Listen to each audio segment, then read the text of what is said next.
What a fucking horrible day for the Patriots. Horrible day. I figured out a lot of shit about a couple teams today. 3. If the Browns going to stop. My goodness, did I figure out some teams today. Bear with me. Let me get set up. We just got home from the Patriots game.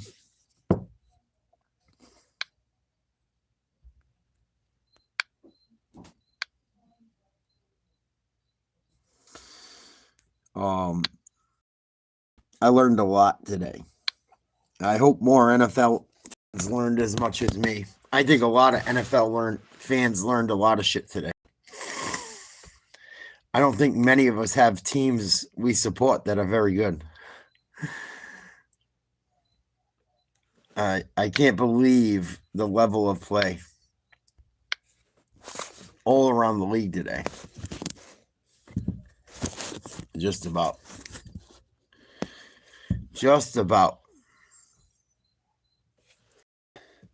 Even Aaron Rodgers, he didn't play well. The game I went to, the Patriots just gave the fuck away. Wasn't like the Steelers were amazing. Even defensively, they got turnovers, but it was New England. It wasn't the Steelers that did it. Cowboys in trouble. I think the Eagles might have went down. I know before I left the stadium, the Eagles were in big trouble. Last I saw. Wild fourth quarter last week.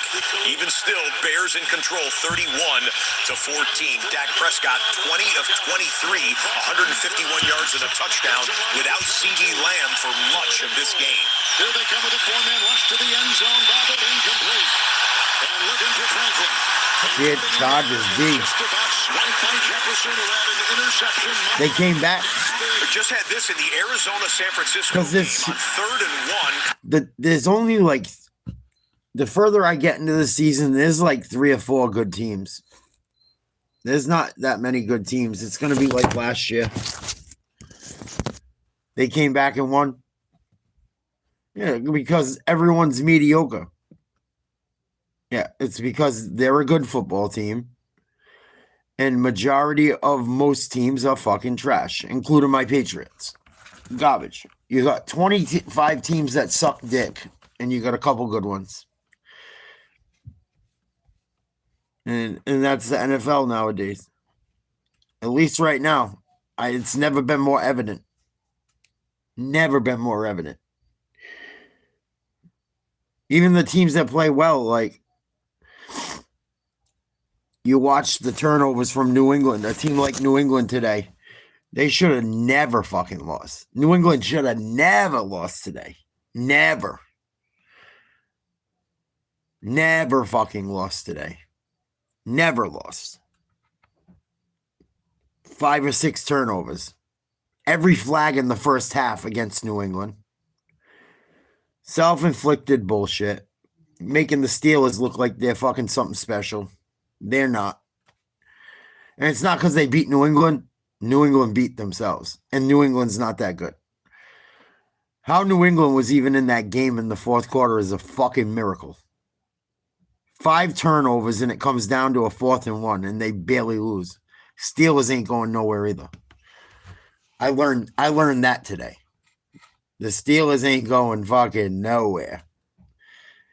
They could barely knock off New England with New England having 5 turnovers.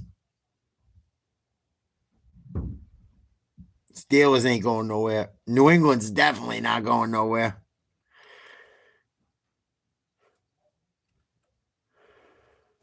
Fucking Bonnie.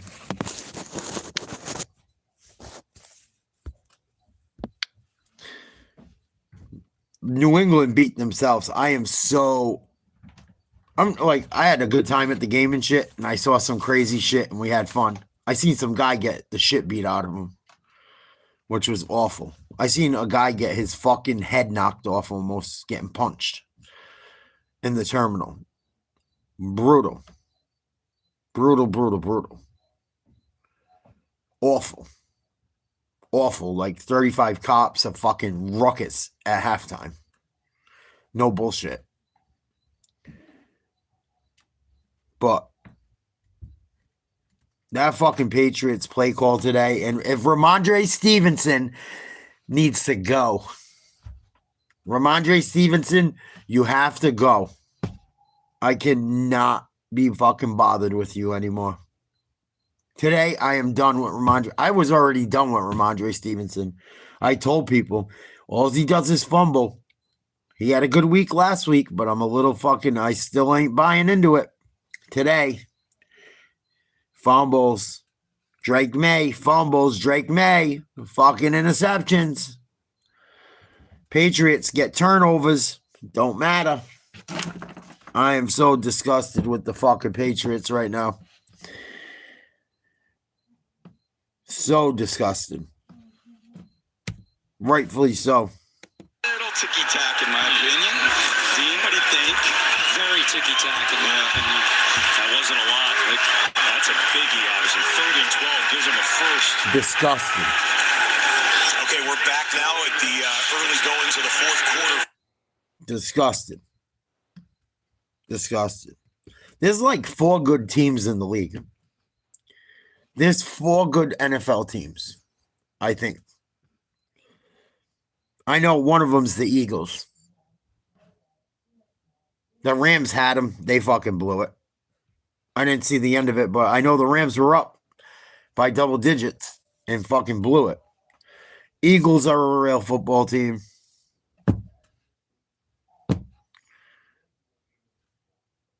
The Bills are a real football team.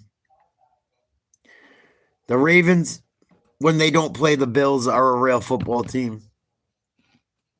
The Packers, I don't know what they did today. I think they might have got caught up too. There's only like 2 or 3 good football teams, man. It's ugly. Ugly. Ugly.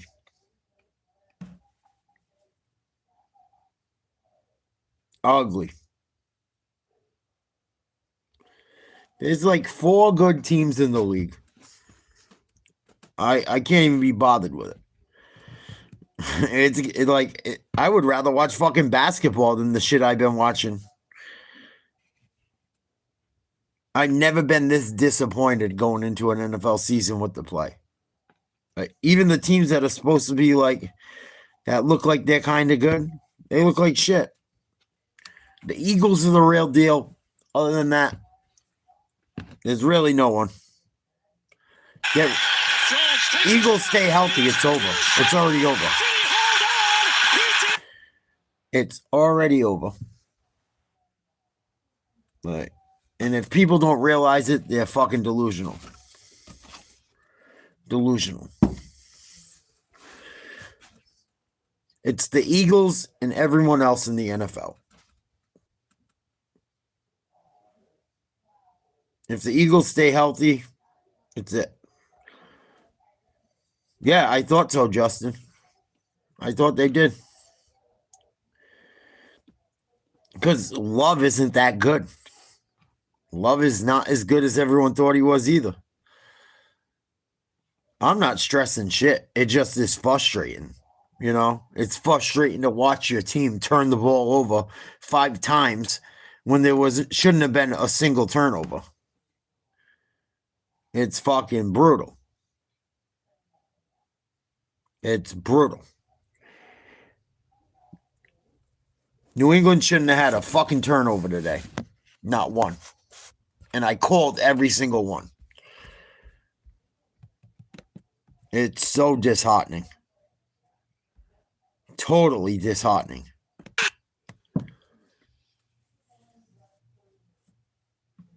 Eagles don't get any injuries. You just give them the fucking title now.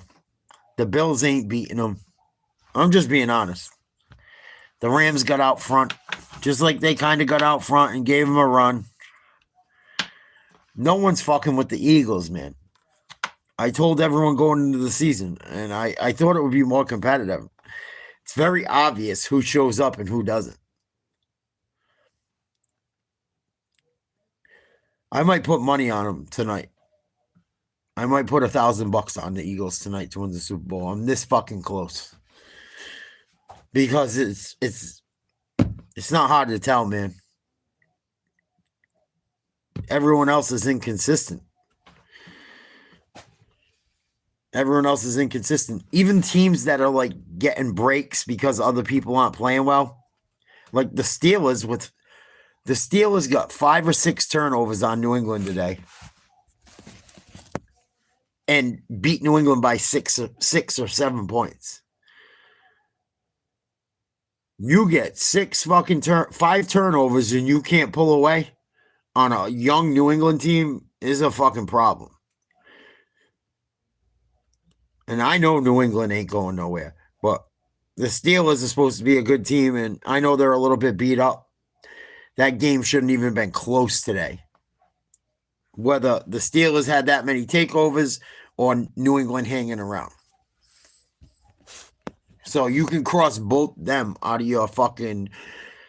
Right now, cross them out of your playoff contenders. I'm telling you right now. I'm telling you. New York ain't going to be New England ain't going to be a fucking threat in the playoffs, even if they get there. And Pittsburgh is not going to be a threat. I'm telling you right now. They're not. They might make it. They're not a threat. They can barely beat New England getting 5 turnovers that were just gift wrapped. Pittsburgh's not going anywhere either. And it's not because I'm salty. It's just the truth. New England turned the ball over 5 times and only lost by 7 points at home.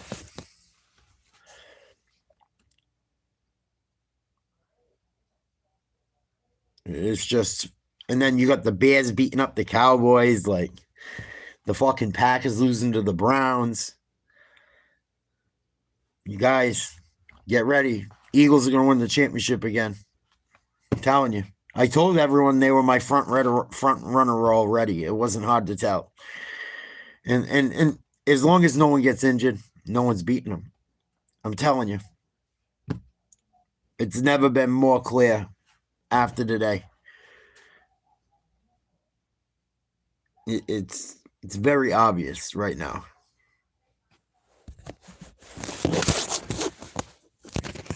Tampa Bay barely beat the Jets. I like Tampa Bay too, but they barely beat the Jets. They barely beat everyone, but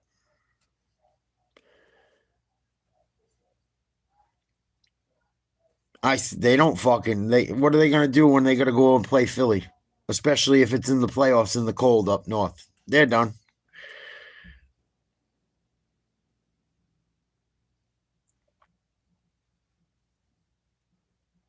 No one is beating the Eagles healthy this year. Nobody. No one. No matter who. Well, the Steelers aren't going nowhere either, Jackal. Like, if I was a Steeler fan, I might be more bummed out than a Patriots fan. You guys got 5 fucking turnovers that you did nothing with. Like, today told me just as much about New England as it did about the Steelers. In my opinion. Like, Steelers should have put up fucking 40. Should have put up 40 points today. Couldn't do it. Couldn't do shit. They're lucky they even won that game. Somehow New England was in it. I don't even know, and I was there. Don't even know how they were in it, and I was there. Telling you. Mark your calendar. Whatever day the Super Bowl is, if the Eagles are healthy, they will win it all this year. The Eagles are going to win it all if they're healthy.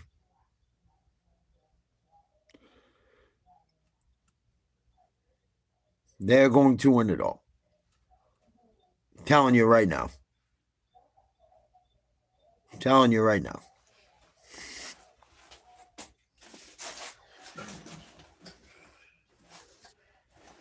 And it's not very hard to tell. Ravens ain't getting by the Bills. They can't beat the Bills at home. Ravens can't beat the Bills in Buffalo. They have trouble with Kansas City. It's going to be The only team that might have a shot is the Bills. And even then, defensively, they can't stop the Eagles. They can barely stop the Ravens.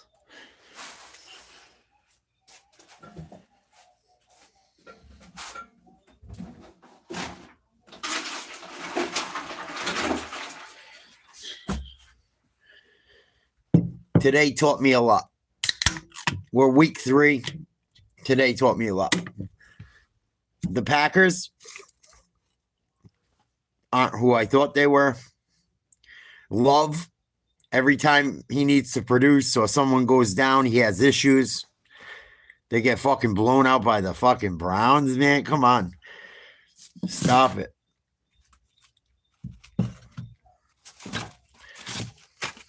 As of today, I got Bills, Eagles, Super Bowl. If everyone's healthy.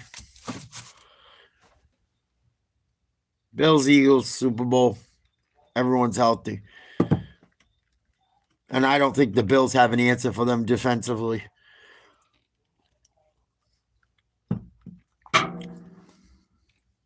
And I think Pittsburgh's going to have major problems with the Ravens. Thanks, Cannon. But I think Pittsburgh, we learned a lot about Pittsburgh at New England today as well. New England played horrible. Horrible. Gave that game away and still almost won it.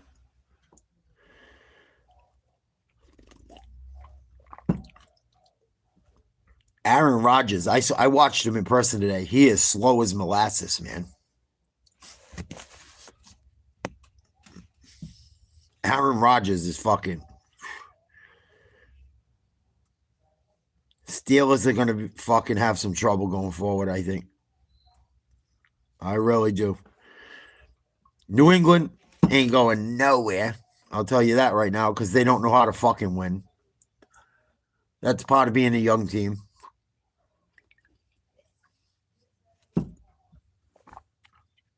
Rams ain't going nowhere. They can't finish nobody off. Struggling to finish off bad teams. Can't finish off the Eagles.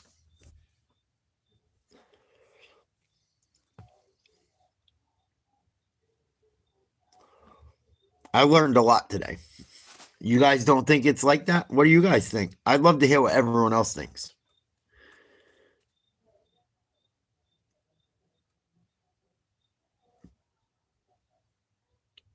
I'm a little bit disgusted too. But I called like 3 or 4 fucking turnovers just as they happened. I knew it was coming. Could tell by the play call who they had in the fucking on the field.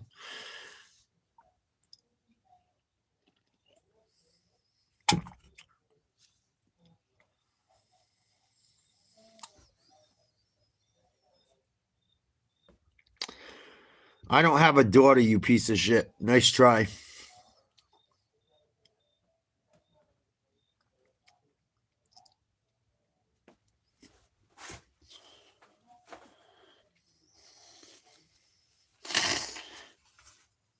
But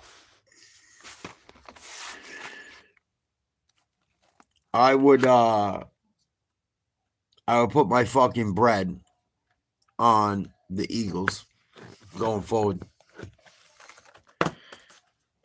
They were my front runner anyway, but it's never been more obvious. Never been more obvious. Never been more obvious. It's the Eagles and everyone else.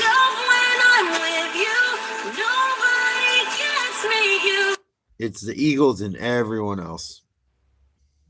He still had the, I mean, it wasn't an illegal hit. It just was a heck of a hit.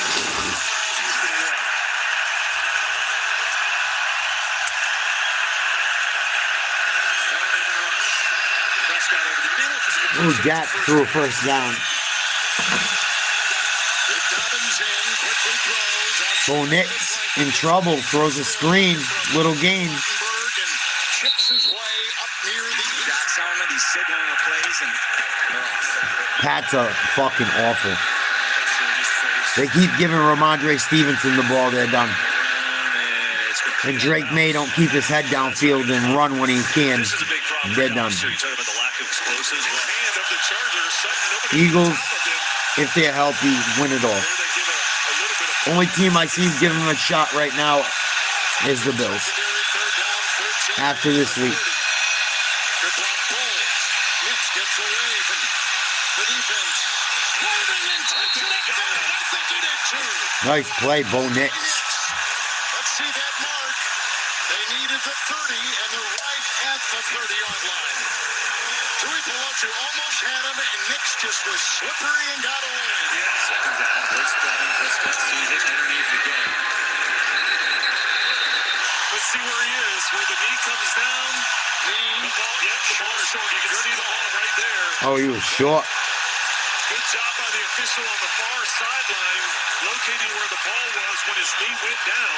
They got the punting unit out there. They're bringing Nix off. 4th and 1. Basically guessing, are they coming or not? Ball got tipped in the line of scrimmage, and it's incomplete.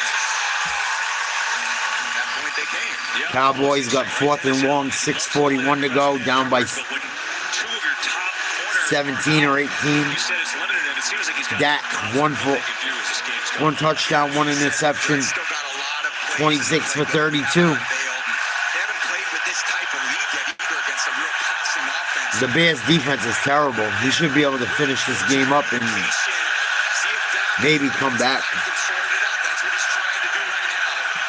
It's like he's going to match protection. 4th and 5. Here comes everybody. Prescott has him on the comes near side. All day. Held on to and caught for a first down by Ryan Flanoy, who had only 10 catches all year last year. That's his first this year. That's a good time. Here we go. 3 timeouts. Down by 7. Herbert on 1st and 10. Medlock the ball going deep. Oh, he had him too. He's their home run hitter. Rich Price. Also, big throw gets again. It's Ferguson. It's just been a machine. There's a penalty though on the play at the 40. Look at him. He's got to be tired. He's got 13 balls. He's going to need an IV at the end of the game. Look at him. Holy cow. 13-13, Cardinals, San Fran. On their way to a victory over the New Orleans Saints. So the three Seattle's still gonna in play win. right now. A 7-point lead for Denver over the Chargers. A tie game between the Cardinals and the Niners. And the Dallas Cowboys with this possession now needing 3 scores to tie this up or take the lead against the Chicago Bears. It feels critical for Dak Prescott and the Cowboys. And that's the thing that sucks too, because with the turnovers with New England, if they didn't turn the ball over, they would have kicked 4 of the 5 turnovers would have been fucking attempted field goals. Oh, it's fucking maddening. All right. Ramondre coughs it up. Ramondre coughs it up. May coughs it up.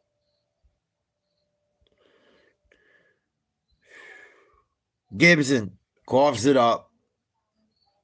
May, interception. Fucking ridiculous. The catch by Allen. Good for the first down. Hufanga with the tackle, and there's a flag. Brutal. Wow. Brutal. I'm going to have flashbacks from today's game. In my sleep, I'm going to be like, Personal foul. Unnecessary roughness. Defense number 9. 15 yards added to the dead ball. Prescott needs one. End zone discerning ways. He got hit as he throws. There's a penalty Crazy. by the quarterback.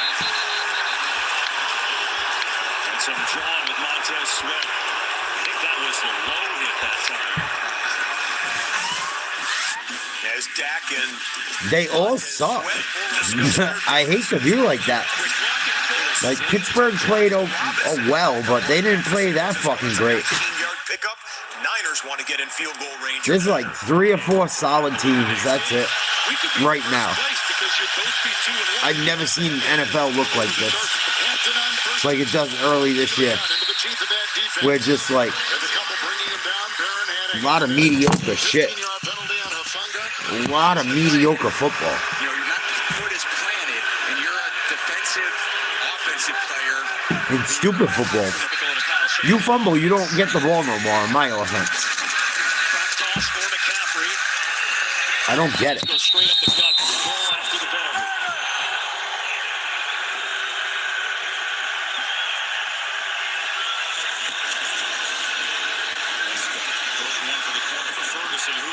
and it's incomplete.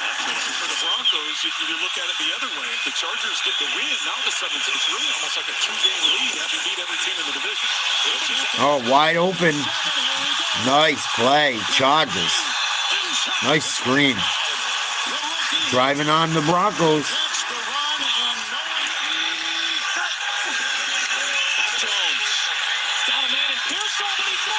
Mac Jones threw a pick, just like Drake May.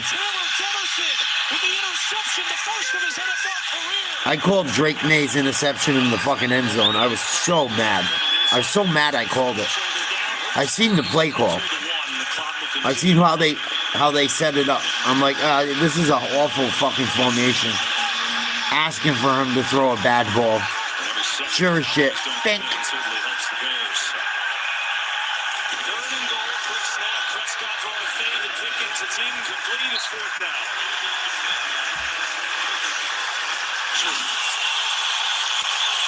Second down and 6. Herbert to the air. Hipkins the block at the right tackle. Got away from Allen. Herbert alive in the throw. Wow. Tie ball game. Chargers. Hit this extra point inside. Big touchdown, Herbert. Back with the Chargers, and what an addition he has been. Is now an extra point away from Colts win again. Put points up. 37 seconds left. Still fucked up beginning of the season. Dak Prescott desperately needs a touchdown, and he throws an interception in the end. Dak threw a pick. Bears pull off one of the better defensive plays of the game, and that Cowboys fucking blow too. by 17. And on the bottom of your screen, the Arizona Cardinals, after turning over Mac Jones and the Niners, want to burn a little clock here themselves and work the ball into Niners territory to give them a potential go-ahead or game-winning score. The extra point is good. We are tied at 20 in Inglewood, California. We are tied at 13 in Santa Clara, California. 2 games coming Kyler Murray. late in the fourth quarter. Nice move. Gained some yards. Work around Sam Laquanu. May have gotten a piece of him. It ends up being a 4-yard gain. Raiders ain't going nowhere. Panthers ain't going nowhere. Stop it. Stop it. Panthers ain't going nowhere. New England's not going nowhere. Raiders ain't going nowhere. There's 2 teams that are ahead of above the rest right now. For me. It's the Eagles and the Bills. That's going to be a Super Bowl if everyone's healthy. And things continue the way they are. I'll tell you right now. That's going to be a Super Bowl. Eagles, Bills. Maybe the Ravens if they can get a home game in the playoffs against the Bills, but early in the season it looks pretty obvious who the 2 best teams are. Gets up to the second level, and that's a little bit on Adams right there, the right guard. You got to stay For me. with those guys to keep For me. from giving you the That's my opinion. And there's the finger right there saying, no, sir. Packers couldn't even beat the fucking Browns today. They're missing one fucking player. 50-yard punt. One receiver. Down inside the 10-yard line. So Mac Jones and company are going to get another offensive possession. Look, it's all over, but whatever the final score is going to be in Seattle, Tyler Shuck, the rookie quarterback. It was an awful day in New England, Gunther. Awful. And they still almost pulled it out, but Just to get some awful. experience here, his first NFL snap. Awful. That was his first throw. It goes Pittsburgh out was of awful bounds. and New England was Seattle on their way to awful. a victory, but we'll let you know if Shuck does anything impressive Ugly game. in his first pro action. Dobbins the back. Wattenberg the block. And here goes Nix. Nix is in trouble. He'll swat at the ball. At least he fucking threw it away and was smart. Or ran it out. 25. Fake to McCaffrey. Jones trying to go. Mac Jones almost threw a pick right there. Matt Wilson. He's like, I saw Ugly day of football. Ugly.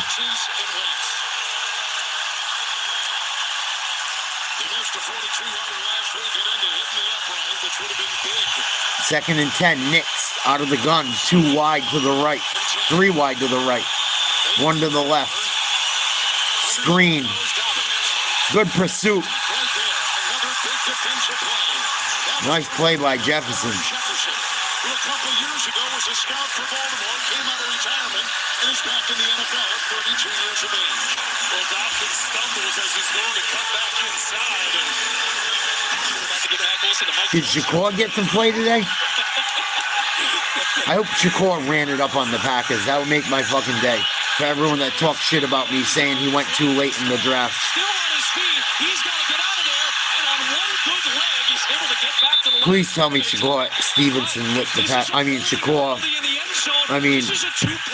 Shedeur Sanders lit up the fucking. Please tell me Shedeur Sanders lit up the fucking Packers. Make my day. I'll feel a little bit better. It is Dominic Cooney who grabbed big Calais Campbell, and it leads to 2 points for Arizona. I just got home from the Pats game. Disappointing loss. Just handed it to the fucking Steelers. Literally. Calais Campbell, that's 2 weeks in a row. Remember the big sacks in the fourth quarter last week to close out the game. And that's why I still had a fun day. It was very fucking disappointing. Presented by Yeah, I had a good time. Well, the defense making a play right there for Arizona. Yeah, I had fun. I got to hang with my cousin and 2 of my friends I haven't seen in forever. This guy, Isaiah Rodgers, had 2 forced fumbles, a fumble recovery for a touchdown. Got to interview some people about the game before. I had fun. Minnesota Viking with 2 defensive touchdowns in a single game. And our friends at Pro Football Focus, PFF, gave him a 99.9 grade. That is the highest grade PFF has ever given to any player at the end of a game in regulation. They go back and look at the all-22 video to kind of confirm how dominant a game. Yeah, it was good. It's just New England gave it away. It broke my heart to watch him just hand the game away. The Steelers didn't beat him. I'm not being a sore loser. The Patriots beat themselves. It's just the truth of it. It's very hard to watch. 5 turnovers in a day. 5 bad turnovers. Not like, wow, the defense really made a good play. They were horrible. Decent return out past the 35 or so. Just fucking horrible. Like, Next Sunday on Fox, 2 of the basic fucking fundamentals. So the Eagles and Bucks both come out with tight wins today. You'll see them in the early window. After all, 3 timeouts apiece. Cost the Patriots today. The kicker for the Broncos awaits, but it's 3rd and 10 and a long way to go before that can even be talked about. Bo Nix out of the shotgun, tied at 20. 2 minutes to go. 3rd and 10. Single back to the left. 3 wide. In trouble. Throws deep down the left side. He's got a man. Oh, overthrew him. That was a good ball. Sutton might have had him. Sutton probably should have grabbed that one. It's 4th and 10. And the punting unit for the Broncos takes the field. Well, Sutton with a little out and up, and Jackson freezes. Wow, Browns won 13-10. Someone said 30-10. I didn't think it was like that. Just off the fingertips. But that double Fucking Jaguars beat Houston. protection. I told you Houston ain't that good. Come close. Now the Chargers are going to have a chance here. Conversion here. You can take this. There's 4 good teams in the league. San Francisco wants to start using 2 really good. a key play before the 2-minute warning. Now they're going all the way down to the shot. Eagles and Bills Super Bowl, I think, right now. For Benson, and now they get the first down. Let's see if San Francisco uses a timeout here. They will. You want to save it on the top side of the 2-minute warning. I think I'm going to put money on the Eagles to win it all after today. Very obvious to me. It is I think I'm going to. a game of attrition at times. Second half, McCaffrey on a 4th and goal play takes the big hit from Matt Wilson. On 4th down, It's time for the drive of the day, presented by Mercedes-Benz. We're in a stoppage in the Cardinals and Niners game, as well as the Broncos. Fucking Bengals kicked ass with Carson Wentz. From the Buccaneers game, after a crazy turn of events, a block field goal for a touchdown for the Jets put the Buccaneers down by a point. Buccaneers barely won against the Jets. Company go to work. Emeka Ibuka, the sensational-looking rookie wide receiver with a catch. Couple plays later, Baker to Sterling Shepard. That's a 20-yard pickup. Suddenly, they're in Jets territory. They run the clock down to the final 3 seconds, and Chase McLaughlin caps it off with a game-winning walk-off field goal as time expired. Buccaneers win it 29-27 on a 7-play, 48-yard scoring drive. The drive of the day. Which one of these offenses can put the drive of the day together for them? The Chargers with it, trying to get into field goal range with 60 seconds remaining in regulation.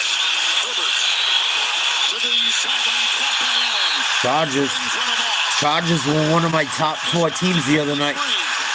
People thought they didn't deserve to be in the discussion. It's starting to look like they do. Driving, about to go 3-0, about to knock off fucking the Broncos. They can't fuck with the Bills either.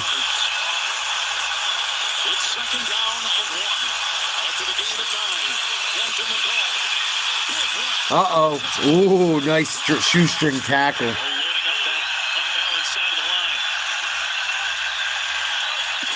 Kyler Murray, handoff. Nothing. Fred Warner on the stop. San Francisco is going to hold on to its last timeout. This is going to take us to the 2-minute warning, and it'll be 3rd down and long on the other side. We're watching these 2 games right now. Dallas has put in their backup quarterback. Joe Milton is quarterbacking the Cowboys right now, so the Bears are on their way for a victory in that game. But I tell you that we're watching these 2 games because, as we tell you at the end of each week here on NFL Red Zone, whichever one of these 3 games with time remaining on the clock is the quote-unquote last game standing, we will ask you to flip to your local either CBS or Fox affiliate to see if that game is carried in your area. If you have a Sunday ticket through YouTube TV, all 3 of these games are available on separate streams. Our international NFL Zone audience, I got the yawns, man. I'm tired. I've been up since 5 o'clock this morning. We'll let you know which one is the last game standing here in a minute or 2. Rookie and grabbed initially down low by Tillman and then spun down and hit on the play by Jones and others. At the 38-yard line is where we go. Lost 2. Slow them down. He said, well, you can't when they're really in that type of rhythm, but it's looked very different today. They kept those big plays down. It looked... Rodgers didn't even throw for 150 yards today. I know he got the job done, but...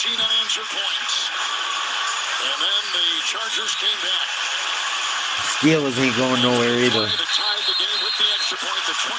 They should have won by 45 points today.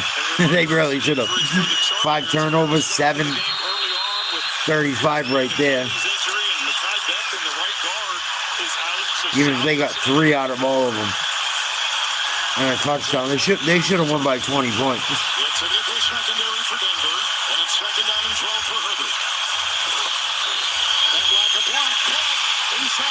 Big play. McConkey.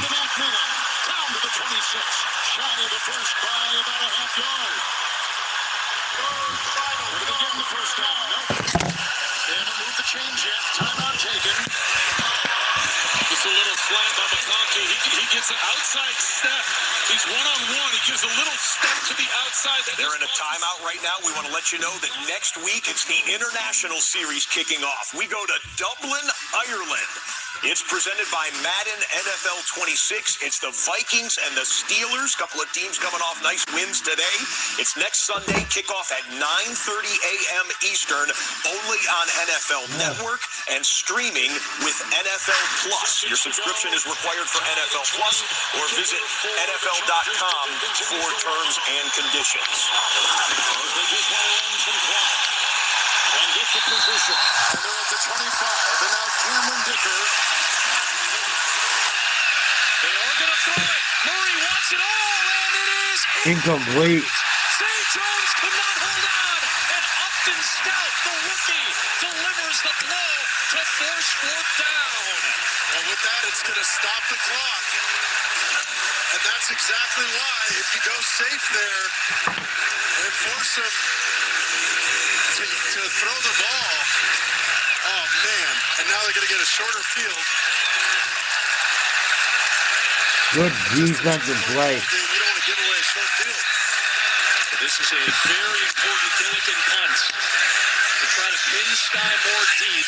He's going to bail out, and it's going to head out to the 20-yard line. Wow. Oh, it's only a net punt of 30 yards from Gilligan. Rivalry game last year, both games. Damn, Terry McLaurin left the game with an injury for Washington. Right before halftime, and There we go. call to Sutton to make it Safety Will Harris fractured fibula against the Raiders. Things have opened up a little bit. Here come the injuries, making things worse for people.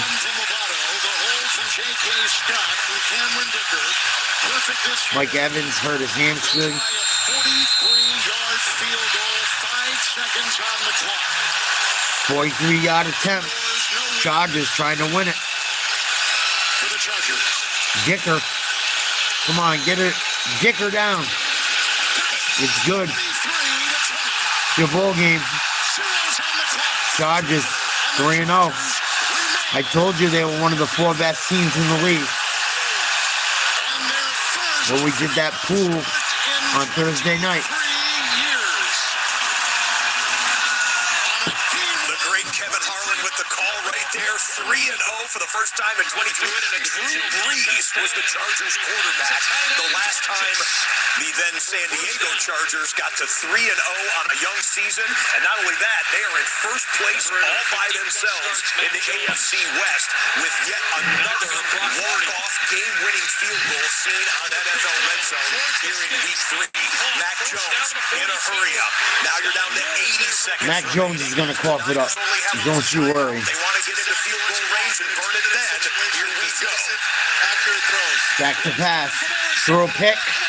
Block. Taunt is broken up by the Rabbit, but a penalty marker is thrown with Taylor Demerson jumping in front of the tight end. Niners lucky that one wasn't picked. It's going to go against Arizona. All out cover, zero pressure, man-to-man across the board. That's 2 guys competing for the football. Answer the face defense, number 29. That's a tough one. Automatic. First down. So that penalty gets called on the Man, we just had this. Told you Joe Milton was in at quarterback for the Dallas Cowboys.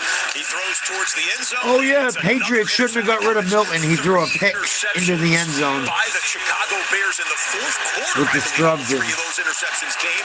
Kevin Byard putting the finishing touches on He this sucks. one. It'll be a couple He's of worse than knees for Drake the May. Chicago Bears, and they will defeat the Dallas Cowboys. Bears get their first win of the season. Cowboys drop to 1 and 2. Okay, that means that the San Francisco-Arizona game is going to be the last game standing. We'll try and hang in here for as much of the final 50 seconds as possible.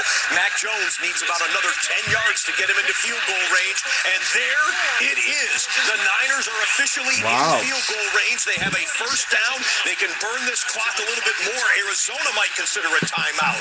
As you see, Ben Johnson, the head coach of the Chicago Bears, with his first head coaching win. Caleb Williams keeping that football. Mac Jones going hurry up again. You're down to 26 seconds remaining, and he'll throw it out of bounds with 25 seconds left. The Niners are into field goal range, which would give them a walk-off win if they can wind the final 25 seconds down in that game. All right, we're going to ask you to flip over to your local Fox station right now to see if you have the conclusion of San Francisco and Arizona. International audience, keep it right here. We'll take you right back to Santa Clara, California. YouTube TV Sunday Ticket. Find that stream independently.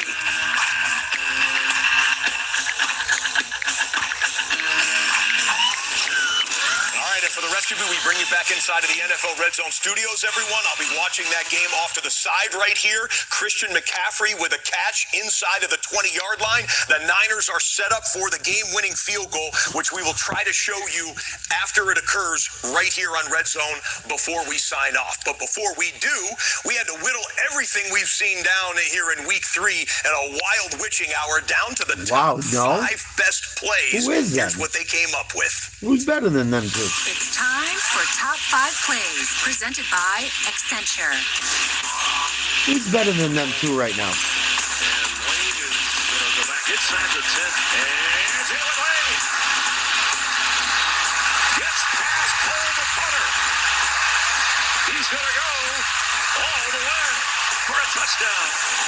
And the rookie from Virginia Tech, Jalen Lane, goes 90 yards. I think it's easily those two teams are the best two teams right now, and it's not close. Driving Horton all the way back to the 6-yard line. I don't even think it's close. Horton on the return at the 20, right up the middle to the 30. Now Horton to the outside. Torrey Horton down the sideline.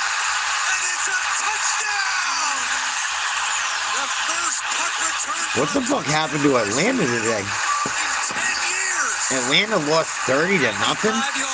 to the Panthers? In Seattle history. How? Someone had to get hurt. Lost the football.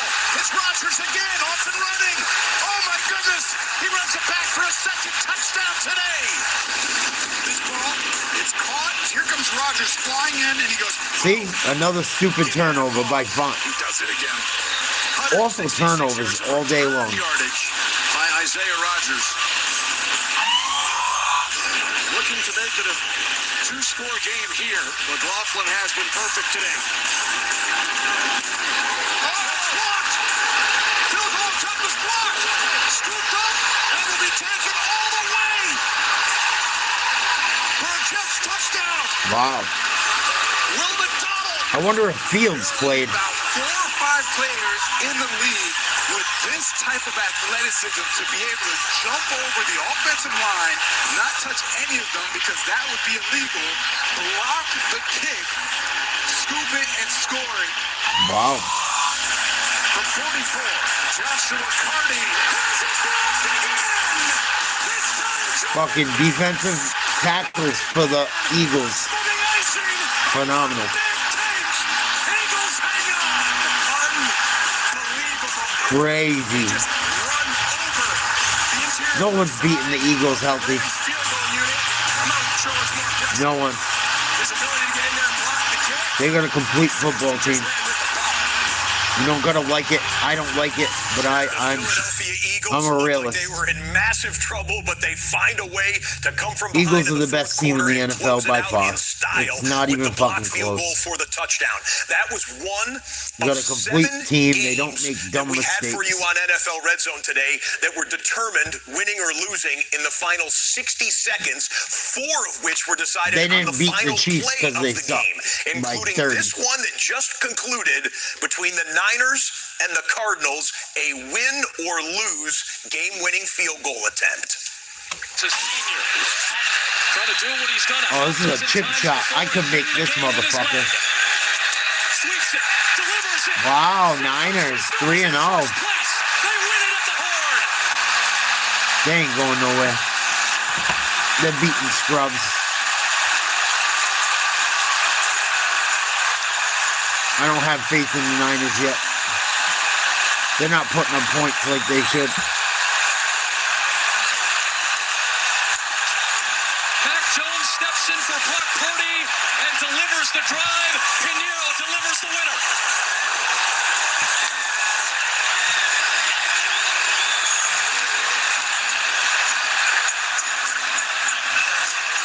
Mac Jones couldn't even watch. Mac Jones in for the injured starting quarterback. Brock Purdy had to put a knee brace on because Jones was banged up. Eddie Pinheiro acquired Jones is always beat up. early season here after Jake Moody was dismissed from the Niners for missing Wow. kicks. Pinheiro hits the game winner.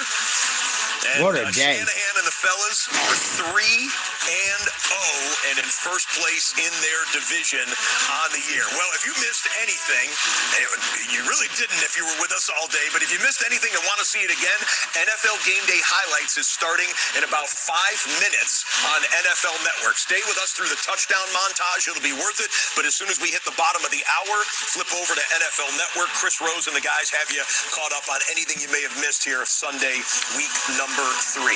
Want to let you know there's still 2 more games to go here in week number 3. Tonight, the Kansas City Chiefs, winless on the year against the 0-2 New York Giants. It is desperation early at MetLife Stadium. Should be a great one, though, on NBC coming up here in about an hour. You got the Detroit Lions and the Baltimore Ravens. It was good, but Lions, neither team played well, and New England really beat themselves That's a badly. fun one on Monday Night Football. Could be high Both scoring teams on didn't play ESPN good. tomorrow night at 8:15 Eastern. And let you know that New England really just handed Pittsburgh that game on a platter. Nothing was like super forced. It wasn't like, oh my God, the Steelers are just so overwhelming. It didn't feel that way watching it anyway. I'm just being honest. I'm not being a hater. Today showed me that there's levels to this shit, especially right now. Yeah, May had a rough game. Stevens had a day. The Patriots got a fucking bunch of shitty calls early, which even they should have been able to overcome if they didn't just fucking hand the ball. The Patriots should have won that game. And if I were, and I'm just being honest, my opinion,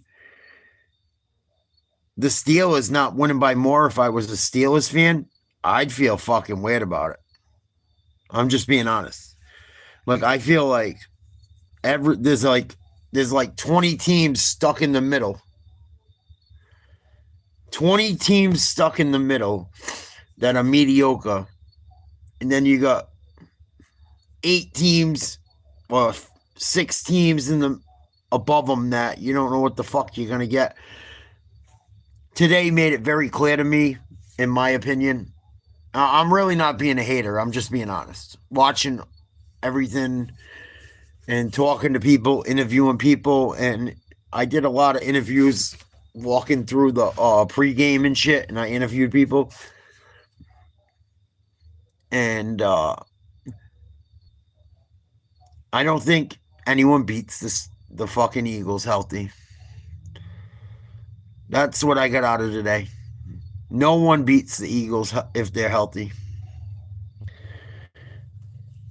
Or the Bills. Like, it's going to be Eagles-Bills, I think, for the Super Bowl. That's what I think. If it happened, like, if the playoffs started tomorrow, it's Eagles-Bills. And I think the Eagles are the clear front runner right now, especially what they did to come back against the fucking Rams. The Rams had them. In the playoffs, they came back, and then the Rams had them again today, and they fucking come back. I just think it's the Eagles and everyone else. And I already kind of felt that way. I feel even more that way.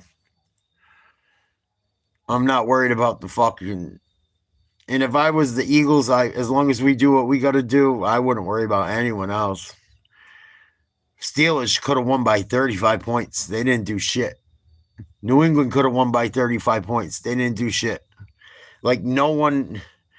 There's just a lot of fucking mediocre football this week. In my opinion. It's just my opinion. But, like, even the Steelers fans were mad. Like, how the fuck are we not... Like, when it was 14-14 to start the fourth, I was like, how? How are we even in this game? And, like, the fumbles we had, it wasn't like a big hit or an amazing strip. It was like, here you go. Boop. Oh, let me throw it to you on a fucking awful fucking play call. Looking for booty. Drake May had the same interception Aaron Rodgers had last week that cost the Steelers the game. Right before the half. And I called it. I fucking called it. I'm like, yeah, he's going to throw one right here. Look at the fucking... I saw the play formation. I'm like, no, they're in fucking... No. It looks like they're in zone. They're in man. They're going to jump the route. They go to throw a fucking deep corner route. Drake underthrows it just like Rodgers did last week, and there you go.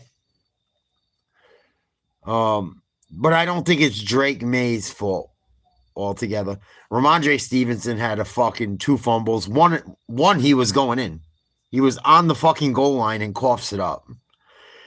And it wasn't like someone stripped it or punched it out. He literally grabbed the ball, goes to dive forward, it bounces off his fucking knee, and he fucking coughs it up. Drake May threw a bad one. Drake May had an awful fucking fumble because he don't want to run with the ball. Gibson had an awful fucking fumble, same way as Drake did. I mean, same way as Ramondre had. It was fucking rough, man. It was rough. It was very frustrating to watch. Just because I hate to say it, and I recorded some of it, I called almost every fucking one. I could tell by the play call. Like, what are we doing? What the fuck are we doing? I don't like how I wasn't big on Ramondre Stevenson going into this year. I know he played well last week and shit, but you got fucking Travion Henderson, use him. Come on. Travion Henderson wouldn't have fumbled down on that goal line, I don't think. It was rough. It was rough. And like the Steelers did enough to win and shit, and they're a tiny bit beat up, but that's the thing about the Steelers that worries me about them too. Like,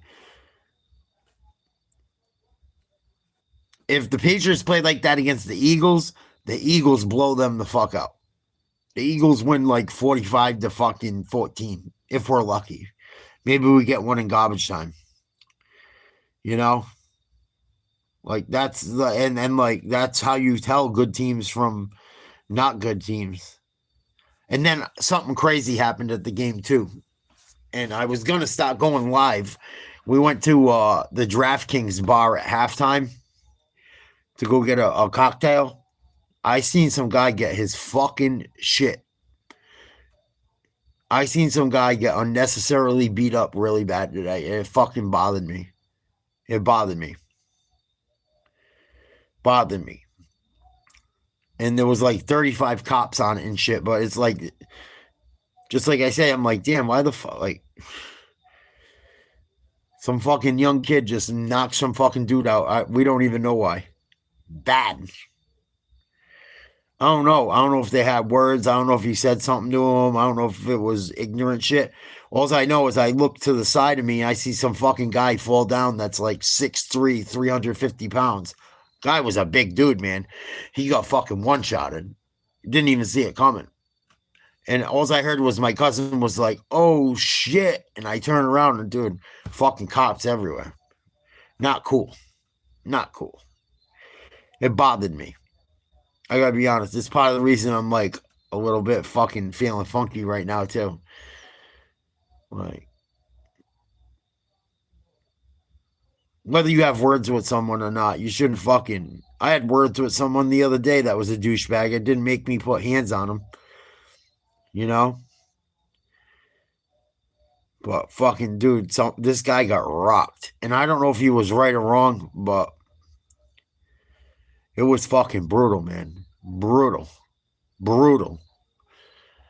Brutal. It was like fucking 400 people around like a circle, like you're at a fucking hardcore show. Or at a concert, or I don't know. And we're in the middle of it, and we had nothing to do with it. And I'm like, whoa, get the fuck out. I was just like, come on, let's go. Get the fuck away from this. Wild. Wild. And it's so weird because a friend of mine was involved with something like that last year at games. So I don't go to fucking football games. But, yeah, I mean, you might be able to look it up. I don't know. But it was not cool, man. It was not cool. Whatsoever. Like, I turned around and the guy's going down. Like, I hear my cousin, he's like, oh, damn, you fucking rocked that dude. And it's just like, it's mayhem there. You know, you got fucking 60, 70,000 people in a fucking stadium. And then in the concourse and by a bar, it was just fucking weird, man. I was just like, get me the fuck away from this shit before it gets out of control. So we got back to our seats in time and shit, but it kind of threw everything off a little bit. It fucked me up. Fucked me up a little bit.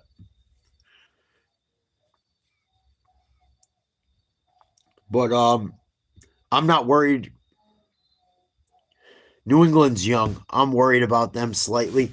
Ramondre Stevenson has got to go. Ramondre Stevenson can no longer be trusted. I already told people that last year. And I thought it might have been because of Mayo. It's not because of Mayo. It's because of Ramondre Stevenson. He doesn't take care of the ball. Does not take care of the ball. Gibson didn't take care of the ball. Drake May didn't take care of the ball. Did not try to scramble too much today. We didn't have Christian Gonzalez again, which was fucking awful. Us not having Christian Gonzalez just... If the Patriots had Christian Gonzalez today, they'd probably squeak out a W, even with 5 turnovers. They probably do, believe it or not, if you actually watch that game. You know, I knew Metcalf was going to get one without Gonzalez playing. He just fucking destroys New England. I called his touchdown, too. I hate to say it. And the Patriots didn't do anything well with the scouting report. Pittsburgh was giving up 7 yards a rush to the left side. And New England ran everything right towards fucking Watt. Of course. The guy hadn't done shit all year, like anything special. Yeah, let's give him a chance to do something special. Let's run at him. When every other team runs away from him and fucking averages 7 yards to carry. Or a play. Yeah, we're going to go at him. Guy's giving up 2.5 yards a play to his side, but we're going to go at him. Instead of going to the other side where teams are averaging 7 to 8 yards a fucking a play. It just, I don't know. And there's no excuse for it. There's just no excuse for it. The offensive line did not play that horribly, especially the rookies, like where they shouldn't have gone running the ball behind Campbell and Wilson. It really bugged the fuck out of me. I got to be honest. And I was high on Pittsburgh going into the season. Like, I thought they could be a potential fucking big time problem. Pittsburgh, if they play, and I know they have a couple injuries right now. I'm not trying to be a total douchebag, but I know this sounds fucked up, and it may be because I'm a Pats fan. I feel better about the Pats moving forward than Pittsburgh. Like, because no one expected New England to really, like, if we're competitive this year, we'll be happy. We'll be happy. You look at New England's roster, they only have about 40 professional players on it. It's the truth. They signed Ramondre before Vrabel came in. They got to try and get him going. Obviously, he has a problem taking care of the football again this year. It's very clear. Young offensive line. Not any major receivers, really, besides Diggs. Diggs coming off a major injury. Tight ends played well. Hooper and fucking Hunter Henry. Hunter Henry went off. 2 touchdowns. I think he had almost 100 yards receiving. He played very well. But, and at least from where I was sitting, I had pretty good seats. And there's videos under my live. You can see I tried to record some of it being there. It was like the Steelers played, like they did what they were supposed to. They got to the loose balls and shit. But I feel like New England beat themselves more than the Steelers beat them. That's how I feel. And it could be because I'm a Patriots fan. But watching the game, I just felt like New England was just like, the fumbles were not like big hits. It was like stupid shit. Just like basic fucking fundamental football. That's why it hurts so bad. Which in one way makes you feel good because hopefully it's fixable. You would hope at this level.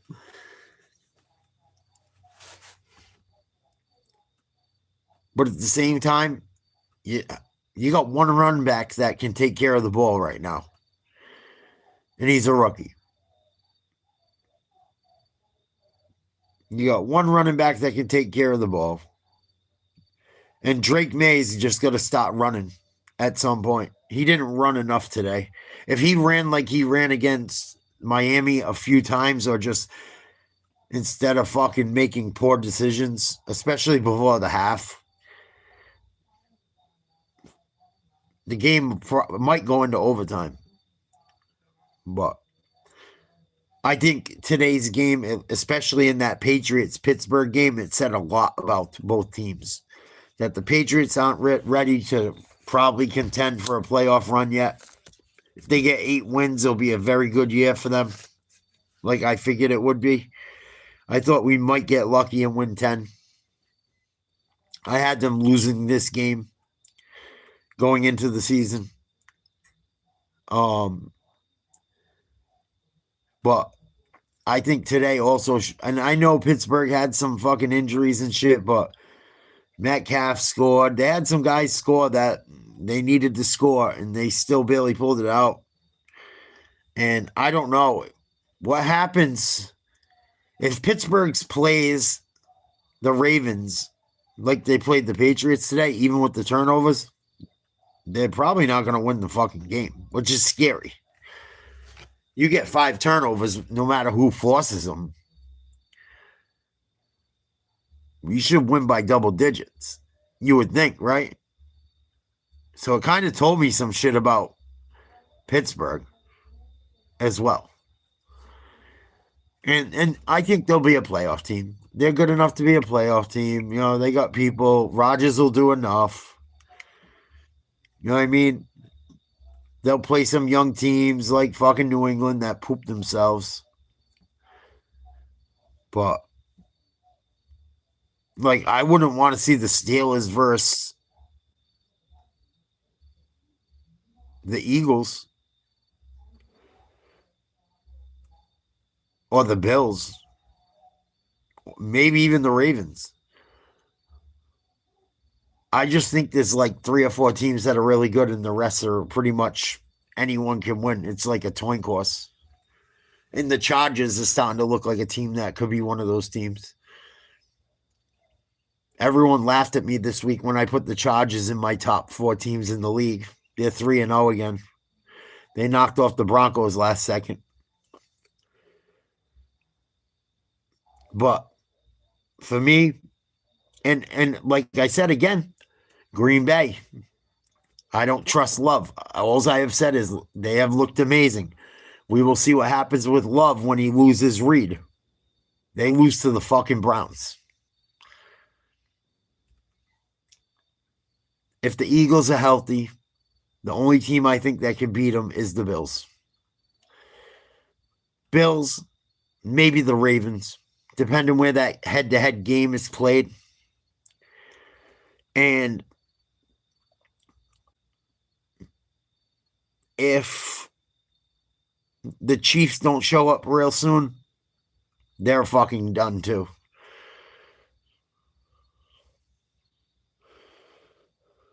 Yeah, that's what I mean, Jet. That's what's coming up down in that stretch. That's what I'm saying.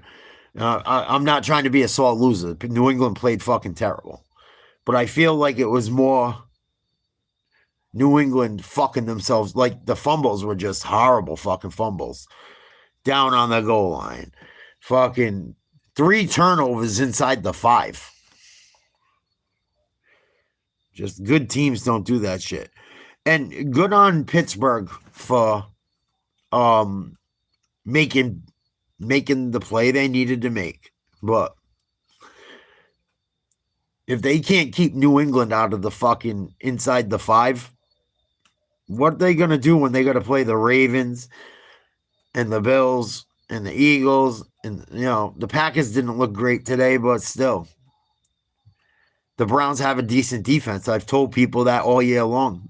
If their offense can just give their defense a blow here and there, they might have a shot. But today taught me a lot about a lot of teams. There's like 6 teams that might have a shot. In all reality, is really like 4.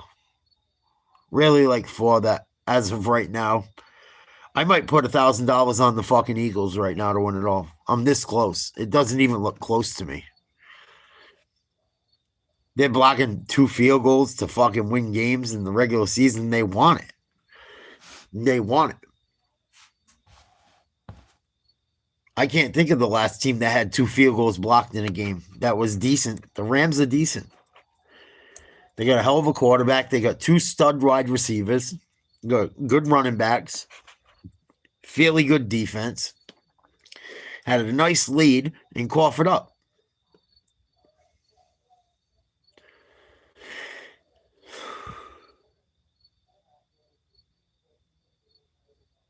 I just don't see anyone beating Philly if they're healthy at this point in the year.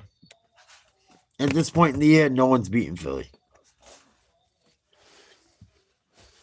It's not going to happen.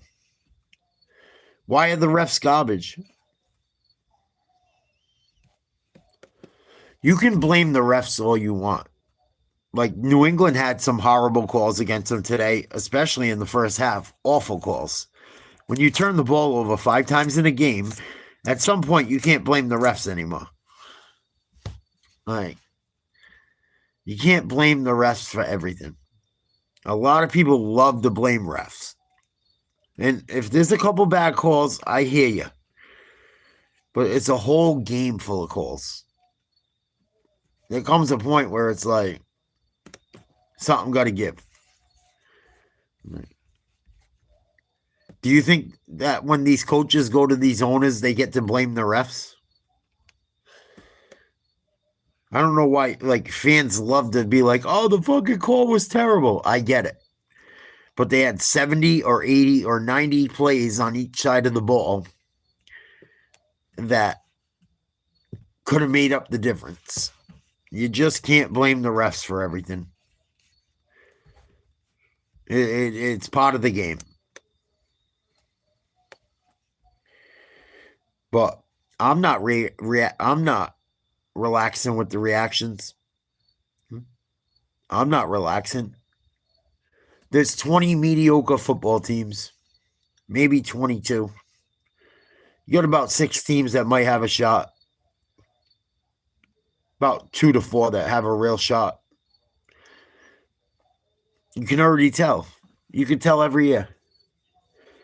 You can tell. Good teams don't turn the ball over 5 times. Good teams that get 5 turnovers don't win by 6, 7 points. Teams that block 2 field goals to win a game, that are undefeated, coming off a Super Bowl, I would rather rock with them. They obviously have a fire burning within.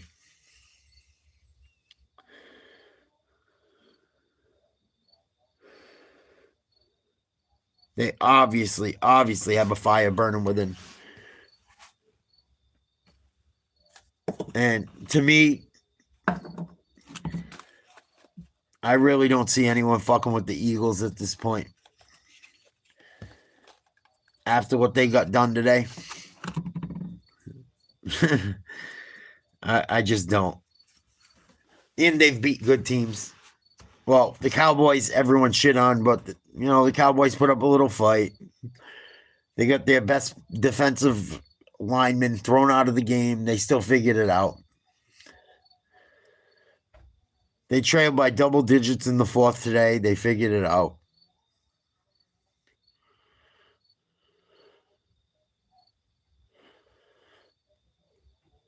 I don't know.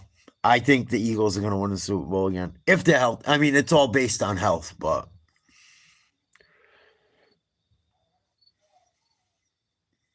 if I had to bet today, I would put my money on the Eagles or Bills.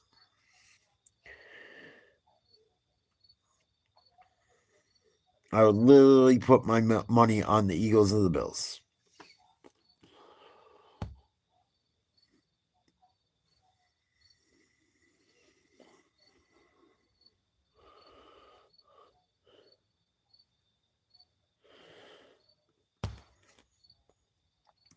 Yeah, because, well, I don't know. They can't put the fucking ball in the end zone.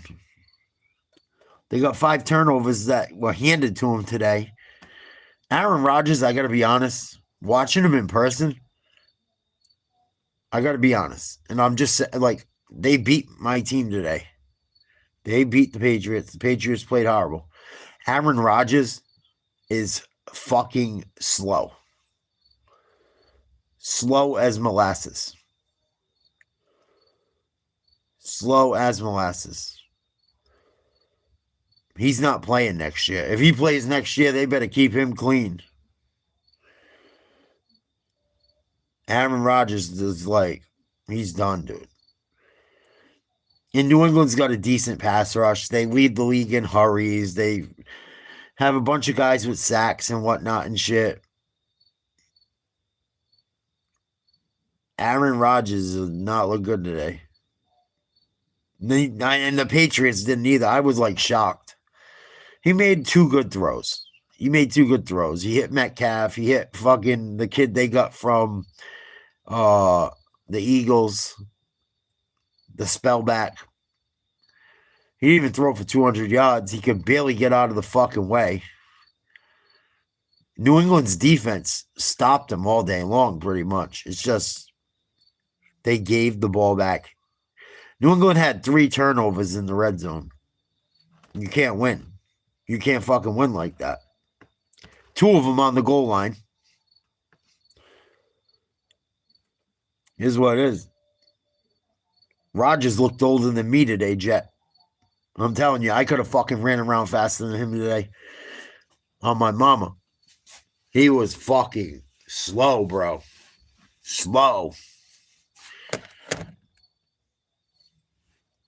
Very, like, I was shocked. I'm like, I can't believe that, like, it was like, and it's crazy to say, I felt like I was watching Brett Favre almost. Like, it felt the same fucking way. And he, like, when he tries to scramble, he's short throwing everything. Like, when he's on the run on them bootlegs and shit, it's like fucking low in the dirt, wide inside. Like, Spillane picked him off, fucking almost took one to the house. That would have been a game changer.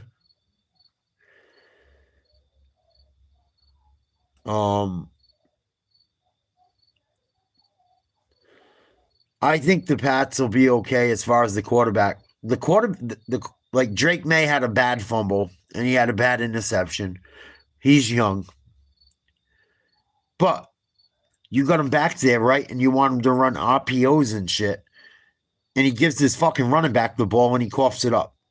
And he gives his running back the ball and he coughs it up. And he gives the other running back the ball and he coughs it up. So, like, how much faith does he have running an RPO, handing it off to the fucking court, handing it off to the running back? You know? It puts him up against it puts the whole staff up against the wall. Travion Henderson was the only running back that played the last fucking 10 minutes of the game because he's the only one that could hold on to the ball. He was fucking gassed. I felt bad for him. You could see him back there in the backfield, even when he was pass blocking or trying to come out and they're trying to hurry up and make a move. And the guy is just fucking trying to get a blow. And he can't because no other running back can hold on to the fucking football. You know? And I don't care how good a shape you're in. You're running fucking hurry up or you got to score points with, less than 15 minutes to go. You know, you need more than one running back. That's why the Patriots always won for years. Because they had 3 or 4 running backs. They switch them out. They can run double running backs out of shotgun, 3 wide. You know? Now you're down to one fucking rookie running back that you're praying you don't fuck up and hope he can hold on to the ball as well. Because the other 2 can't.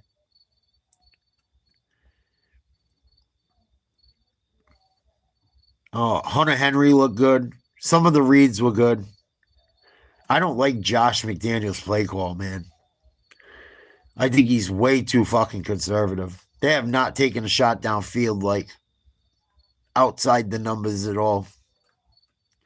At some point, you gotta just to like, because if not, they'll just stay in zone and keep everything in front of them and say, go ahead, march down the field if you can. If your running backs can't fumble, you know. And these teams are smart. These guys go home and they watch that shit religiously. If I can figure it out, I'm sure they figure it out pretty fucking quickly. Pretty sure.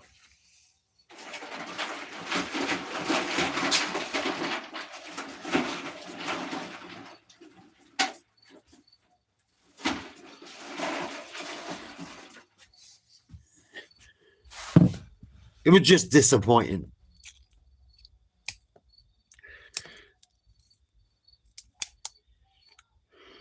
Oh, stop. See, this is what's funny. Oh, my team lost. It's rigged. Everyone was sucking the Broncos off until they lost 2 games, and now it's rigged. Come on. Fucking stop it. Stop it. You were blowing Bo Nix last year, saying he was the next fucking John Elway. Just say, I love the NFL. My fucking quarterback is failing my team right now. Just like I say, I love the Patriots. I love the NFL, but the fucking Patriots gave a game away today. Their running back sucks. Their quarterback isn't fucking great yet. And the Eagles and the Bills are the best team in the league. Maybe the Ravens are in there. Maybe the Lions. Maybe the Packers. No, stop it. Come on, man. Stop it. Stop it. Stop it. The refs weren't great during the New England game today. Guess who turned the ball over? Not the referees. The Patriots did. Stop it. Just like your Broncos. When it comes down to a 4th down or this or that, guess what? You cannot judge a whole game on one fucking call. You cannot.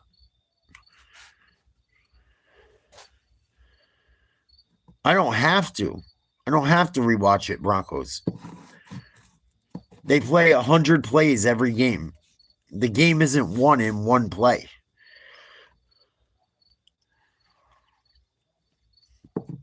The game is not won in one play. I'm sorry. And you know what? If you feel that way, you shouldn't watch it. You shouldn't watch it because you can't handle it. In all reality. No disrespect. I feel that way about basketball. When I feel that way about basketball, I shut it the fuck off.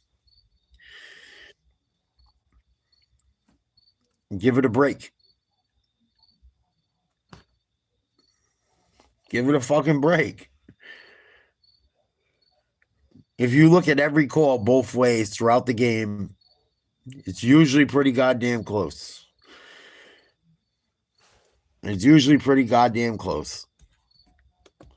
That'd be like me blaming the refs for all the fucking New England turnovers today. Come on. Come on.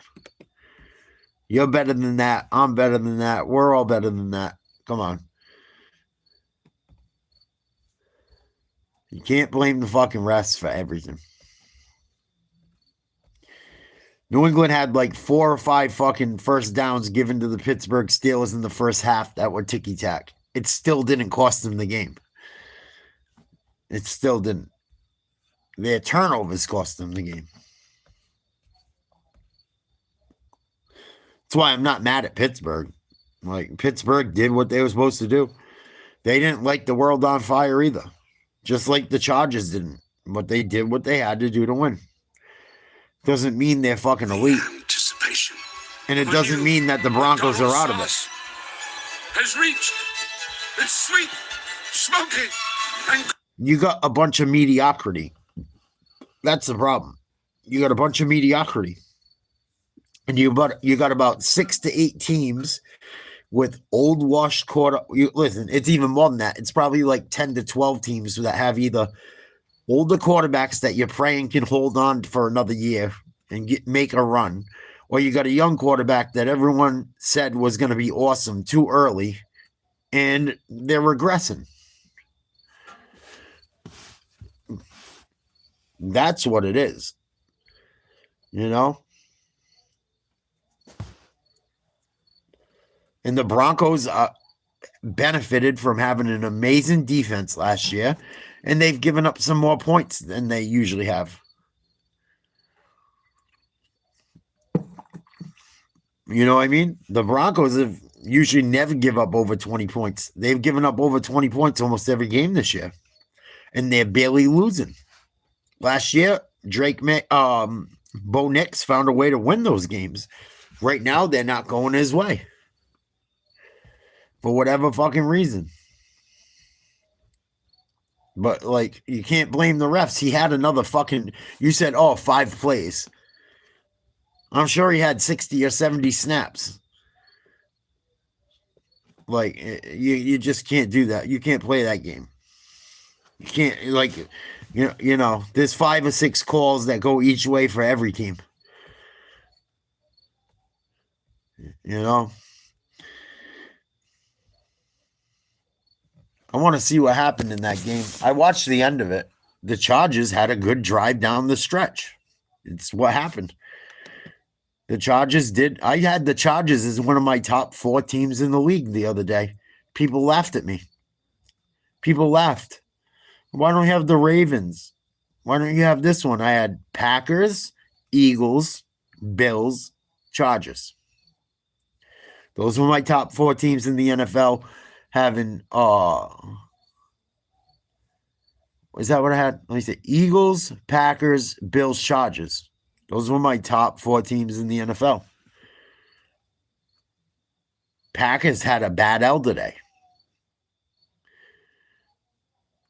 Bad L. Bad L. I still feel good about my top 4, but it was not a good. I've been critical of Love his entire career. His entire career. The minute they lost Reed, same thing happened last year in the playoffs. The minute Reed is unavailable, Love goes down the fucking toilet.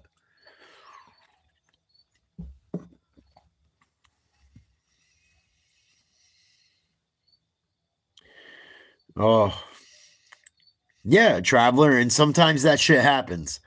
But it usually don't happen to good teams. The fucking Broncos, come on, man.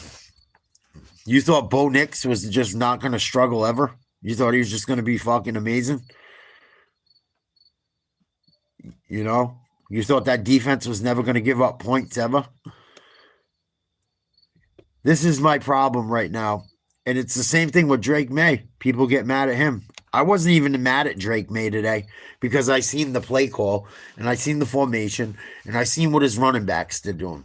I wasn't even mad at Drake May today. I went up to New England, blew $200 and something to watch him have 5 turnovers on offense. 2 by May, 2 by Stevenson, 1 by fucking Gibson. It was brutal. Brutal. And the 2 that May had weren't terrible because the fucking play call was horrible. And they're on the goal line and they're afraid to run the fucking ball because not a single running back they have can hold on to it. And they use Travion Henderson down the field every fucking time before a fumble. So then he comes into the game trying to fucking do something. Oh, they have to take him out of the game to get a blow. The next guy comes in trying to do something. Ramondre. Oh, he played great against the Dolphins. Yeah, well, the Dolphins suck dick. And guess what? Back to the fumbleitis. You know? I hated Drake. I mean, I hated Ramondre Stevenson last year. I wanted him gone. I have had it with him. Had it. I told people this year, why did they fuck? They're going to give him one more go. See if he can hold on the ball with someone else. Rodgers Stevenson has the most fumbles in the NFL over the last 2 or 3 seasons, 9. Next is Bryce Hall with the Jets. He can't be fucking trusted. Cannot be trusted.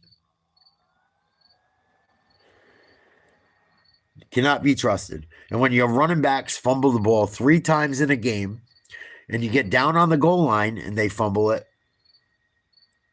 and then they fumble it, and then they're inside the red zone and they fumble it, and you got a rookie running back in the stable, and you got Drake May, and the quarter's running down, and you wonder why he throws a pick after they fumbled the ball on the fucking goal line twice.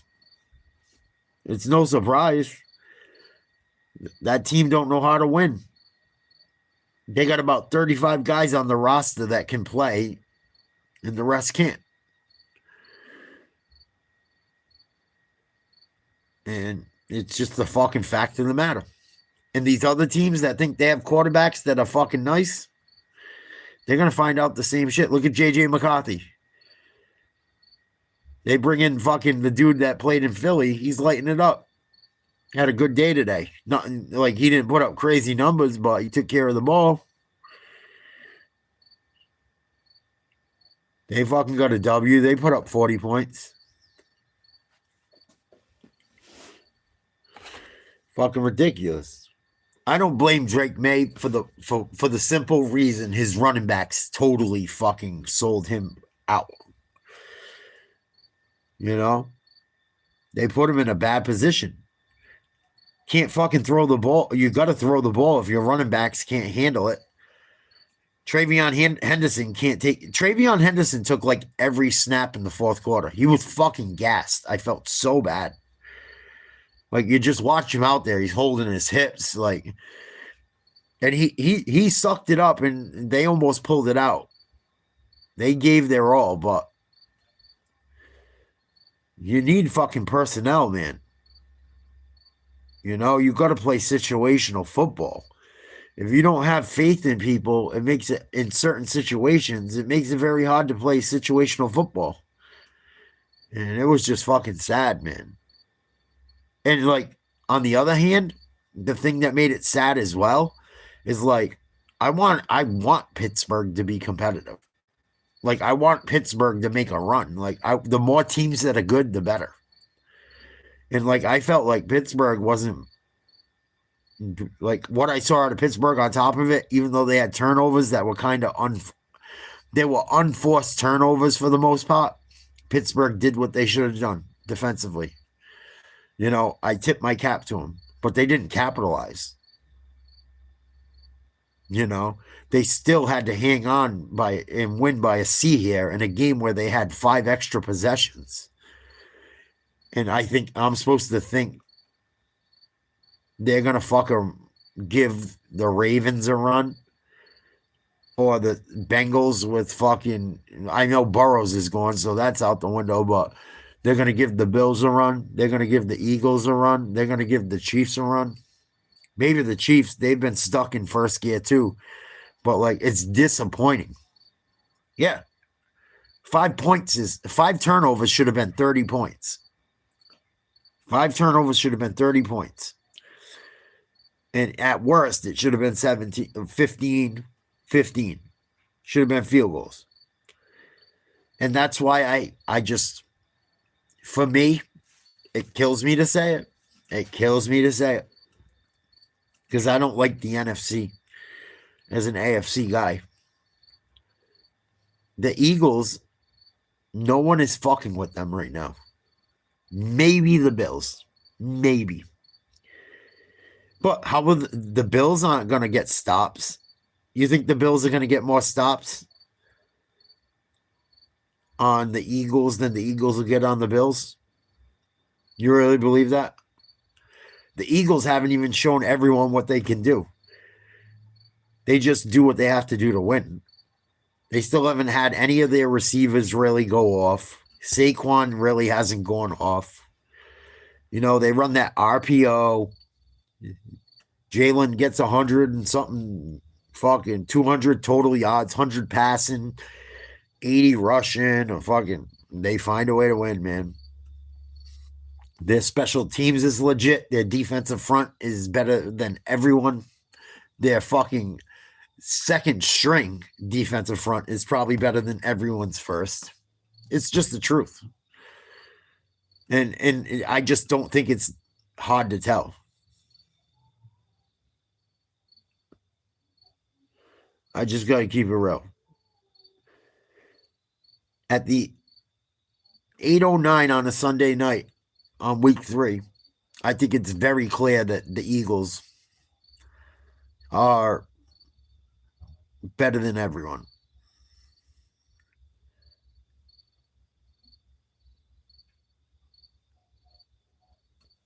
I think there's about 20 teams in the mix that might get a playoff spot. You got a bunch of cellar dwellers. You got some people that might be in the mix until about week 12, week 14. They'll bow out. Steelers probably get in. They're not going to make no noise, I don't think. I worry about Aaron Rodgers, what I saw today. In that offense a little bit. Like, New England's defense isn't that good. We didn't even have Christian Gonzalez today. If New England has Christian Gonzalez, they might win.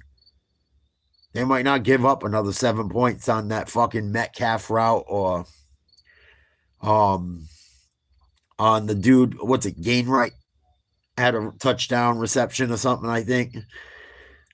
Fucking Christian Gonzalez plays, it might change something. I think it might cost Pittsburgh at least 6 or 7 points, potentially.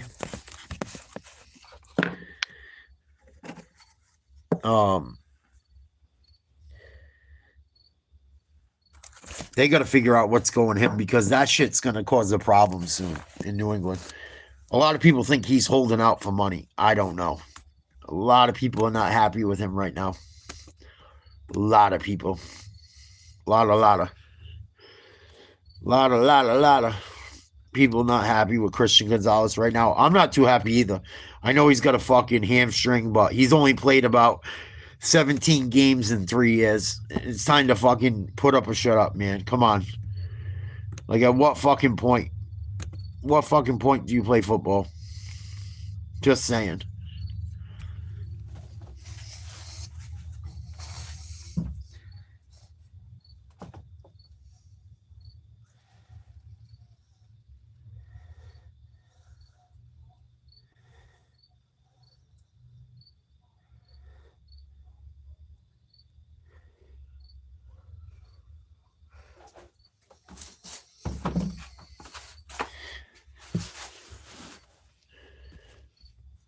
But we're going to check out the late night game. We'll hang out. We'll shoot the shit, whatever you guys want to talk about. As disappointed as I am, don't take it personal. It disgusts me. It's awful watching your fucking team suck cock. It just is. It's fucking brutal. It's not fun. And I just felt like New England just handed that game over. It's just how it felt to me. And it's different at watching it in person, but I just really felt like they really fucking gave it away. It didn't feel like a normal loss, if that makes sense. It didn't feel like we were outplayed. Felt like we said, "Here you go, Pittsburgh. Here you go. We owe you one." That's what it felt like.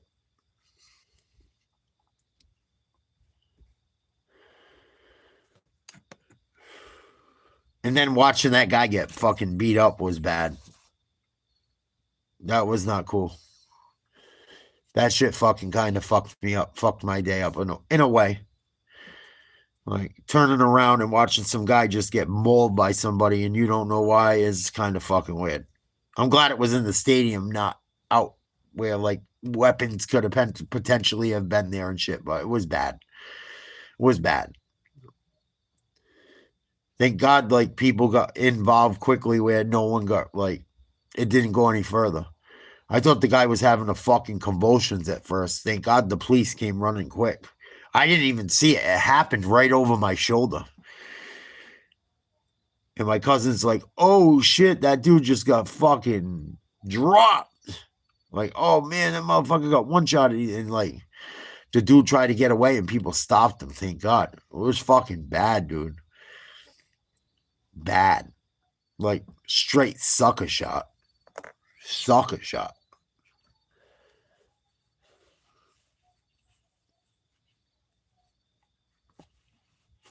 Like, what kind of person drops someone in a fucking stadium for talking, just like talking or whatever? You have words and shit. You're gonna fucking smack someone while then, like, punch them in the fucking temple when they're not looking for words? Like, I have a temper and all that shit, but I'll pop some shit. I would never hit someone when they're fucking not looking, or like, I won't take it there unless someone else wants to. But like, the fucking old guy wasn't even looking. Even if he told the young guy they were fucked up and talking shit to each other, the dude wasn't even looking. I turned around, the guy's flying. All I seen him go was boom. Fucking stupid.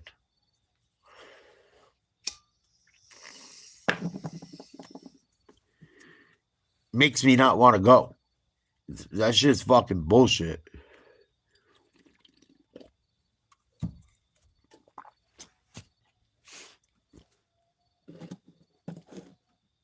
Scary fucking world we live in.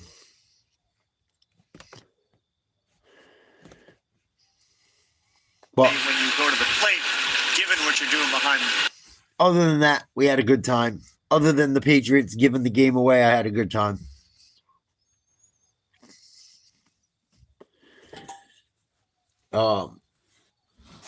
And I made some business connections today. It was cool. We got some shit we're working on. We're gonna do a podcast soon, I think.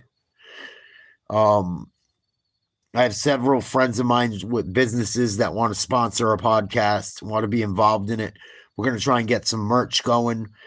We're gonna try and stop branching out and really doing something. I might change the name of the channel, but it'll still be me with other people. But I think I might switch the name over. But we'll still do a lot of the same shit. Especially if I can get a bag switching the name over, then we're definitely doing it. Like, you know what I mean? It's not that big a deal for me if it means that there can be growth and we can do better content and I can do more and whatnot. And people have been asking about a lot of that things and merch and shit. Everything I'm working on all of that right now. It's just, I have to be very careful how I go about it. I don't want to sell my soul, so to speak, doing it. And I don't want people to be paying a ton of money for junk on top of it. So we'll cross that bridge when we get there, but we're definitely working on a bunch of different shit. I want to give a quick little shout out. I know there's some, hopefully mostly adults are in here.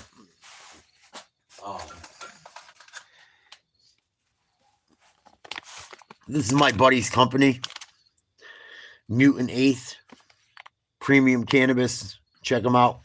I don't know if you can see it.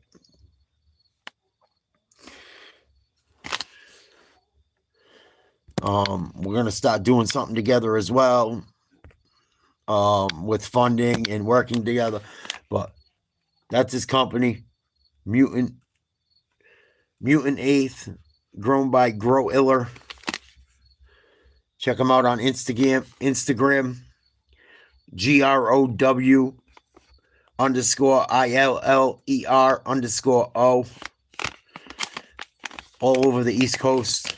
Working on other areas as well. It is phenomenal. He's my brother from another mother. A little something for y'all to check out. I don't know if you can see it, but it's legit.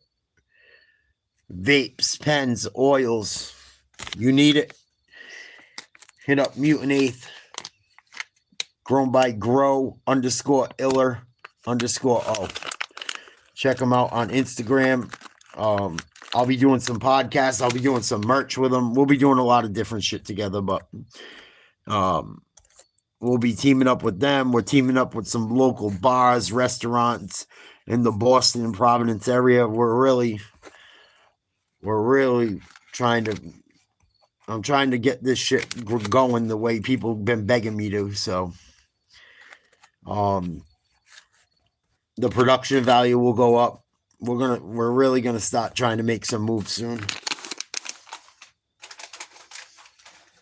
And I'm very excited about it. People are very optimistic. People really like what I've done on my own. Just showing initiative makes me feel good that people have a little bit of trust in me. Being a small content creator on my own, getting this little tiny channel to where it is as of right now out of pretty much my fucking basement. So definitely check those things out if you guys get a free minute. You can email me at nateslivetalk@yahoo.com if you want any questions about doing business, or any of the companies I'm working with and investors, or if you want to deal with us or want to do anything business-wise or non-business-wise, you want to tell your story, you want to talk sports, you want to, I'm working on a bunch of different stuff. So shout out to Omar, shout out to Nazario, shout out to Ready Mo. They know who they are. Caserta's Pizzeria, Federal Hill, shout out. I think that's all I have for tonight, but we'll be having more. Yeah, they fucking 5 turnovers. I was at the game. No, it wasn't just 4 fumbles. It was 5 turnovers. It was more than 4 fumbles. There were several picks. It was bad. It was bad.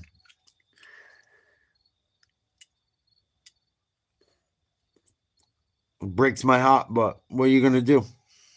Take the good with the bad.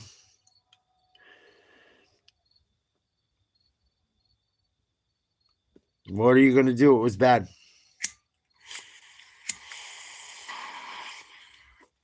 Very, very bad. Well, one of the interceptions got called back. That's why. Excuse me. Drake May threw 2 picks. One got called back because of an interception. And I think a fumble, because of a penalty. And then there was another fumble that there should have been like 6 turnovers, 7 turnovers, really. But what do I know? I was only at the game. What do I know?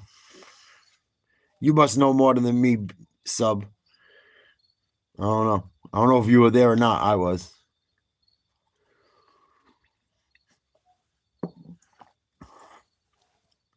Just saying. Just saying.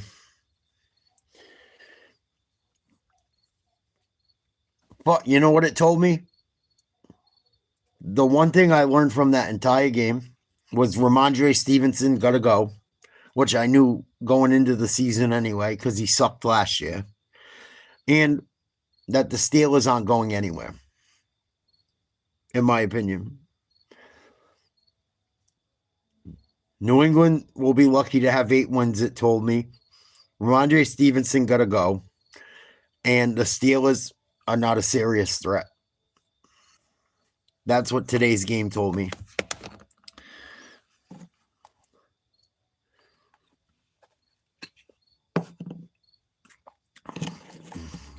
Because I enjoy it. Why do you ask the stupid questions? Why do you care what I do?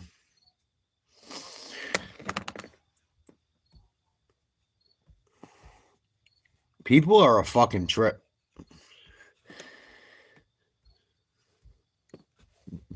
Why does your mom blow your dad? Because she likes to. Or maybe he likes it.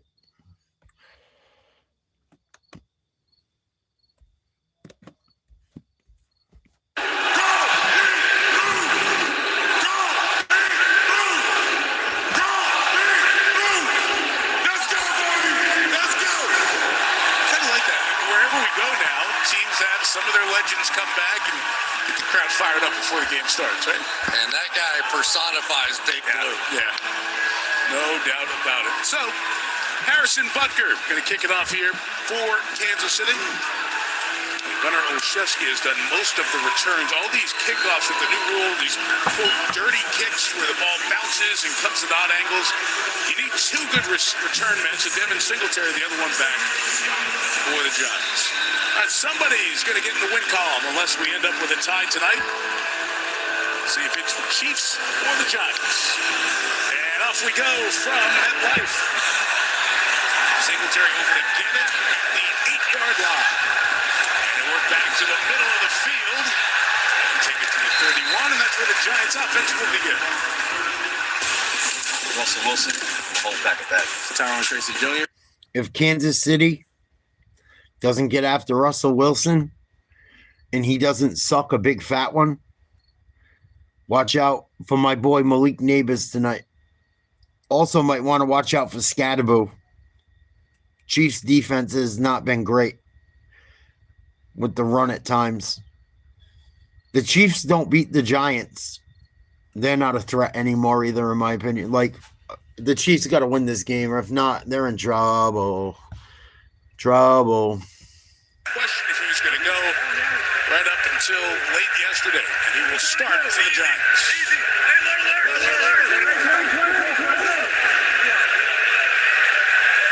Gain of 2. Russell Wilson and company begin at the 31. I don't care who wins, Terry.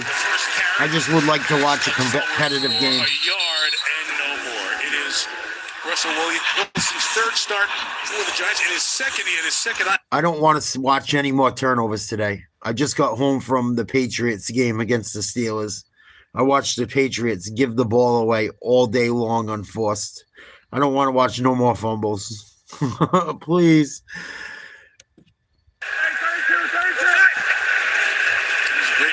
Whenever you go against Kansas City, no matter who it is. Their defensive coordinator. Nice run. Trouble. Spin move. First down. Tracy the back. Two tight ends in the backfield. Block 4 when he's got a first down at the 41-yard line. Good run by Tracy out of wishbone, and Tracy comes out with a hot hand, and that's always the question. Whoever gets hot of these running backs, they stay in. First down, Wilson double clutches. Nice little play. Tracy able to hang on to it, gets to the 46 against the Kansas City defense. Charles Minihu, Texas. Derek Notty, FSU. Chris Jones, Mississippi State. George Karlaftis. Yeah, it wasn't Vrabel's fault. Josh McDaniel, I don't like Josh McDaniel's play call most of this year. I hate it. I wouldn't blame Vrabel. I blame the players, the guys that coughed the ball up. Unforced turnovers. That's what killed New England today, not Mike Vrabel. Josh McDaniel's play call was bad. 2 out of their 3 running backs were horrible. Drake May shit his pants twice. And that's the ball game. What he's doing because What up, Steph?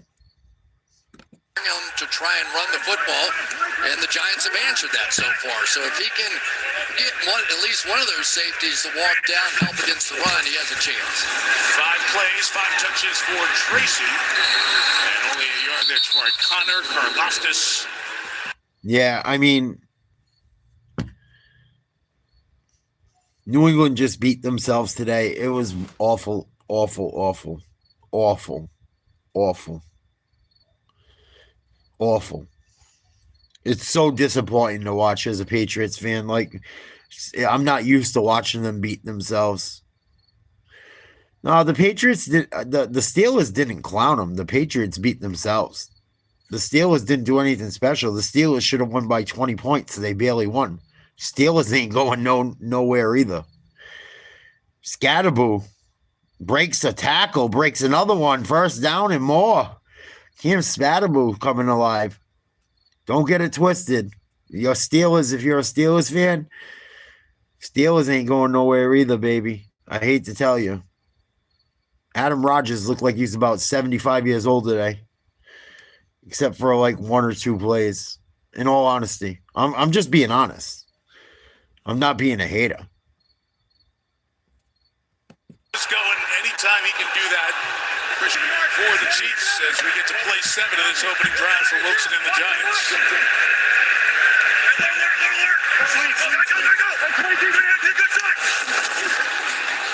Scannaboo that time in the backfield. George Karlaftis got a free run and had 3 other players come with him.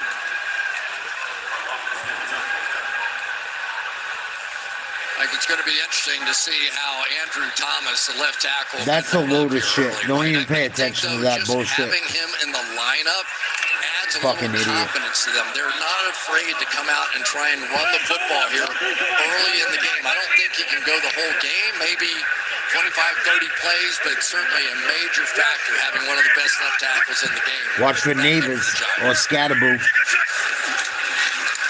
Wilson, Scatterboo. Gain of 3, driving. And Tranquil. Melissa, what about the left tackle spot for the Giants? Yeah, I spoke to head coach Ryan Dable in pregame warmups. He told me that he will be on a snap count. Didn't have a specific number. They just have to see how he holds up. I also spoke to Thomas pregame, and I asked, what's your biggest challenge tonight? He said the Chiefs have a really good defensive front. I have to be quick on my feet. Keep an eye on him.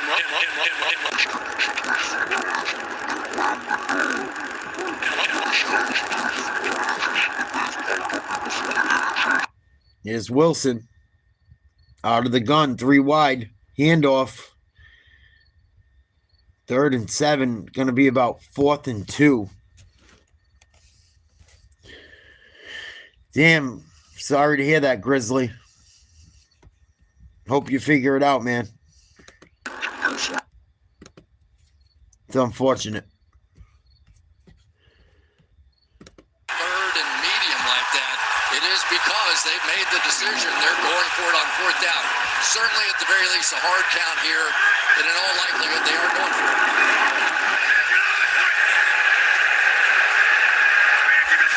They see the back. 4th and 3. Chiefs brings it pressure. Knocked down. From Wilson. Big stop. So the extra hands coming in there. Nick Bolton may have been the one to knock it down along with Chris Jones up front. The Chiefs stopping the Giants on 4th down. Big and stop. They get nothing out of this opening drive. So KC's defense, front first. The Chiefs and Mahomes will get the ball at the 32.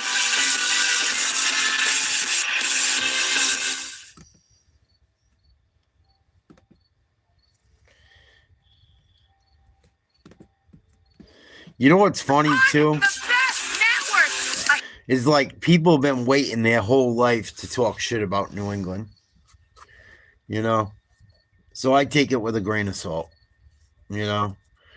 Everyone's an Eagles fan now. Everyone's a fan of the fucking this, of the that. Yada, yada, yada. Oh, I hear the Patriots suck 85 times a day. I know they suck. It's funny, no one was around when they were winning all them fucking Super Bowls saying they sucked. I don't glaze the Patriots. I keep it real with them. I don't just fucking jump teams like a lot of people do nowadays.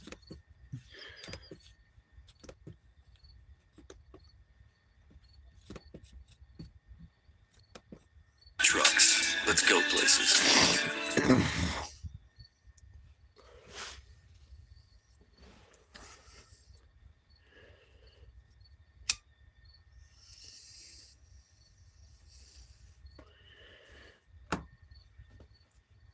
Grizzly, sounds like you need some fucking counseling.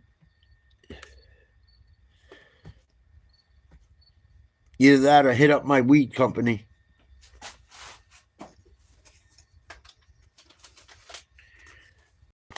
Check out me and my friend's company, Mutant Eighth. Check out grow_illa_o on Instagram. Got that shit that killed Elvis, Mutant Eighth.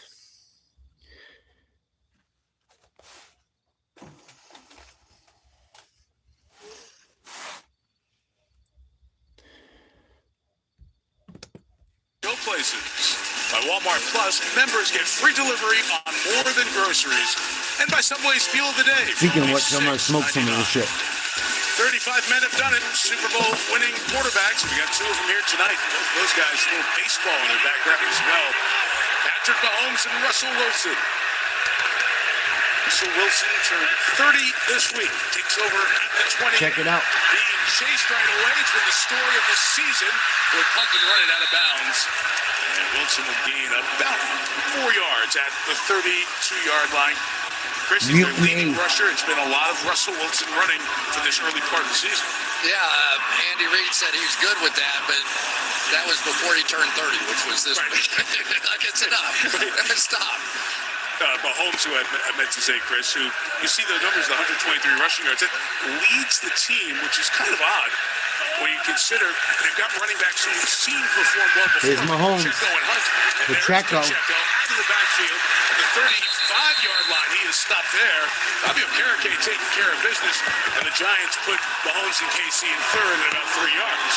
And there is a different look here for the New York Giants in this game already. They have Abdul Carter, one of their edge rushers, their top draft pick this year, basically playing inside linebacker right now because of all the injuries that they've had there. Here he is, 51 for the Giants, their number 3 overall pick. Mahomes out of the shotgun. Kareem Hunt, the back. Complete. Juju. Schuster for the first down. Dante Banks brings him down, but it's a KC first down at the 42-yard line.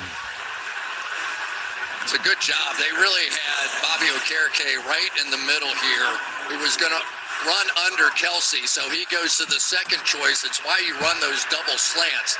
If you don't like the Shit first is one, good, or there's man. somebody Check it out. clogging up the middle of it, the outside throw should be fairly easy. Grow_Iller_O on Instagram. Hey, might be the one on. Right here to the left. Communication there in the line of scrimmage, and there's Hunt running to the left. A little push there for about 3 yards for this Kansas City offense. Patrick Mahomes II, Texas Tech University. Isaiah Pacheco, Rutgers University. Hollywood Brown, Oklahoma. Raquan Thornton, Baylor University. Juju Smith-Schuster, USC. Travis Kelce, Cleveland Heights, Ohio. Josh Simmons, Ohio State University. Kingsley Shumatia, BYU. Creed Humphrey, Oklahoma. Trey Smith, University of Tennessee. Juwan Taylor, Florida. Big name still missing. Xavier Worthy injured on the third play of the opener. Mahomes out of the gun. Complete. So they're trying to get other guys involved, and that is Noah Gray. Flag on the play. Season for the tight end, but that catch is coming back for a holding penalty. Holding. Offense number 71. 10-yard penalty. Second down. That's the rookie, the Chiefs' first-round pick, Josh Simmons. He is, and he's going against one of the absolute best in Brian Burns. Watch him come and dip underneath Simmons. Very few people have the ability to keep their power rush going and go underneath an offensive lineman like that. Well Nobody done. does it in this league better than Brian Burns. He is tremendous at turning that edge, and it's going to be quite the challenge for Josh Simmons, who really pitched a shutout a week ago in that game that they had then. Single back. Trips bunch right. Very happy with the rookies to start. So backed up. Juju screen. Schuster has some space. Might have a first. Across midfield, it picks up a first down. What up, Juice? Juju Smith-Schuster still showing. I had a fun day. Year 8. I'm so mad about the Patriots, though. It's the first down. They totally gave a game to the Holmes up over the Steelers. top, no Steelers had no Get the ball business in the winning hands that of game. Juju Smith-Schuster. And Mike, one of the So things from I'm a little watching sick over it. some of the film of Kansas City, But I'm not this letting it week ruin my is night. They need more I had fun. plays like that. I had a blast. Smith-Schuster made somebody miss. They haven't Besides been great one with thing that tackles in happened the that open bothered field the way me. we've But seen them in the other than past. that, I had a really good time. 2 yards there. Mahomes will take a shot going downfield. Tries to get the timing on the sideline, but out of bounds. There's Tyquan Thornton. Chris, they've come close. There was a couple random times act of to connect. violence Do it against the Giants defense. at the Patriots game while I was there. That wasn't cool. Oregon. Sexy Dexy. Not cool. Clemson. Roy Robertson Harris, SGP Warriors. Like Brian that. Burns, But Florida State. Bobby Okereke, Stanford. Swayze Bozeman, tried to make the best of Paulson it. Debo, Stanford University. Drew Phillips, Kentucky. Tyler Newbin, Minnesota. Yeah, I was there for all 5 turnovers. Fly, LSU. The All Dable in that unforced. secondary, those good pass rushers, they need to get better. 910 yards allowed in the first 2 games. Yards Worthy. Hollywood Brown along the sideline. Slung First out of down. bounds. Set up about a third, maybe a long yard here. Like what we're seeing are some really tight formations out of the Kansas City Chiefs. And I think it's because of all the pass rushers that the Giants can throw at them. Fucking Faziv's not fighting Oliveira. Did they find a replacement for Faziv yet? I was pretty bummed to see that too. Faziv and Oliveira, no more. Faziv got hurt. It's an extra second. Officially 3rd and 2. First down. Slants it inside. He gets the first down. Nice run. Inside the 40. Kareem Hunt. Chains at the 36. Already 10 and a half minutes into this opening quarter. So far, pretty methodical, right? We've seen the opportunity here for Patrick Mahomes to just sort of get this going. Now, the weird thing about the Chiefs this year, though, has been once they've gotten the ball down in the red zone, that's when they haven't been able to score touchdowns. Used to be that was the show, right? Yes. They would come down, all these trick plays and all the different things. So far this year, Mahomes has a 0 quarterback rating in the red zone. You said that. I thought you were crazy. Play action. Mahomes pumping. The third option. Oh, horrible throw. Was incomplete. And just a little bit of what you Him said. and Kelsey are never on the same page. In the first 2 games, witness that play. Chiefs look rough. It's bizarre. I mean, there's nothing I can say about it. Here he comes right here. He's just going to turn around. I mean, that's Oh, Kelsey should have had right? that. I mean, that one, 5th grade we were in that. Kelsey should have had that. Kelsey got to stop being a hoe. Kelsey's been in the middle of a couple of key plays. Kelsey, Mahomes supposedly told him off last week. And then him and Worthy got into it. Mahomes putting it up, sideline, nothing going for Kelsey, liking it by Tyler Newman. So 0 for 2 targeting Kelsey, and it's 3rd and long. And that's really what it's been. Why would you want someone to get injured? Top 4 receivers. Why would you want, like, I don't understand people. Out with the great speed, Rashee Rice, who You is want him to get hurt? guy inside, but it's been 3rd downs and red That's zone. kind of lame. Really have beaten the Chiefs in the first couple of games. Here we go. You again. don't want your team to beat them fair and square. You want them to get hurt.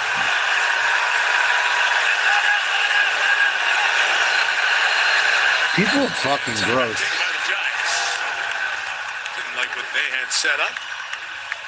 So the Giants will call for a timeout. Chris, you mentioned Rashee Rice, 3rd-year receiver. What the fuck is wrong with you, Josh? For the first 6 Like, games yeah, of everyone this get season. hurt. It's 4 games last year. It has been that attempt to find those game-breaking receivers to set everything back up for the Chiefs offense. That plus the way defenses are playing them. Must be a Chargers fan or a fucking Broncos fan. Xavier Worthy is the speed guy, right? He was the one could take the Or a top Bills or ball, Ravens stretch the fan, defense, make afraid them of him. back up. And then it was Rashee Rice and it was Travis Kelce working underneath. That was the magic of this offense. But you take out half the receivers, you're not going to look the same, and it has not looked the same. And they'll tell you, in camp during the summer, things looked really good. They knew they weren't going to have Rice, but they were getting hurt. The collision with Kelsey on the 3rd play of the season down in Brazil changed the fortunes. Mahomes. 3-4, picked up for the moment. The Mahomes Nice play. He had his man. Brown, no separation. Brown dropped it. Downfield from Drew Phillips. Nice play. Goal attempt to 50-plus coming up. At some point against the Chiefs, you have to win in man coverage, and that guy right there, Drew Phillips, with the only interception by a DB in this game, right on the money, gets his head around, gets the benefit of the doubt of a little contact. Beautifully done. Good D by Phillips. Harrison Butker, 1 miss on the season. It was a first-quarter miss against Philly last week of 58 yards. This from 54. He sliced it. Oh, he knocked it in. Hit the pole and knocked himself in. To slide in for the first points of the game. Just like that piece of shit Brian Savage's mother sucking on my pole so I knock a nut in. For the first time here tonight.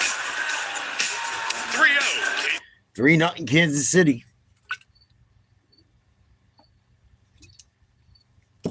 Let's check out our poll. Eagles and Bills are the two best teams in the league by far right now. 72% say no. 72% of people that voted on this poll are fucking morons. I wouldn't be surprised that's your fucking Super Bowl if both teams stay healthy. Right now, those are my two Super Bowl teams. Right now, today. Right now, today, after week 3, Eagles and Bills, I think, are far better than everyone. You want to put the Ravens up there? That's fine. Bills probably find a way to beat them. You want to put the Packers up there? I wouldn't. They just fucking lost to the Browns. I don't care if they didn't have fucking Reed or not. Jordan Love completely pooped himself as usual.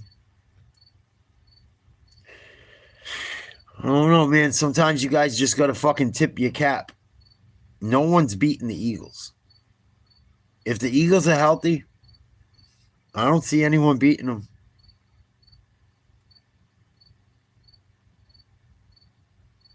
That's irrelevant about what I'm talking about, Joe. That's irrelevant. That's irrelevant. I'm talking about this season. 2025, 2026. I don't see anyone beating the Eagles right now. Nobody. Nobody.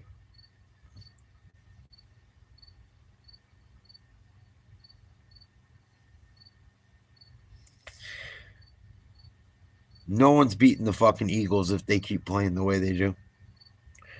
They might beat them for a game. They might squeak one out. They might bench some people here and there. No one is better than the Eagles right now. And the Eagles still have some health issues, but no one's beating the Eagles right now, in my opinion. I think the Eagles are by far the best team in the NFL right now. Now I would go Bills. And then I would go maybe Ravens. Green Bay, I don't trust. The Lions got fucking hosed by Green Bay. For me, it's the Eagles right now are the best team, and I don't think it's close. And I'm starting to worry about Kansas City, too. Kansas City is starting to look like San Fran did last year. Like they fucking overshot their window. And it's just my opinion. And then after going to that Patriots game today where they gave Pittsburgh the ball 5 times unforced and Pittsburgh only won by 7, no one should be worried about Pittsburgh or New England right now. Unless New England doesn't play Ramondre Stevenson anymore, then you might have a chance. Nice catch. First down, Slayton. Giants had a decent first drive. They stalled out. But, for Russell Wilson, it's like, all right, we got out of Denver and we basically told him either take this. I think I'm going to put money on the you're going to get benched. You got benched. Eagles to win it all soon. Comes here, it wasn't good on I think I'm going to do it. opening day, and it was almost like he. Nothing crazy, but I'm going to put something on him. Game last week against Dallas. Inside run here will get them the first down. Tyrone Tracy's going to stop at the 49-yard line. So after those, the long stretch in Seattle, obviously Super Bowl didn't end great, goes to Denver. But then that Pittsburgh year, and Russell told us, I wanted to go somewhere where it was all about ball. And we know the Steelers' legacy and Mike Tomlin. That was almost like a cleanse for him. And then coming here, and they draft Jackson. $100 when you're like 1,300. Sitting in the wings. So that's why maybe that performance doesn't look like anyone's going to beat him. Everybody else. I can still do this when I turn 37 in November at a very high level. I don't think it matters, Nate. When he gets the deep ball, they have no depth. He has the receivers to do it. It is pretty awesome. They're missing too many pieces depth-wise. 4-2. Giants fans. They're just sitting back going, no, I want to see the young guy. I want to see the new guy. I want to see him now. They opened the checkbooks for Ramondre Stevenson. Don't look like it's working out. And Brian Daboll knows what he can do with Russell. Ramondre Stevenson, I wanted gone last year. I was so mad they kept him. Should have traded him. Again against a defense that's usually pretty good. But let's remember that Patrick Mahomes He's a fucking sat out bum. his entire first year He's until got the very last fumbleitis. game, and that worked out okay. You think? 100 seconds left in this first quarter. Little swing by Wilson, and Tyrone Tracy. Collision on the sideline, and Tracy is not getting up. He got hit hard, and the Chiefs athletic training staff over there make sure he stays stable for the moment until the Giants staff can come over and get a look at the back. Yeah, Henderson played the whole fourth quarter with no help. So He was gassed Tracy because of all the fumbles. injured on that play. But Ramondre Stevenson is not the answer. 5 great touchdowns. He can't hold on to the ball. Gibson can't hold on to the fucking ball. What is that supposed to mean? Mag can't hold on to the So what it fucking means, ball. weird beard? Bad You look play like you about to calls. give out the Gettysburg Address. Bad Got a log cabin? formations. With that stovepipe hat? Today was the What's spraying, ugliest right? Patriots game I've Is it ever seen in 4 my life. scores? Since Bledsoe was there, it was awful. They totally just gave the game to Pittsburgh. Awful. Awful. Awful.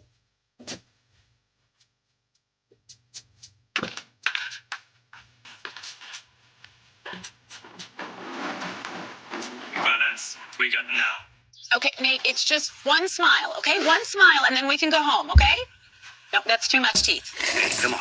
You gotta look at the camera, honey. Hey, listen to your mother. Buddy, look up, okay? It was awful. No, that's too far up. Awful. This isn't working. DeVito, you're in. Only thing that makes me feel better is like Pittsburgh's If only there were backups in might be real life. worse. Hey guys, Even though they won, but at least there's Progressive to New protect England your played as money. bad as they could, and they only Now that's a lost smile. by 7 to a Okay, team now that's everybody supposed look to at be a DeVito on this contender. one. McDonald's is putting value back on the menu. It's the only thing that makes me feel halfway okay. Make it a meal and save. Like, I thank God I'm not a Pittsburgh fan today.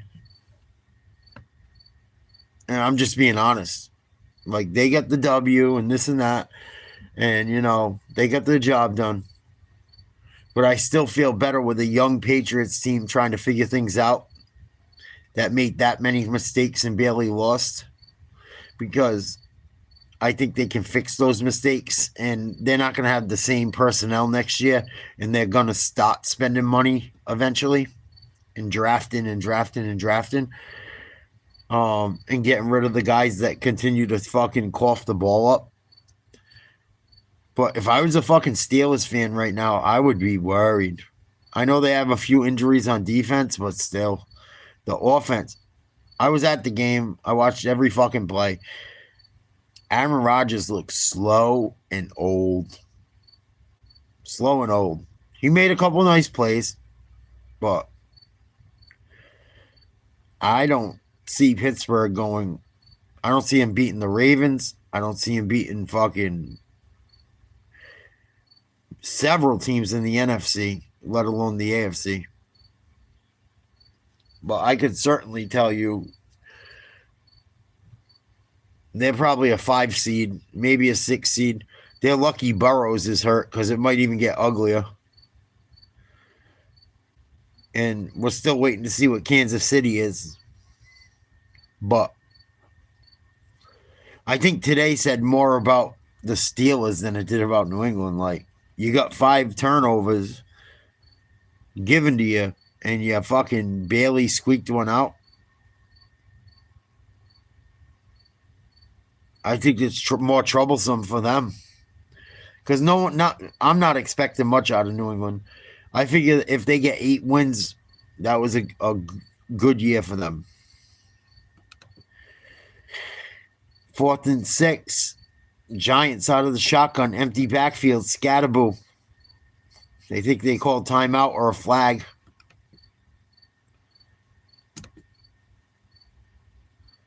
Delay a game. Giants.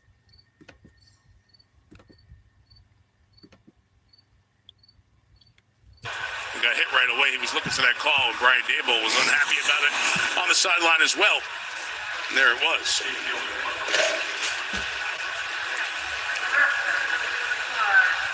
And then from Dable saw it on the big screen. He let the officials know about it. Giants were penalized a lot last week, 14 times for 160 yards. They get one in their favor there. They did not. So the lefty, Jamie Gillen, will kick it. Nico Remigio is back for KC. It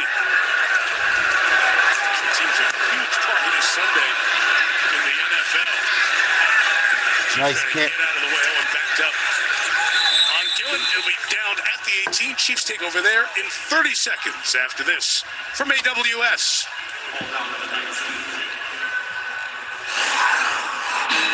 I have a lot of favorite Patriots of all time. I mean, Brady's the fucking go-to. I mean, I don't really have a favorite.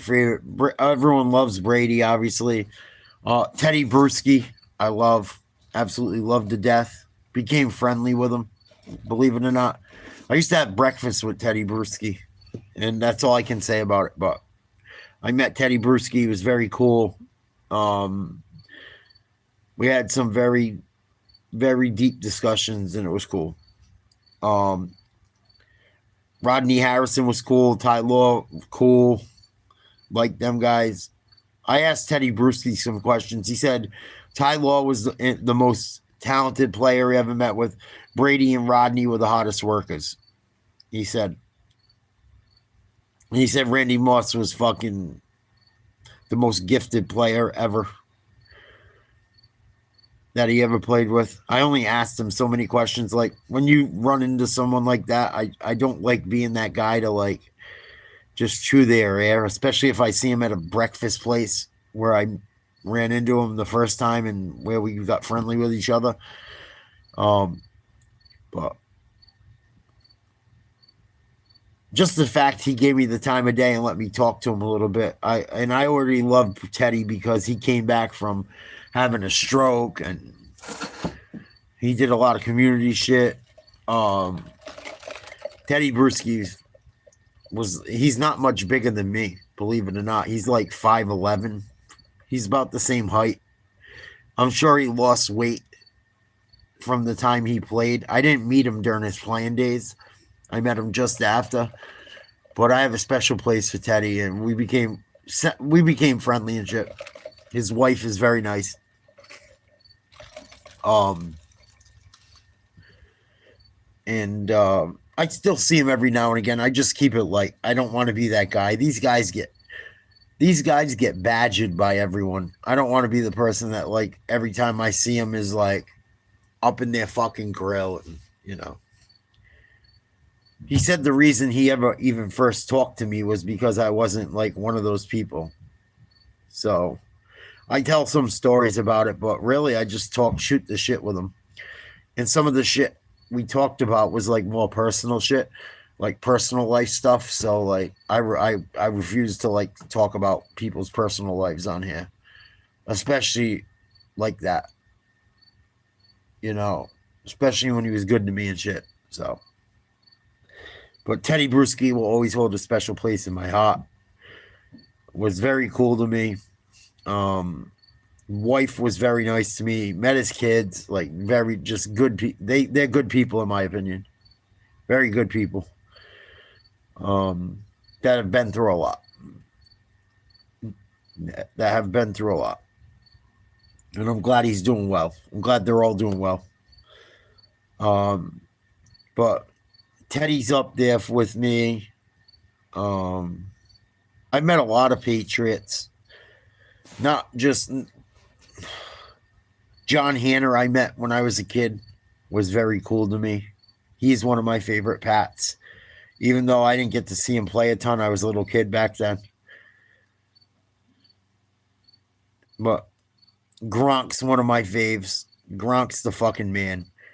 One of my friends, cousins, is like his personal assistant, and that was like I've been able to like reach out and ask some questions and talk to him a little bit, but all off the record, and very cool. A lot of them guys are pretty cool dudes, man. From what I hear. Pass rushers. Dexter Lawrence at the nose tackle position, as good a pass rusher as you'll see at that position. Sexy Dexy, they call him. Then Kayvon Thibodeau has been tremendous, and Brian Burns and Abdul Carter, even Bobby Okereke can rush the quarterback. So they're not holding the ball back there. Mahomes in trouble. Gets rid of it. I thought he caught it and had a knee down. If it's, yeah, is it backwards?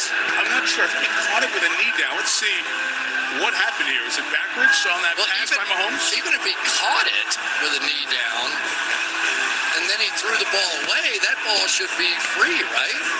It was just like Pacheco stopped after the play. Chiefs are coming out quick. There's Mahomes throwing it to Pacheco, and it did bounce. Yeah, it's got to be at least an illegal forward pass, right, Terry? So, Chris, what they ruled was an incomplete forward pass, the very first one. So the play is over at that point. They can't create an illegal forward pass for what... No, it was not even sorry-ass Pats. It was sorry-ass Ramondre Stevenson. It was sorry-ass sorry-ass Gibson. Drake May had a couple bad plays, but they weren't really his fault. The line kind of broke down. The play call was horrible. Two out of New England's 3 running backs cost them today's game. Christian Gonzalez not playing, being a bitch, cost them today's game. At some point, when do you come back, dude? Come on. I know it's a hamstring and shit, but you haven't played one fucking game this year.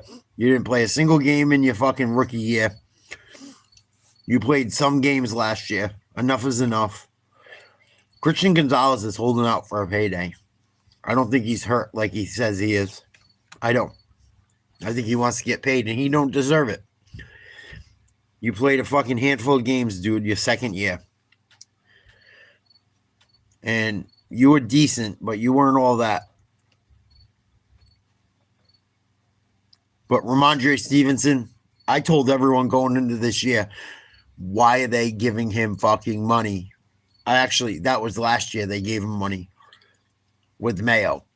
I knew Ramondre was done last year.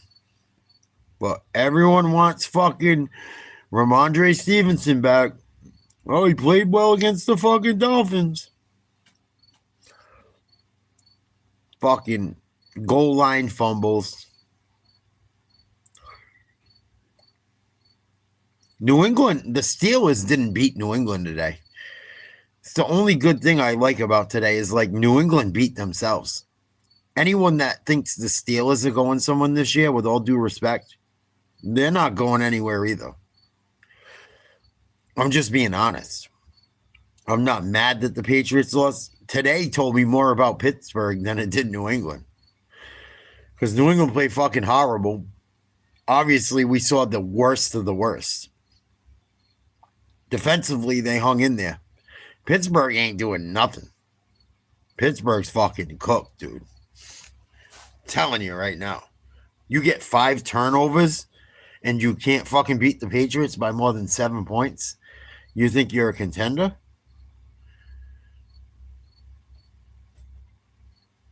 You are not. You are not. 5 turnovers, you couldn't beat New England by more than 7 points. New England would have had about 21 more points. New England should have won by 2 touchdowns if they didn't fumble on the fucking goal line twice and throw a pick. New England beat themselves. And Steelers fans know it. They left there knowing today, like, yeah, we're not going nowhere.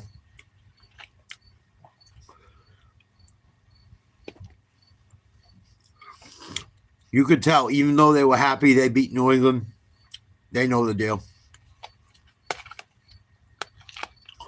Aaron Rodgers is going to a fucking old folks home soon, dude.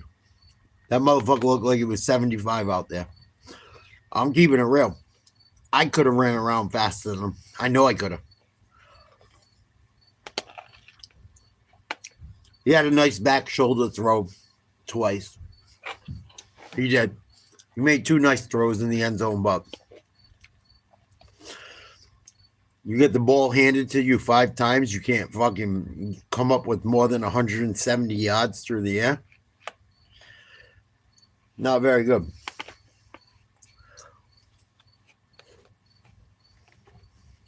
Nobody's beating the Eagles.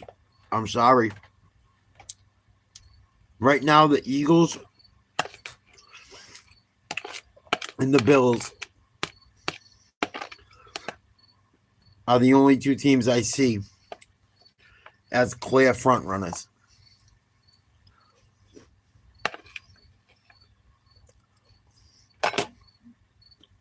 It's my opinion. But I think it's pretty fucking clear they're the 2 best teams in the league right now. I don't think so. The Packers couldn't even beat the Browns. They lost 1 wide receiver. They can't beat the Browns. Steelers, 5 turnovers. Barely beat the Patriots. They're not going nowhere, man. Especially the Packers. Reed's all beat up. Every time Reed goes down, it happened last year in the playoffs. All the Packers fucking wide receivers all beat up. Couldn't do shit.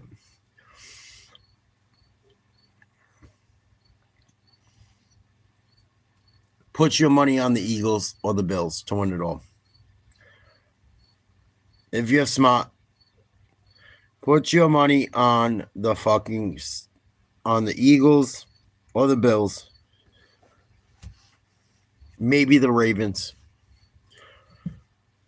Those are your 3 best teams. And the rest it's not even close. Detroit sucks if they don't play at home. Steelers ain't going nowhere with Aaron Rodgers. He looks so fucking slow today. I'm just being honest. I'm not being a hater. I'm really not. New England didn't deserve to win that game. Their running backs totally fucking gave it away. Aaron Rodgers couldn't fucking score more than 20 points, and they had 5 turnovers. They forced 5 well, they weren't forced, but they say they're forced. They got given the ball 5 times from New England. They couldn't score more than fucking 20 points. You think they're going somewhere? Ain't happening. Ain't fucking happening. He didn't even have 200 yards of total offense. Aaron Rodgers is done. Telling you. Done. Done. And the colder it gets, the worse it's going to get. Watch. And New England, if they get 8 wins, I'll fucking thank the Lord above. I told you, I got them anywhere. I said 6 wins, more like 8. If they win 10, I'll be shocked. I think I'll probably be pretty damn close to my prediction. But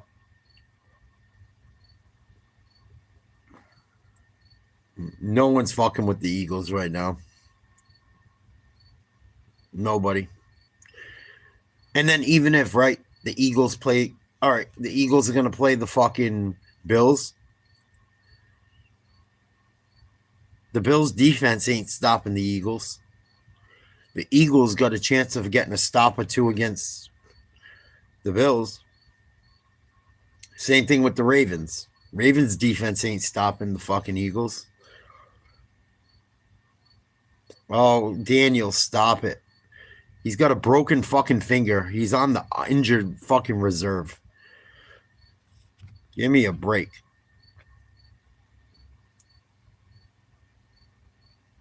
Not close enough to the line of scrimmage. Didn't break the center belt line. You don't even know when he'll be back. Flag and 30-17. Out quick to Gray. Gets it closer. Field goal from here will be 48 yards. So Mahomes takes little time and gives Butker a better look at it.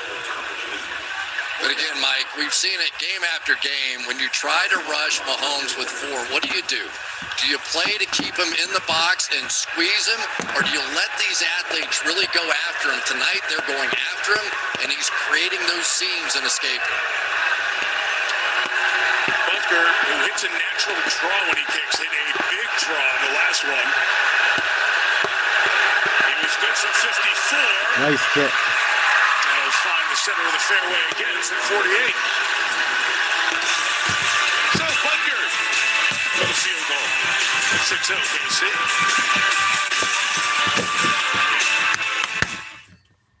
Let it start. And Kansas City looks worse and worse. Kansas City looks worse and worse. I know they're missing a receiver or another one's back, but they're not looking too fucking hot. Travis Kelce's at the end of his rope. It's getting more and more obvious.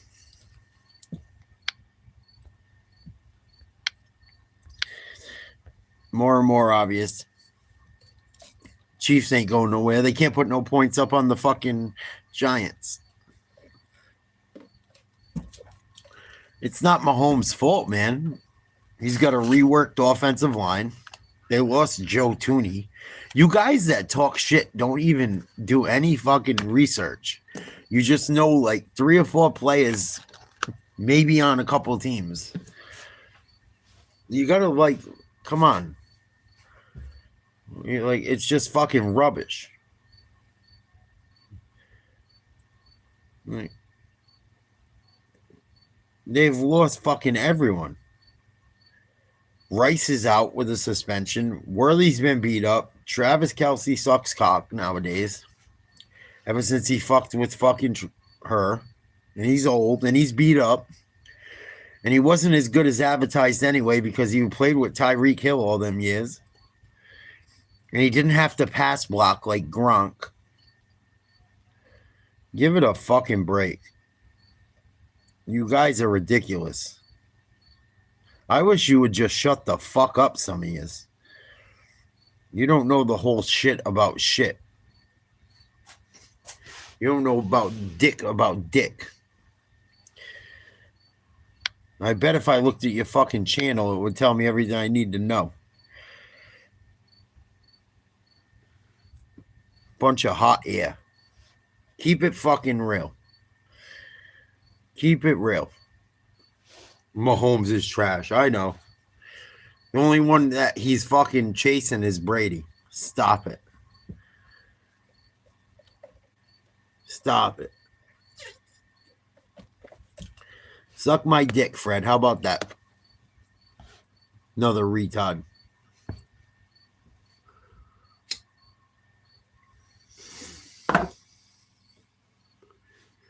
Of course he did. They had Kareem Hunt. They had fucking Juju back in the day. They had fucking, come on. They had the other guy, Johnson. Stop it. Montana ain't Brady, and neither is Bradshaw. Stop it. Stop it. You fucking idiots got to stop. I'm going to start calling everyone out. It's the truth. You guys are more toxic than... talking to idiots about sports is more toxic than talking politics. It's fucking wild. And I love when everyone's like, oh, Matana's so great. Well, he had fucking Jerry Rice for fucking most of his career. Stop it. Had Jerry Rice, every fucking running back, a killer defense, killer fucking tight ends, killer running backs. Like, Joe Montana had more help than fucking anybody. Stop it. I don't think so. You're watching me. I'm not watching you. I think you're the idiot.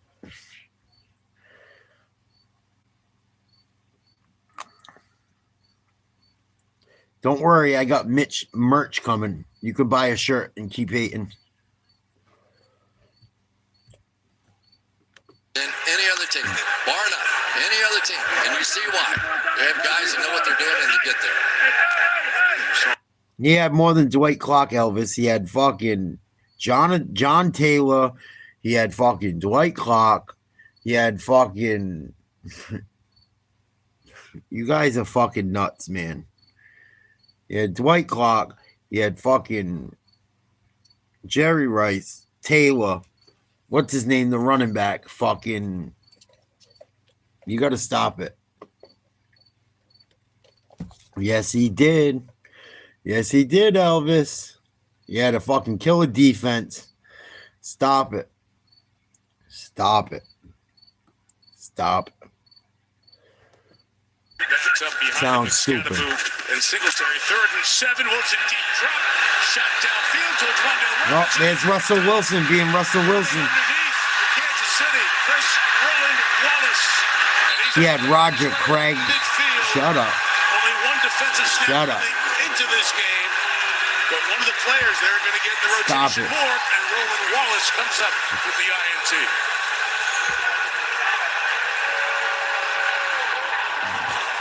I think the Giants finally lost their patience. You're going to see it looks like it's going to be something. I don't give a fuck if he had him in 81 or not. He still had a squad. Still had a squad. Still had a squad. Still had a squad. Stop it. Stop it. You guys weren't even fucking born in this millennium, probably.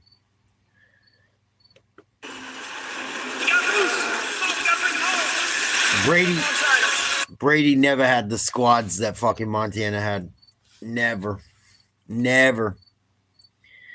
The one year they fell short, he had a squad. That was about it. The year they should have went perfect was his squad. And even that, well, who he had, Moss? Wes Welker was fucking nobody till he came to New England. I already said Roger Craig. Give me a fucking break. You guys got to stop, man. Doubtful. You wouldn't have a fucking retarded name like you do if you were 80.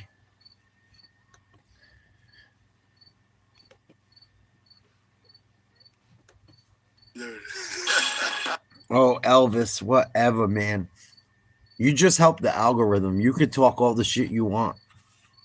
It's fine. It's just another click, another view.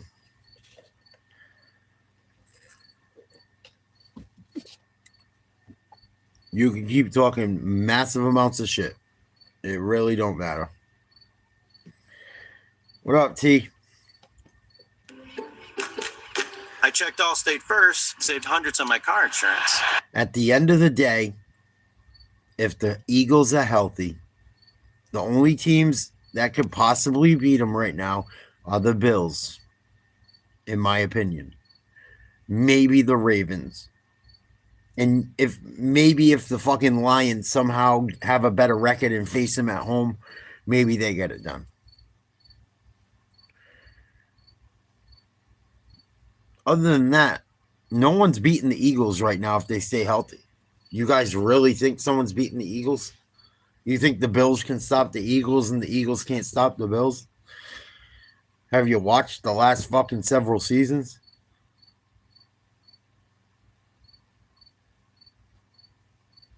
Stop it, man. You sound stupid. That's how much of a fucking retard you are, Elvis. You're arguing with me about shit that you agree with. You fucking mongoloid. John 35-0. Yeah, the Rams can't until they have to kick a field goal. Don Bosco, number 1, number 3 high schools in Jersey. Big meeting coming up this weekend. After the turnover, Chiefs have it to 47. And it's a run for Isaiah Pacheco inside. Maybe, I don't know. Well, we've seen it. Did he beat a bitch up? Magic over the years. Patrick Mahomes and Travis Kelce and so. I never knew Joe beat a bitch up. I wouldn't doubt it. Wouldn't doubt they hushed it.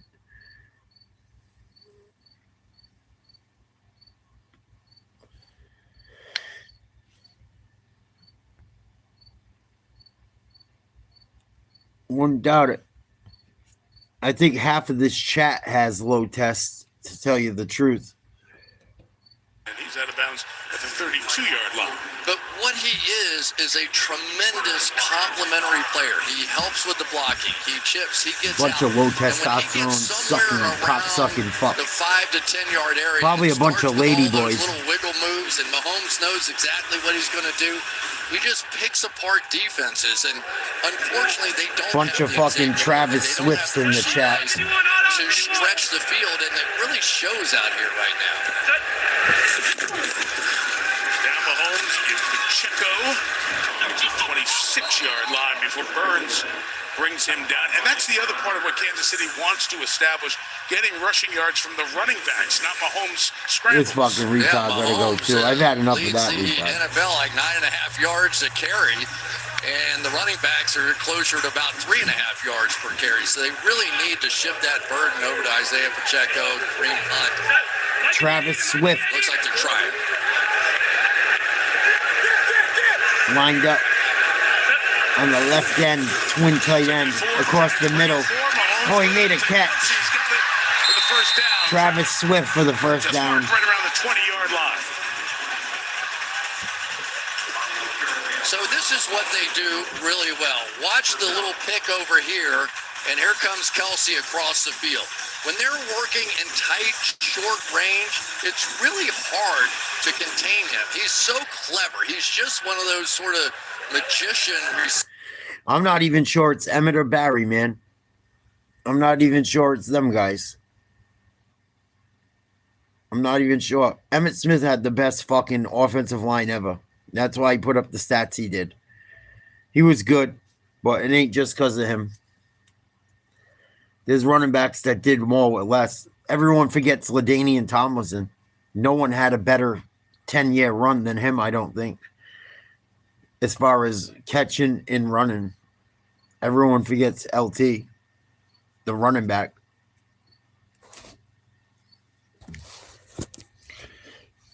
He's punch drunk, Tiger. And his coach sucks. Walter Payton's up there. Has either escaped when they've gotten close Dickerson. or just gotten rid of it. Thanks for getting the man here. It's Kelsey on the edge. Not going anywhere. Drew Phillips for the second time tonight. I didn't get to watch Jim Brown. I don't know enough about him. Third and long. I know he did a lot for the sport.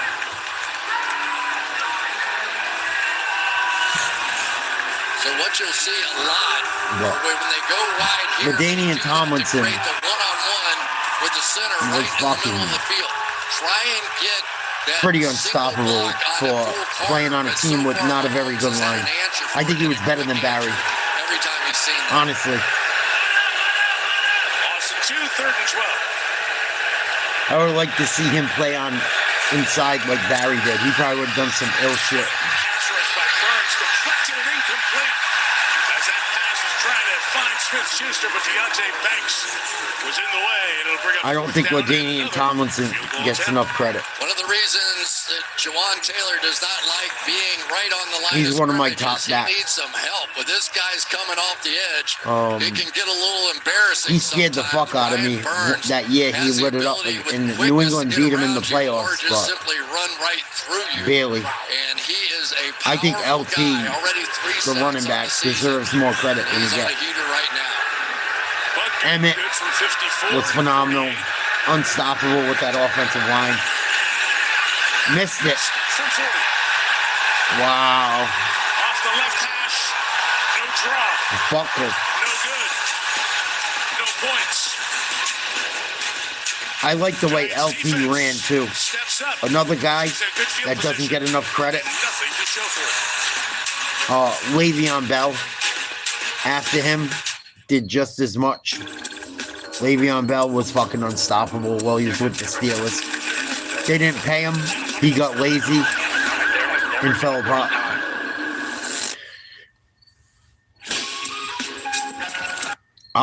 The Steelers found a way to win today. Steelers ain't going nowhere, bro. I just got to be honest with you. I went to the game. I'm disappointed in the Patriots. The Steelers did what they should have. It was 5 unforced errors, pretty much. Like, the Patriots just handed them that game. I got to be honest. I was at it. I saw it all. It wasn't like the Steelers were applying so much pressure or played so amazing. Like, oh my God, they just got another. Like, it wasn't like that. The Patriots beat themselves. It wasn't the Steelers doing anything scheme wise that caught them. Like the Patriots blew it. And honestly, I think the Steelers have no shot of winning it all this year after seeing that game today. Aaron Rodgers looked super old. The Patriots gave him the ball at the goal line 2 or 3 times where he could have had long drives and even if nothing else got yardage, and he didn't. He had under 200 fucking yards passing and running. They barely won. They won by 6 or 7. They should have beat the Patriots by at least fucking... It should have been one way or the other. The Patriots won by fucking 20 or the Steelers won by 20. Neither of those teams are going anywhere. I don't know what you're talking about, sub. I don't know. I was pretty sick and I've been losing weight, so your douchey comments have no bearing on me. But thank you for the motivation. That's all I'll use it for.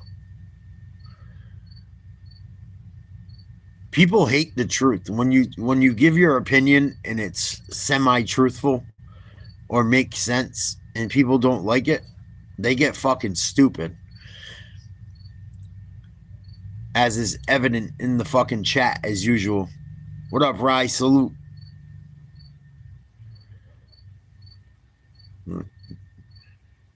And I'm not hating on Pittsburgh. They did what they had to do to win. But if you think Pittsburgh is going anywhere when they couldn't win a game against New England, when New England gave them the ball 5 times, and you think they're fucking going somewhere or going to be a front runner, you are sadly mistaken. I'm just being honest. Just being honest. The Eagles are going to whoop everyone's ass until they have an injury. If the Eagles stay healthy, no one's beating them. No one. Their defense is better than everyone. Their offense is better than everyone. It was evident again this week. Their special teams are better. The Eagles have the best fucking team in all phases, and it's never been clearer. As a Patriots fan, I have no problem saying it. The Eagles are the best team in the NFL by far. The only team I think has a shot at beating them right now is the Bills. You don't have to like it, but sit back and watch. As long as there's no injuries, no one's going to beat them. No one's going to beat them. Their defensive line, they can stop any of the 8 guys they have on it, and they lost like 4 guys. No one is going to beat the Eagles if they're healthy, especially in the playoffs. People can't even get them to fucking turn the ball over in 4 downs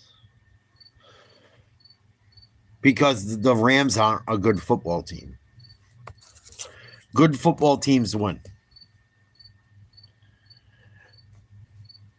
And this is what I'm saying, right? If the Patriots play the Bills and they turn the ball over 5 times and give it to them, right? Like they did to the Steelers, the Bills score fucking probably 18 to 35 points. If they do it to the fucking Eagles, same thing. If they do it to the Ravens, same thing. Anyone else? Not included. It's very, very obvious who the front running teams in this league are. And I'm really surprised. I thought at some point the Chiefs would put up a fight, but they're starting to look fucking scary too. Like where they can't hang anymore either. Steelers can't hang. Aaron Rodgers looked 50 years old today. The old Aaron Rodgers would have hung 50 on the Patriots. with nobodies. I'll bet whatever fucking dollar amount you guys want. Steelers are going nowhere. Nowhere. Nowhere. The Eagles, Bills, and Ravens right now are the three teams with the shot. And the Eagles can slow down the fucking Ravens. The Eagles can slow down the Bills. I don't think either of those teams can slow them down if everyone stays healthy. It's just the fucking reality. You guys got to get in touch with reality, man. Watch the fucking games. Watch what's happening. Bills can't fucking get stops. They're lucky they got to stop. They're lucky Tua's got fucking CTE, unfortunately. I'm not ragging on them. Fucking Miami don't give fucking the Bills problems. I mean, Miami doesn't give the Eagles problems. New England doesn't give the fucking Eagles problems. The Steelers had fucking problems with New England. The Bills had problem with fucking the Dolphins. There's levels to this shit, man. Levels to this shit. Levels to this shit. You got like 4 teams that have a shot. 4 or 5 right now. The fucking Browns beat the fucking Packers. There goes that. The minute the Packers lose receivers, we automatically see what Love becomes. I told everyone I still don't believe in Love going into this season.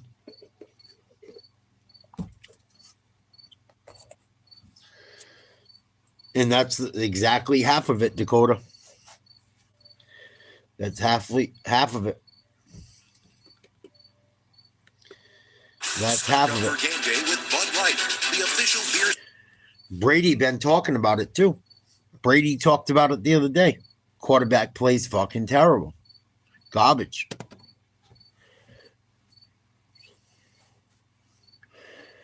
And Brock Purdy, he didn't fucking play great before he got hurt. San Fran, if they weren't in the division they're in, they're fucking nobody.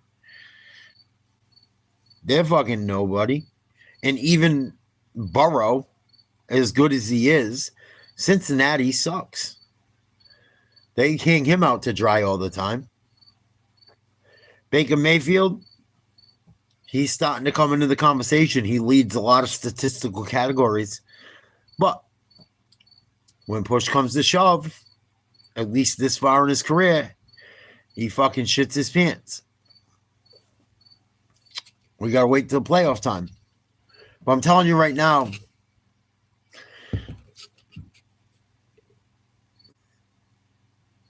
Pittsburgh is not a threat.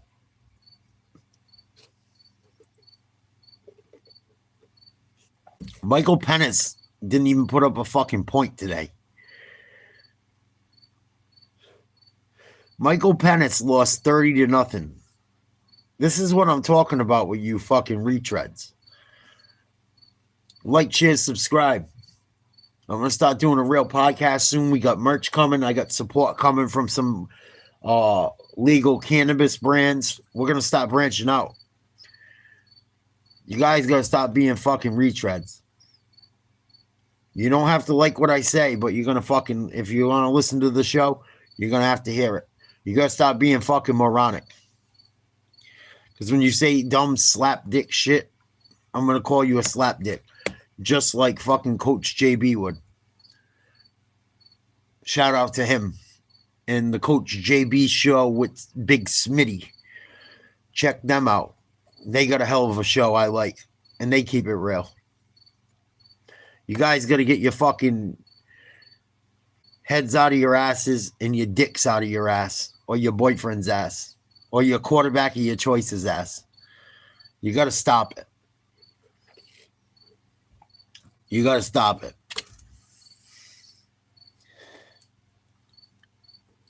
You sound fucking bogus. Literally couldn't catch watching it bounce and shoots up in the air, and the guy got it. It's a 52-yard field goal from here. Remember, You sound like you're swinging a fucking rainbow flag. Jamie Gillen kicking. Depends on the Giants do here. Wilson putting it up top on third. Russell Wilson sucks. Down late as there's contact by Wilson. The pass falls incomplete. They're not going nowhere. They rough him. They're not going nowhere. Personal foul.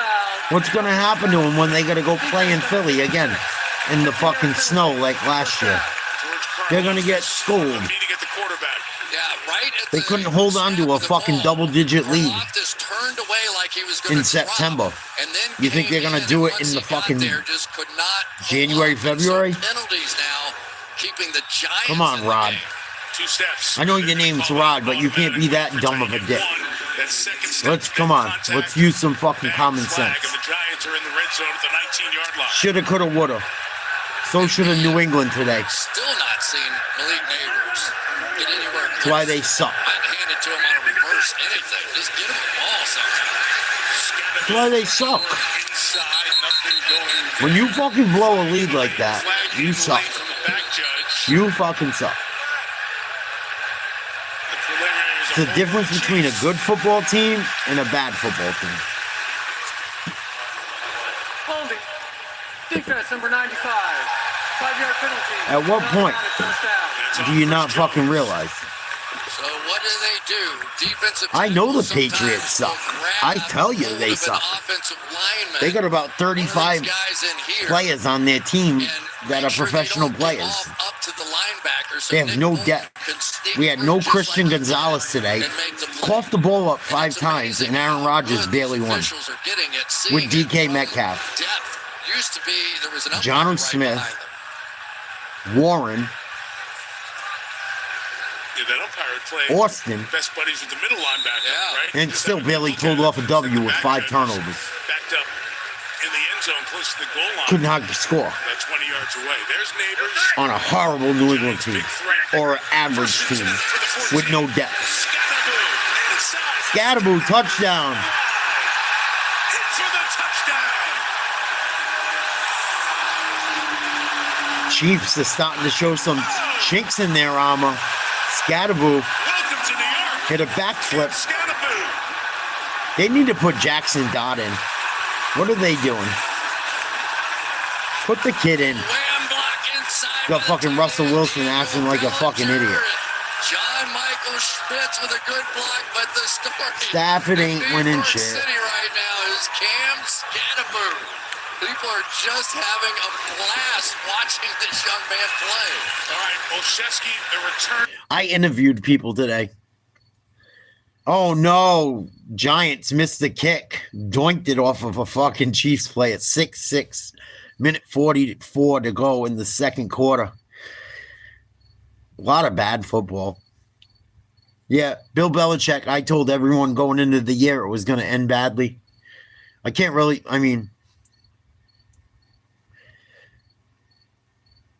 I've seen his girl a few times. Like, she's not as ugly as people think. Like, she's kind of cute, man. She looks like a poor man's Katy Perry. She's not as thick as Katy Perry and shit, but she could get it, man. Like, he's fucking... I'm not saying it's right or wrong, but he's definitely having some fun doing his fucking thing.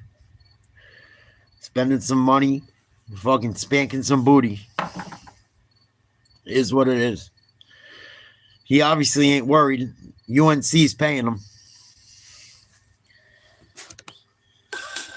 Don't hurt him, Kev.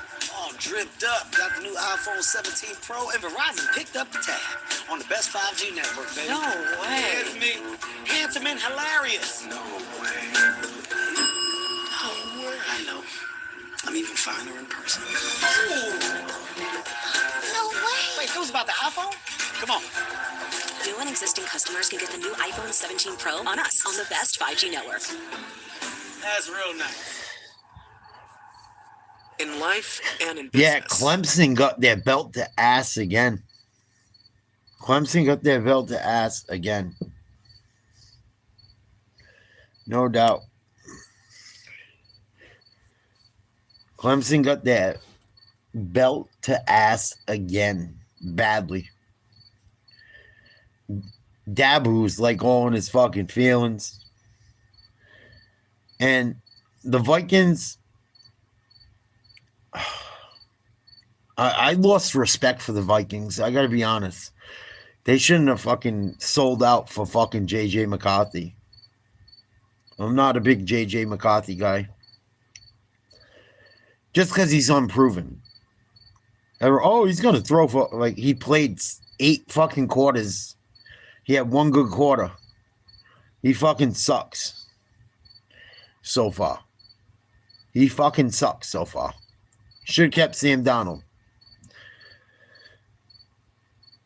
And then they have fucking Carson Wentz coming today. A guy that fucking Philadelphia gave up on early in his career, had injuries that had success. And he fucking puts 40 up. Yeah, and it's the same thing with Drake May. Like, everyone's so mad at Drake May and shit. And he's fucking young. He's got barely a whole offensive line. His fucking running backs just fumble, besides the rookie from Ohio State. Henderson. I went to the game today. It was fucking ugly. It was ugly. The only good thing that came out of today's game was that the Steelers ain't shit. To tell you the truth. I actually feel good about the Patriots going forward, that they turned the ball over in horrible ways, unforced ways, and actually only lost by fucking 7 points.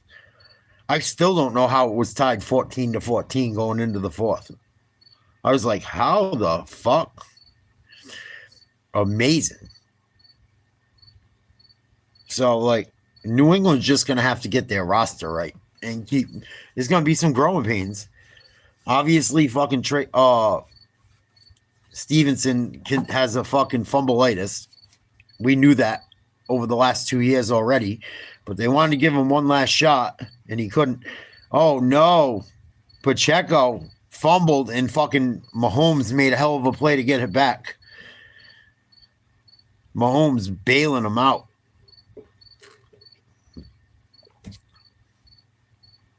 But there's like 4 or 5 teams to me as of right now that are healthy, that have a shot at winning it. The Eagles are the front runner by a fucking ton. After that, I go Bills, maybe Ravens. Packers, I don't fucking believe in as much since they lost Reed, because every time Love loses any type of fucking any part of his receiving core, he turns into a pumpkin, as he did today. You know, he better hope he figures out fucking Matthew Golding real quick. The Rams, what was good about today's performance? You fucking blew a double-digit lead and you fucking couldn't even kick a field goal, man. What the fuck was good about that?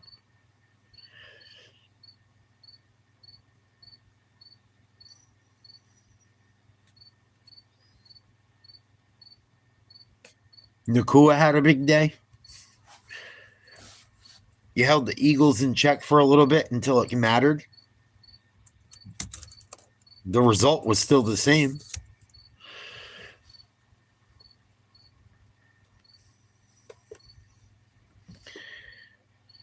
Handoff. Wow, Kansas City struggle bus.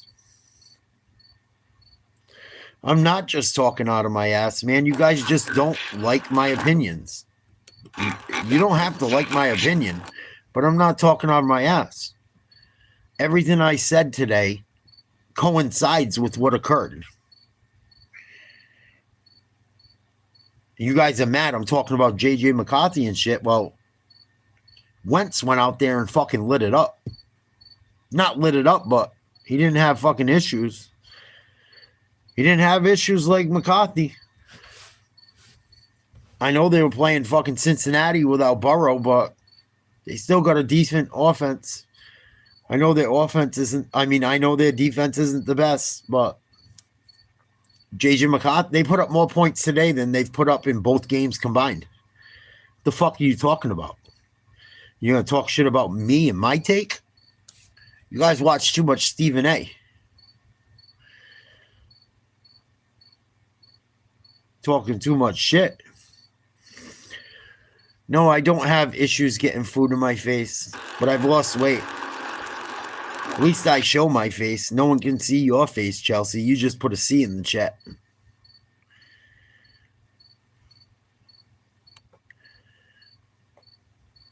No, maybe Stafford.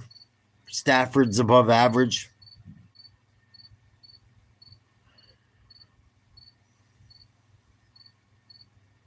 Stafford is above average. Fucking Devontae Adams has been garbage for years.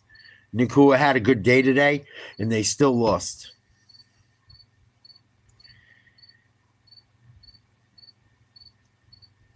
You guys did everything you could, and you couldn't beat the fucking Eagles. You guys had to fucking miss 2 kicks to lose, and you found a way. You found a fucking way to lose, missing 2 field goals. Up by double digits. You think I got something good to say about the Rams? Fuck out of here. Fuck out of here. Are you crazy? You must, and I'm the fucked up one? My take is fucked up? My take is fucked up, but you missed 2 field goals and blew a fucking double-digit lead, but my take on the Rams is fucked up. No. Your take on the Rams is fucked up. They suck cock. Facts. Facts.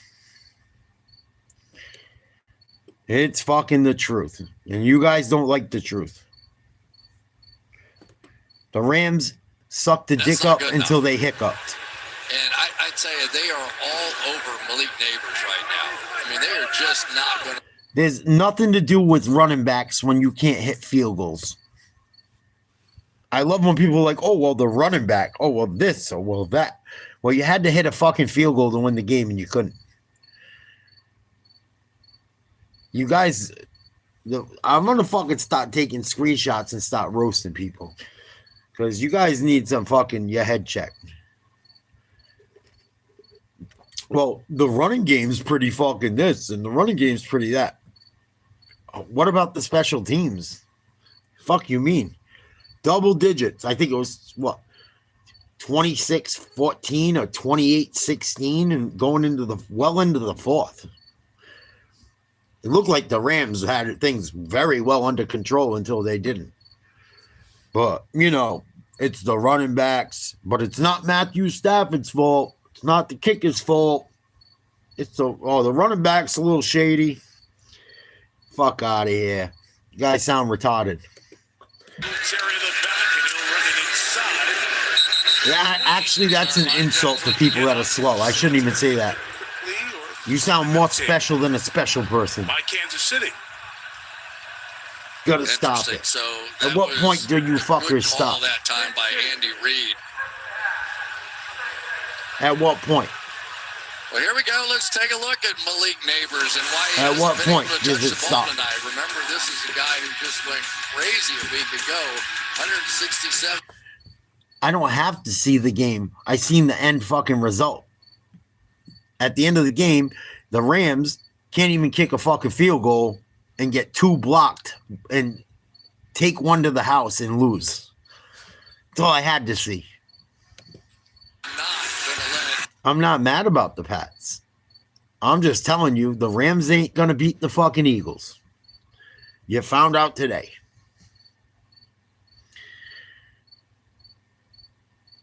The Pittsburgh Steelers ain't going nowhere.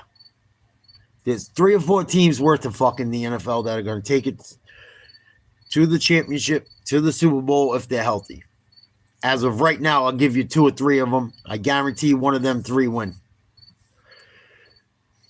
Eagles stay healthy. Nobody's beating them. Interception, Russell Wilson, as usual. Big pick before the half for Kansas City. And I was at the New England game today. I'm still more confident about New England with the horrible turnovers today than I am with the Steelers going for it. The Steelers are fucking cooked as well. 5 takeaways and barely win by fucking a touchdown. They're right in the same fucking boat, only they won. Oh, stop it. It's the special teams' fault, the kicker's fault. It's so funny. Oh, it's this one's fault. It's a team fault. The Eagles found a way to win. They always do. You guys haven't noticed it yet? I don't even know how it's a debate. How is it even a debate anymore that the Eagles are the best team in the league? They've only shown it over the last several fucking years that it's not even close anymore. It's not even close anymore. And whether you like the way they play or not is irrelevant because all they do is win. You guys can talk shit, tell me to go eat donuts, tell me to eat a fat cock. The fact remains the fucking Eagles are the best team in the NFL. Last year, maybe the year before, for majority of the year, and most certainly so far this year. And if you guys can't accept that, you'll probably accept it by the end of the year. You're going to have to fucking get acquainted with it, man. Just telling you the truth. Just telling you the truth. The Buccaneers might be a long shot. You might get fucking lucky. Maybe Baker fucking finally get something done, but all them guys are beat up again. Mike Evans went down today. You guys don't pay attention to dick. Like, the people that talk massive shit don't pay attention to the injury report, don't see what happened, don't watch fucking Red Zone. Like, you guys, my channel is built on talking sports and watching the shit. I got all 4 teams that made it to the fucking AFC and NFC championship right last year. I got almost everything right. I took the fucking Kansas City at the beginning of the year and the Eagles ended up winning. I thought Kansas City would find a way before Rice got hurt. That was my only fucking thing wrong all last year. Just about. That and the Commanders beat the Lions. Other than that, I pretty much went fucking perfect. My Final Four. NCAA. Pretty much fucking perfect. Other than Duke falling apart, everything else went as planned.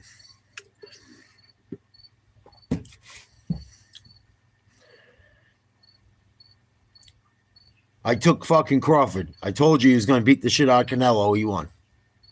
At what point does someone finally fucking believe me a little bit? At what point? At what point? My UFC shit is usually 70% or better.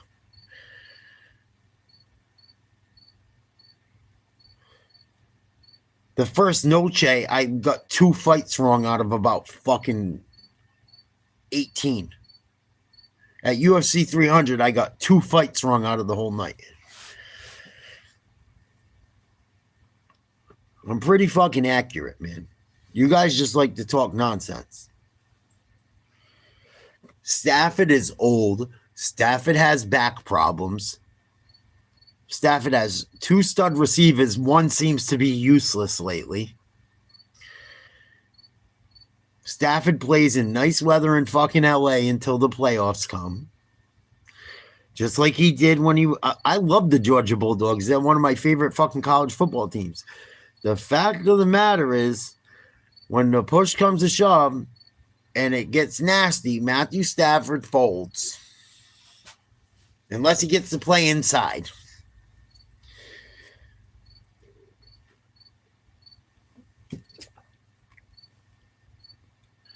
Matthew Stafford ain't Matthew Stafford from fucking the Lions. I hate to tell you.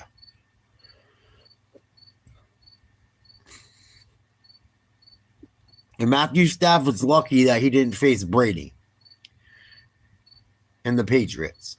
Because when Goff did, the Patriots shut him the fuck down with the same team.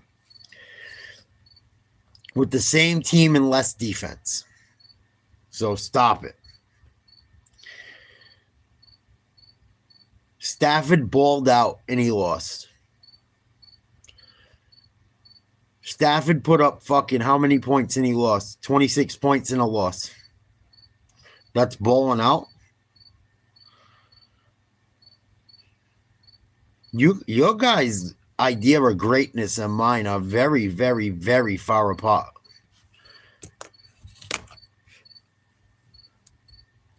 You gotta stop. You guys gotta stop. First and 10, Mahomes on the run. Chase. Carter's got him. As he Gotta gets stop. rid of it. On the edge. It is ruled incomplete. It's past the line of scrimmage. I think the Bears still suck. I think Caleb Williams is going to continue to be gay as fuck. I think he sucks. I told you guys he sucked. I thought he sucked out of USC, crying to his mama and shit. It's okay to cry. You don't let people see that shit. Shout out to Coach JB and the Big Smitty Show for giving me that name for him. Coach JB is the one that gave me the nickname like that for him. Caleb Williams. It's true. The motherfucker wears lilies in his hair, goes out in suits and shit, and tries to bang dirty white girls and dirty fucking Chuck Taylors and Vans, which is fine, but doesn't mean you're going to be an emo fucking retard. You're a football player. Be a fucking man. Go out there and just fucking spank them on their dirty little white ass.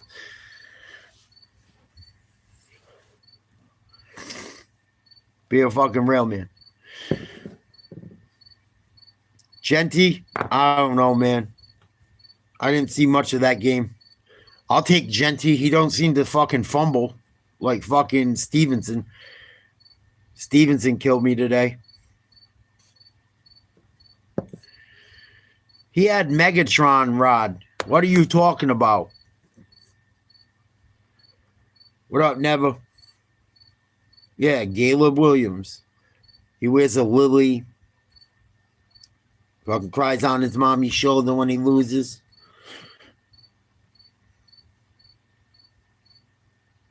H to the Izzo, M to the Izzo. Stafford had fucking Calvin Johnson. Stop it. Stop it. Stop it. He had Javid Best. Javid Best was a fucking beast. Oh, he's supposed to be so great. How many teams did Brady have that were fucking trash that they fucking made it with? Stop it. Stop it. Damn, if Mahomes completes that. Oh, that's pass interference. He ripped him down. Good call. It don't matter, man. He should have been putting up points. You said he was fucking phenomenal. You know? You said he was fucking amazing. Tom Brady had Troy Brown and fucking Julian Edelman playing cornerbacks at points in his career. Stop it. Talking about defense. Julian Edelman and Troy Brown, his wide receivers, their defense was so bad at times, they had to fucking put them in there and plug them in. So, save where was their defense.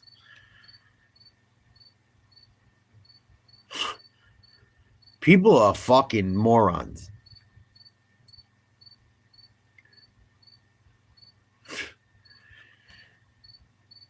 Like, oh, where was this one? Was it? Like everyone was just blessed with perfect teams and there was never injuries and no one ever was beat up or no one ever got injured or you're a fucking idiot.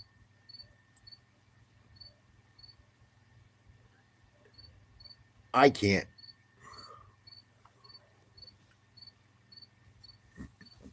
It's the same people like that act like Aaron Rodgers is the greatest and got 5 turnovers handed to him today and won by 7 points. at 42 with 2 Pro Bowl tight ends and a Pro Bowl wide receiver.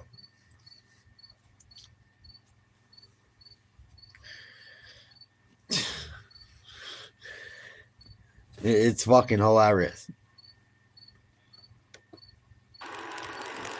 Matthew Stafford is not a great quarterback. He has 1 ring. Aaron Rodgers is still better than him.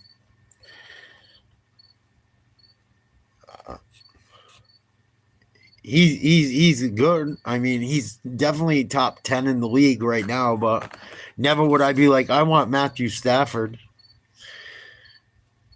Never. Never. In any ever would I be like, give me Stafford. And I'm a Georgia Bulldogs fan. Nope. Never. Never, ever, ever.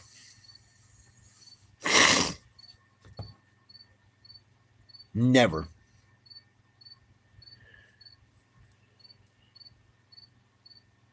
Yeah, Rodgers is good. Rodgers is good. And so is Stafford, but they're not fucking all-time. Like, even Rodgers, he's not an all-time great, man. He's not. He underachieved. And, like, even today, if you put the Aaron Rodgers I saw today at the same age as the Brady I saw, I've been to several games, it's not even fucking close, dude. Not even close. If you give Tom Brady 5 fucking turnovers back in the day, he's going to fucking give you at least 3 touchdowns and a couple field goals. Aaron Rodgers could barely fucking squeak out a win against Drake May and scrubs. And Drake May might be a scrub still. I'm still not sold on him. Still not sold on him. Because I don't know what's going on with the offense and some of the play call. It was not good.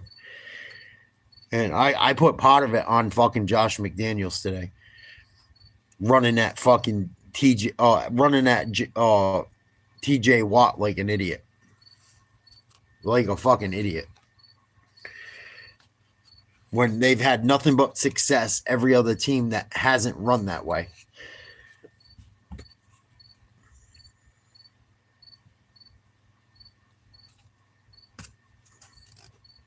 It just... I don't think May's a bust. I don't think he's a bust.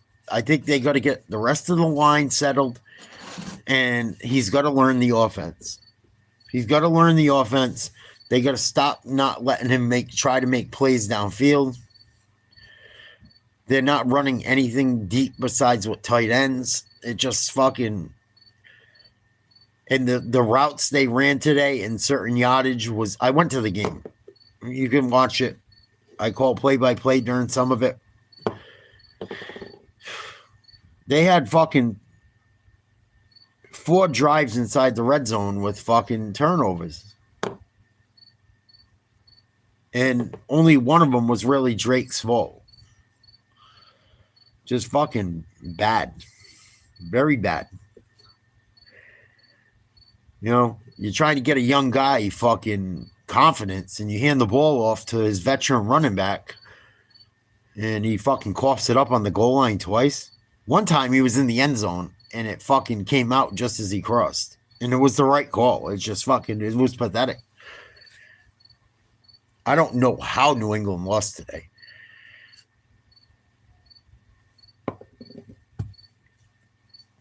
Like, how do you lose by 7 points and you give the ball away 5 times?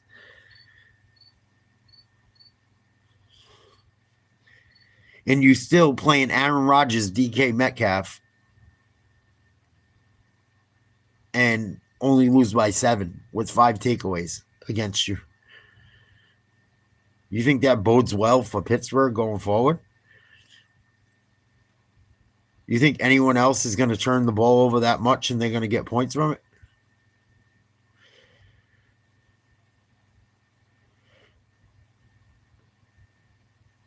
I'm just telling you guys, the Eagles are going to win it all if they don't get injured. I don't see anyone beating them. And you guys may not like my opinion, but you know there's some fucking facts to it.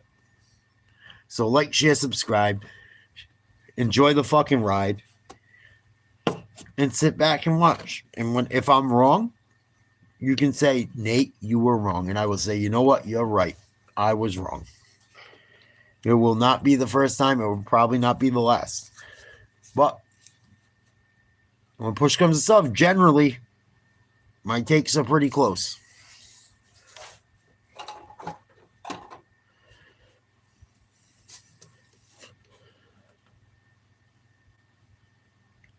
And then they go, oh, this, oh, that, oh, the Eagles this, oh, the Eagles that, oh, this, oh, that. They fucking win.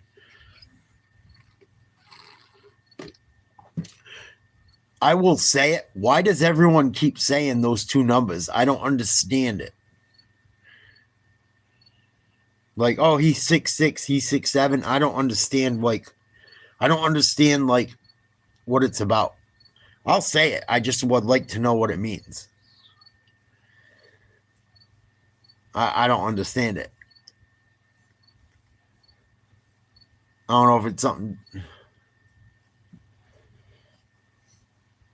Yeah, that's what comes with fucking drafting any of those guys. And it's the same way when you used to draft certain guys on the Patriots on fantasy. You know, they got 4 different running backs back in the day. Any one of them could have fucking 100 total yards and 2-3 touchdowns, and then Gronk gets screwed out of one. Edelman gets screwed out of one. Hernandez gets screwed out of one. Fucking, like, I know. Oh, I know. It's awful.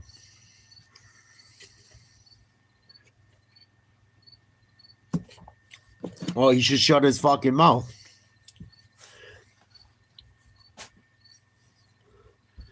He should shut the fuck up. I know it's a stupid call, but it's like, you know what I mean? Is it worth it? I think so too, Eagles fan. I'm a huge fucking Patriots fan, and it breaks my heart because if we played Malcolm Butler, we would have beat the Eagles in that Super Bowl.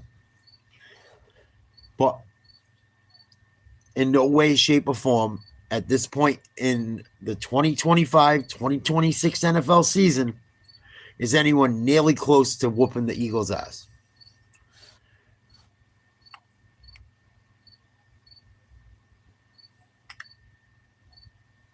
Even like everyone's like, oh, the Rams today. The Rams fucking lost. They got 2 huge stops on special teams. That's what winning teams do. That's what the Patriots used to do. They run a kickback, block a kick, some fucking crazy shit would happen. Maybe get a call. That shit happens occasionally. As of right now, if I had to put a bet in, I would take it Eagles all the way. Today. Eagles all the way. And if I had to bet on anyone else, it would be the Rams. Excuse me, not the Rams. It would be the Bills and then maybe the Ravens. But those are the 2 clear top teams in my opinion. 2 top teams.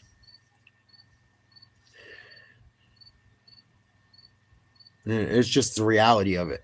I don't know how you could look at it any other way. Trailing by double digits in the 4th, block 2 fucking field goals and find a way to win. Come on. Like, and then you guys act like I'm a fucking asshole for like accepting reality. And I don't like the tush push. I think it's bullshit. I think the defense should be able to line up and slam their fucking guys. No diddy. Pause. I think the defense should be able to line up right in back of their defensive line and fucking push their asses right back. But that's not what the rule allows, unfortunately. So, the best thing you can do with the Eagles is not allow them to get in 3rd or 4th and short. And good luck with that. Good luck with that. And even when you give them issues, you go out there and trot off the fucking field goal unit like you're just going to pop a few through and call it a day. They're like, nah, we're not down with that. We're going to block 2 fucking kicks and you're going home with an L. And you think they're not going to win it all? Come on, guys. Come on. Sometimes you just got to be logical, man. Sometimes you just got to be logical. Just like Kansas City. I have no faith in Kansas City right now. I said today is the day that tells me what Kansas City could possibly be. At some point, you can't score points on the fucking Giants. We have problems. We have problems. The Cowboys got in a shootout with them. The Cowboys scores points on the Eagles. You couldn't fucking put points up on the Eagles, but you played them close. Eagles still found a way to beat Kansas City. Found a way to beat the Cowboys. Who else did they play? I know they found a way. Oh, the Rams today. Found a way to fuck them up. However necessary. I'm just saying. At some point, it is what it is. I'm from New England. I'm from the Boston / Providence area.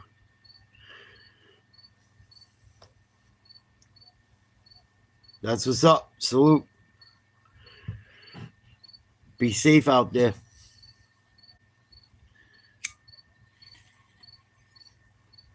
I'm not fucked up. I'm drinking fucking... I had a couple shots. I'm chilling. I don't know what your deal is, man.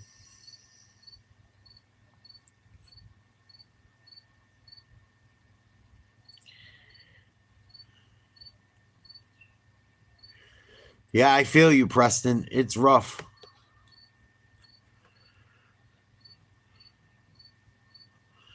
I show Latino speed. Really thinks I think he's fucking I show speed. That's hilarious. Aiden, salute. Eagles fan, salute. Even though I can't stand the Eagles, I'm a realist. Why not, Riot? Can I cook a brick? Nope. I never cooked a brick ever, first of all.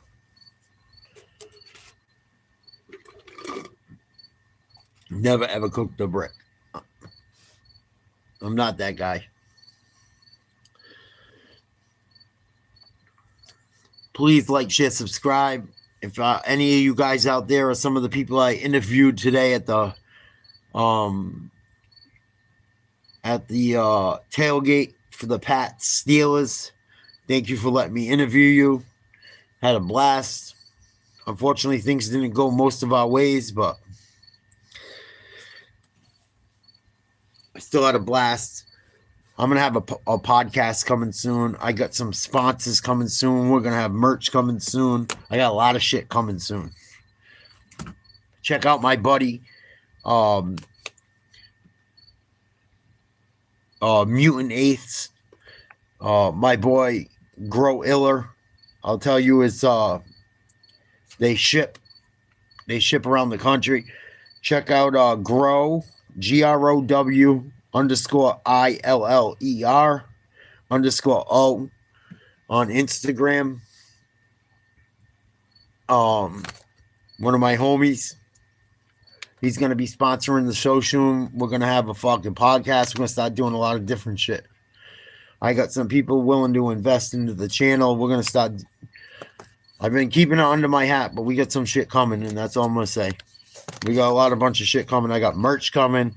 We're going to link up with some brands. This is a grown-up channel. If you're under 18, I don't know what to tell you. You shouldn't be on here. I set everything up for adults. But we're going to have some THC brands coming out. We're going to have some... We might start linking up, doing some different stuff. We're going to be shaking and moving, man. I'm on the grind. That's why I've been building this channel slowly but surely over time. But we're gonna have a couple podcasts coming up, maybe some live stream. I got some shit. I got some motion right now. So, please like, share, subscribe, and give me some time, and you might enjoy seeing what you're seeing, doing what you're doing. I got so many different strains of this shit, man. He didn't even write it on it. He just gave me a bunch of them. I just want to try and help his company out because he's helping me out. But check him out. GRO grow _ iller ILLER_O. Instagram. Say, yo, Nate's Live Talk told me to holler at you. See if he can help you out. But we're working on a lot of shit. We got Brandon all the way up the East Coast coming. Any support is appreciated. Even haters love good weed. So holla if you swallow. Let's check out the third quarter. Kansas City with the ball up 6.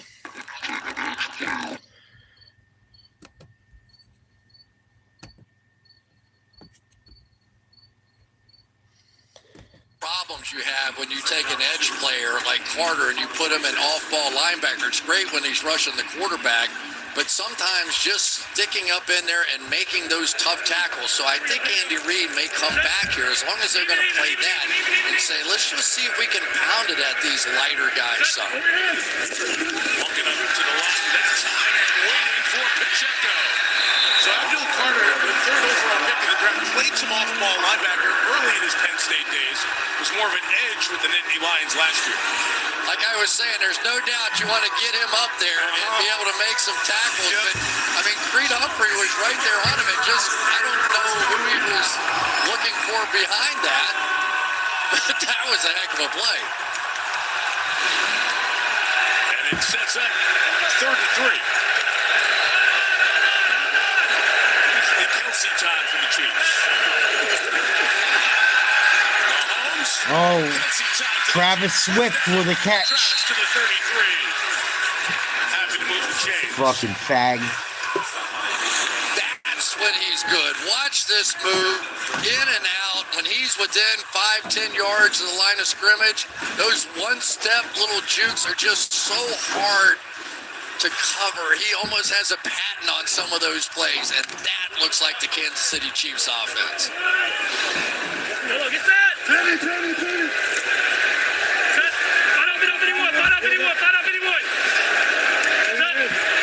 Taylor, line up by Travis. Taylor, line up by Travis. Quick. 7 or 8 yards with Hollywood Brown. Holler if you swallow, Taylor. I was going to predict that play, too. That would have been really good. They're coming after him with some pressure now, too. And Mahomes, they're settling into something here. Don't you get the feeling they went in? I'm sure Andy at halftime was like, guys, come on. We know how to do this. We've seen people blitzes before. We've seen 5-man fronts. Get the ball out of your hands. Some quick, short throws. We're going to be fine. Relax. 5-51. 5-51. 5-50. He's coming down. He's coming down. Go blue right. Jet sweep. Nice play. Wish New England would have called one of them today. Maybe we wouldn't have fumbled. The veteran secondary, Javon Holland. First down, Kansas City. Rookie Smith picks it up. Don't call a jet sweep when you got Travion Henderson. Why? Patrick Why would Mahomes you? was saying there is that if in fact Carter rushes, our offensive line is going to slide and take him. But in reality, it was all a bluff because it was a run play.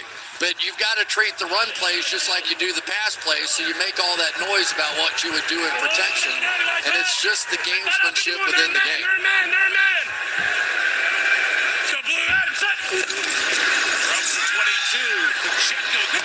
There he goes, Pacheco. Finally. First down marker closing in on the 11-yard line. You're right, that rhythm in Kansas City just looks like they have settled in here on this opening drive of the third. Well, and that's the other thing you do, Mike. When you've got a team based on speed, you use some misdirection. No, Joe Milton's even worse. He threw a pick bring it six back against the that Bears way, backups. And you'll see him I told overrun everyone it he a sucked bit, last year. He but does. The Giants He's terrible. defensively are trying to He's worse fly than to me. the football and use their speed to their advantage. I believe in Henderson. He played the whole fourth quarter without a break. He tried his ass off. To the 8-yard line. Travion Henderson played the whole fourth quarter offensively without a break. Every snap. They even put him out wide. It was just too late. It was too late. They just turned the ball over far too many fucking times. You're going to see a lot more Travion Henderson from now on because he's the only one that hasn't coughed the ball up. And the cough ups were bad. They weren't forced. It wasn't like Pittsburgh made an amazing play to get him. It wasn't nothing like that. They were just giveaways. They were giveaways more than takeaways.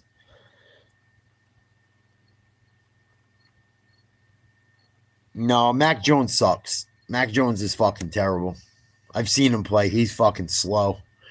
He's like a little bit faster than Aaron Rodgers right now. He's not good. Not good. The problem is Drake May doesn't have real fucking receivers, really. Diggs is still coming off that injury. He's got a young line.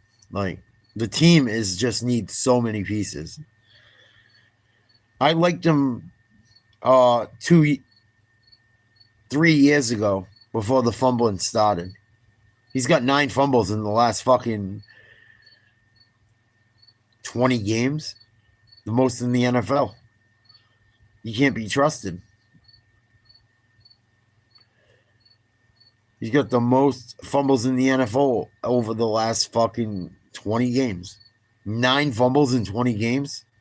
Would you like him? Pop Douglas is not a number 1 receiver. Pop Douglas struggled to get in the game today. Pop Douglas is a fucking third down receiver, slot receiver. He did not play much today. Matt Collins is taking his role. I don't know why you would assume Pop Douglas was ever a number 1 receiver. Booty out-received him last year. He had potential. I like him a lot in the slot, but you got fucking Stephon Diggs and Booty and Hollins now. Do you really need a fucking Pop Douglas? Maybe line them up in the backfield, fucking run a jet sweep, do something. They don't run. The offensive fucking play call from McDaniels has not been good. That's what I'm saying.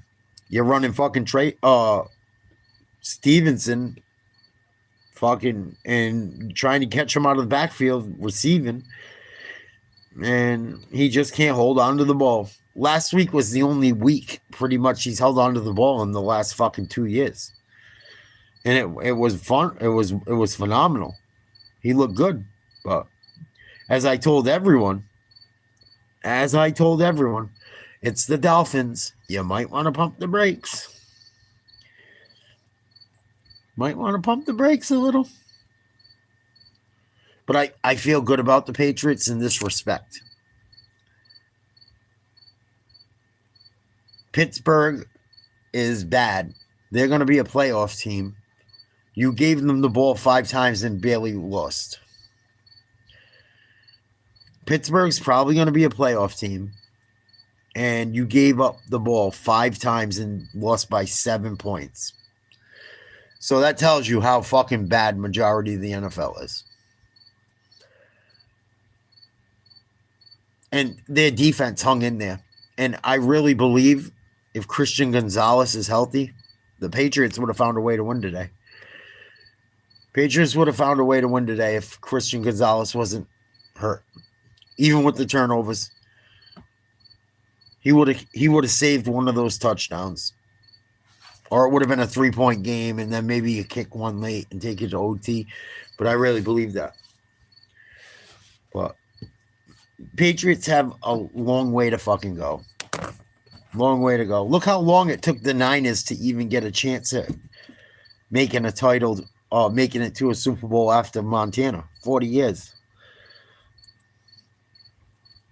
Like, people just act like teams turn it around like nothing. It's just not how it fucking works too often. Well, they won one with Steve Young and then it went to shit. But pretty much same thing. Same thing, fucking Cowboys haven't won since. The Bills have been to all kinds of Super Bowls, never won one. Been to a ton of them, can't fucking win one. So, like, for people to talk the way they do about everyone being fucking fantastic, I laugh. I have to. It's laughable. It's like people are just fucking so out of touch in general and just fucking spew bullshit just to fucking say something. It's not too early to tell. I don't think it's too early to tell. This ain't the same NFL from back in the day. I think it's very clear. Very clear. I don't think we have a hell of a player in Gonzalez. I think Gonzalez don't play. He got to go. I think Gonzalez is a little bit beat up, and I know his injury is a tough one, but he's played 17 games in 3 years. At what point is he useless? He got to go. Give me fucking a first or a second or something and send him on his fucking way. We're competitive without him already. We were competitive today and fucking gave the ball away 5 times. Which I'm not happy about, but obviously we're not the greatest, but we're not the fucking worst. You have 5 turnovers and you fucking lose by 7 to the Steelers that are supposed to be a contender. And I don't think the Steelers are contenders. I think they showed their cards today too. But I feel better about New England going forward with them turnovers being young and having a half-ass roster than I do about the Steelers' performance, barely getting a dub. Are you kidding me? Like, yeah, it sucked. Today as a New England fan, sucked. It was horrible. But as bad as we played, we only lost by 7 to a team that's supposed to be the shit. That, even though they're not, everyone thinks they are. And they're still going to get a playoff. They're probably still going to end up in the playoffs. But they're not going to be a threat if people stay healthy. So I think New England's not far from a playoff spot. I really do. If you cough the ball up 5 times in a game, unforced, to that Steelers team whose defense is fairly good, they had some injuries and shit, but they were all unforced, and you still only lose with a minute to go driving, and you're super young, I feel far better about the Patriots in the future than the Steelers. I'm not that mad about it. I'm mad about the way it happened, but like, they're obviously trending the right way. And guess what? Ramondre Stevenson ain't going to be around much longer. His days are numbered. We won't have to worry about that much more. Like, the shit that happened today, it's not going to continue to happen, I don't think. Because those guys ain't even going to make the lineup. They're not. I mean, we got to get to a point where, you know, fucking, if you can't fucking hold the ball and you can't control, if you can't take care of the football, you can't be on the fucking football field.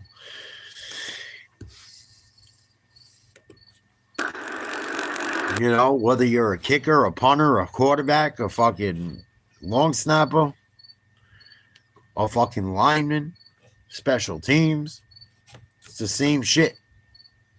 Just different situations with different teams, different fucking personnel. It ain't hard to tell. But even the Eagles, if they stay healthy, the Bills ain't fucking with them. Bills ain't fucking with them neither. The Bills ain't going to be able to stop them. I have more faith in the Eagles' defense than the Bills. I have more faith in the fucking Eagles' defense than the Ravens. I have more faith in the fucking... No matter how you slice it, the Eagles are the best team in the fucking league. Today. And if they stay healthy, no one's going to beat them. How much NFL in one place? Nobody. Can he handle? Nobody's going to beat them. Yes! Telling you.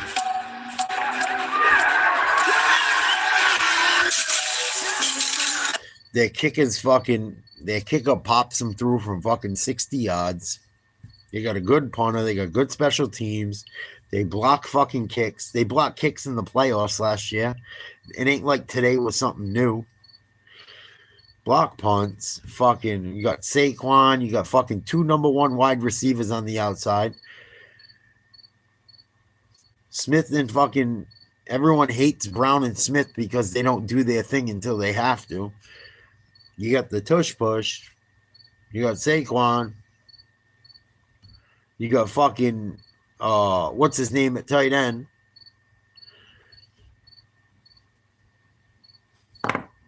Oh, Rod.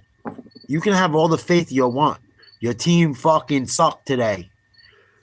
They had the world champs in the fucking palm of their hands, and they fucking sucked the fat one.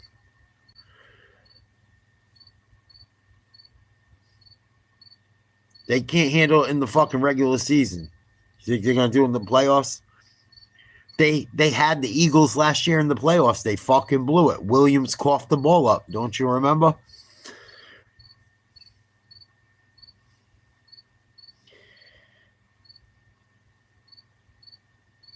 You know the Cowboys lost to the fucking Bears today, right? CJ? Do you know that, CJ? You can't even beat the fucking Bears, dog. You barely beat the Giants. Give it a fucking break.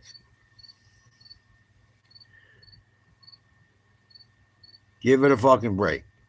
Dallas sucks a fat one. Accept it.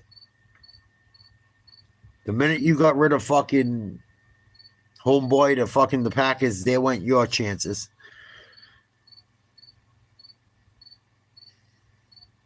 Keep it real. City and a little family gathering. Kind of quiet. 0-2, you don't want to be out there celebrating too much, but Patrick and his family enjoyed a nice quiet dinner. Run there for 3, and speaking of running, here's Mahomes on the run. Here we go. They don't let me draw anymore. They do this Picasso painting on the field for you. Watch all the different places. Looks like a TikTok video or something, you know, when your daughter comes in and says, Dad, you want to do a TikTok video with you? Well, they've got it all mapped out. You just run around like that, and great things happen if you're Patrick Mahomes. And yeah, when your fucking defense can't tackle. just let him make the catch down there. Tackle him. Yeah. Clock runs out. They get looked at. Super quick. No, they suck. They don't swallow. They suck. Thornton gets to the 26. Wait a minute. Can I just go back to the TikTok video? Yeah. That mapped out for you. You've done that. Of course. You haven't done that? My TikTok, I didn't see. Maybe I'm not following you. By next weekend, you will have a TikTok video. You got to put one down. There's not a chance on planet Earth of that happening. Okay, so but I'm still going to go look for yours. So you're saying we have a chance? No, not at all. No, seriously. Not for a second. My daughter knows better. She would not embarrass herself like that. No bears. 3rd and 2. Mahomes. It's caught by Noah Gray for the first down to the 30. Nice grab. Instead of Kelsey on 3rd down to pick it up. It's to Noah Gray. That wasn't the Kelsey. That was the Gray. That wasn't the Travis Swift. I can't fucking stand Travis Swift. He's so overrated. He's just a fucking slot receiver. He's not even as good as Edelman anymore. Never had to block like Gronk. Never had to take the beatings like Gronk. Travis Kelsey is so fucking... Ugh. Travis Swift, I cannot wait till you go bye-bye. I hope she sells her house I hope she sells her mansion about 45 minutes from my house so fucking I don't run into that piece of shit. Because I'm going to tell him how much better Gronk was than him.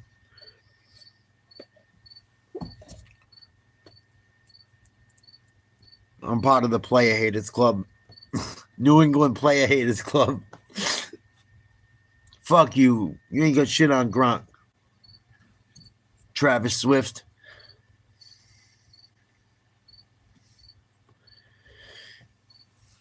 Travis Kelce sucks a fucking fat one. He's starting fights. He beat up fucking Worthy supposedly last week. Fuck him. He can suck a dick up till he hiccups. If I ever see fucking his old lady out one night in my area, watch out. Might make I can't say it. I gotta be nice. I would never do anything to hurt her, but if she ever gave me the chance, I might have some fun with her. I met her once. Briefly. She was very sweet. I think she rubbed off on Travis, and that's why he's been a bitch. Oh, Tyquan Thornton, ex-Patriot. He can't even fucking do anything for Kansas City.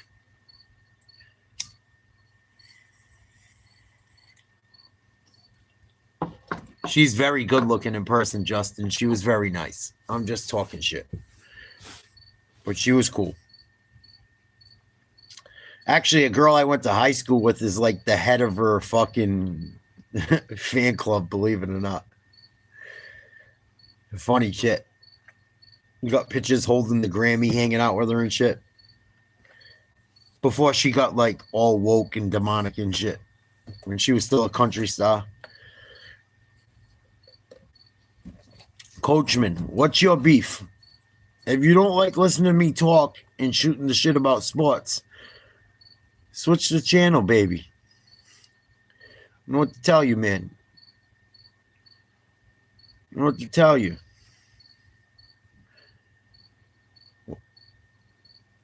Fuck. Next, you're going to stop lip singing fucking Taylor fucking Kelsey. Why you gotta be so mean? Tony Gonzalez don't got shit on Gronk. Stop it. Tony Gonzalez never won shit. Gronk would have had more stats if he never got hurt. Gronk got hurt because the only way they could tackle him was fucking destroy his legs. Which is facts. Gronk had 2 major fucking ACL or MCL surgeries and then played with fucking broken arms and shit. Stop it. Tony Gonzalez, my ass.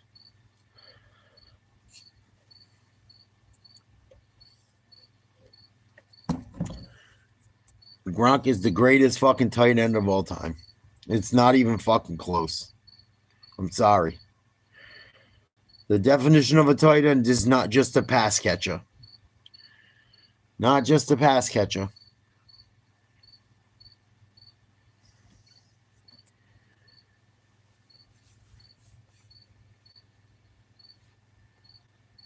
Yeah, Gronk's a fucking monster, man.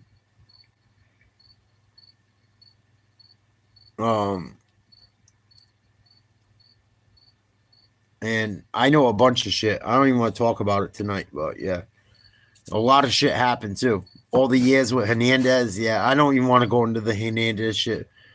My ex-fiance taught Aaron's daughter while all that shit was going on, dude, on everything I love. She was her teacher. We had to sign NDAs. I can't say much about it, but it was bad. A lot of shit happened with that team around that shit, and it was just not good. It fucked the area up. I live in that whole area. From Providence to Boston is Patriots country. And she taught Aaron Hernandez's daughter, and that's all I can really say about it. But a lot of bad shit. Hernandez was an H-back, yeah. And then they went and got Tebow while Brady was still here too. We were going to have Tebow as a tight end too. But I had all three of them. They tried it. It didn't work out. Yeah, I don't know a lot about it, Justin, and I can't talk about it. Like, I signed papers about it. I can't talk about it really, but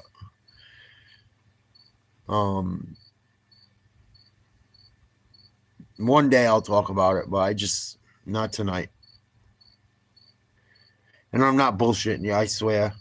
But there's some weird shit, and I know people from like Fall River that were in jail with him and shit, and people from Providence that were in jail with him, and people from Boston that were in jail with him. And there's so many different stories from different people. Did he do it to keep his contract good and shit? Was it some Illuminati shit? Like, it was weird. Like, you got to look into it yourself. I can't speak on it. You got to make your own mind up.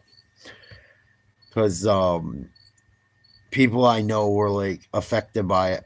He was hanging out like in parts of neighborhoods, friends of mine and family of mine and people of mine that were around, and people involved in shit I don't want to talk about. And it was fucking not good.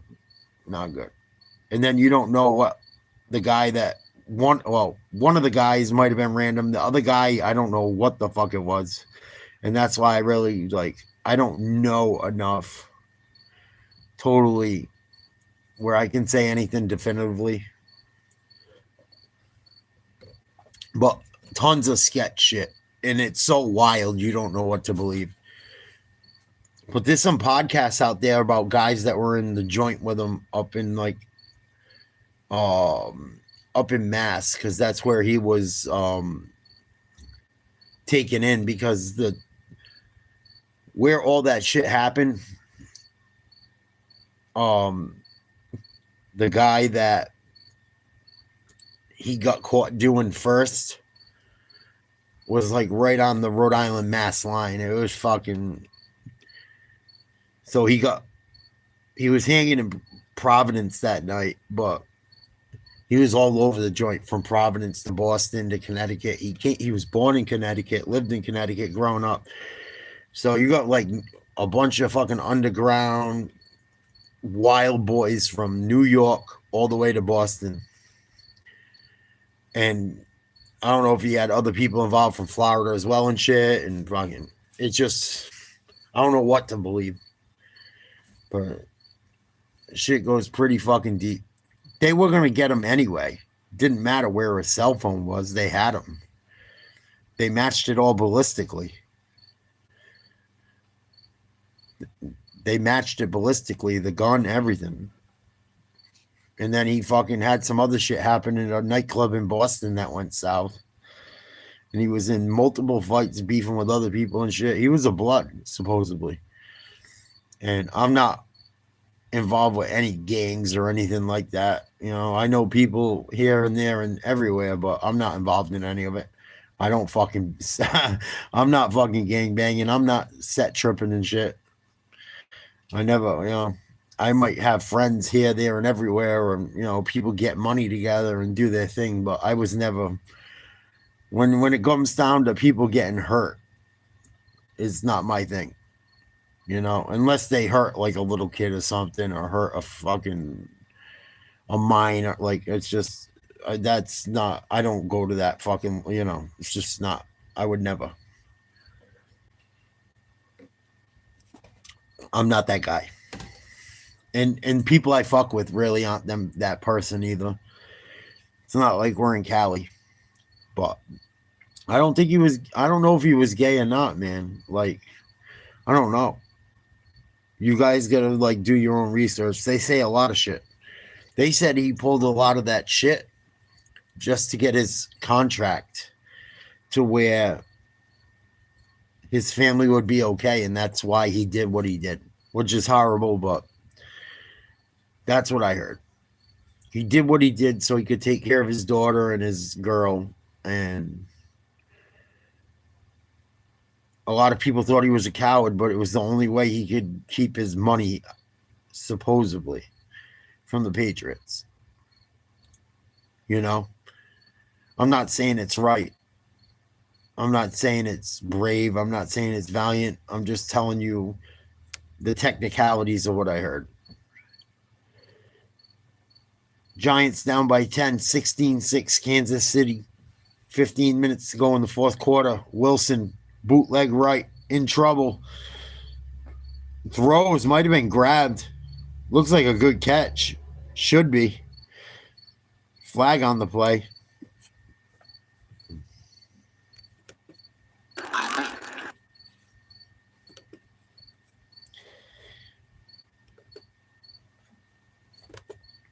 And no, but if he hurt people that didn't deserve it, fuck him.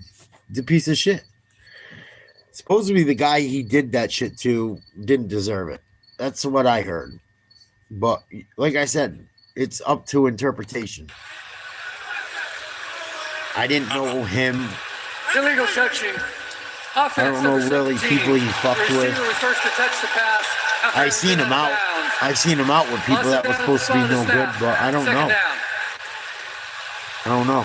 And that's really what they've been reduced to here tonight. They are just basically taking away Malik Neighbors. And I seen him a couple times at this place called South Street in Providence, which is like right on the edge of downtown Providence and South Providence. It's like right on the edge.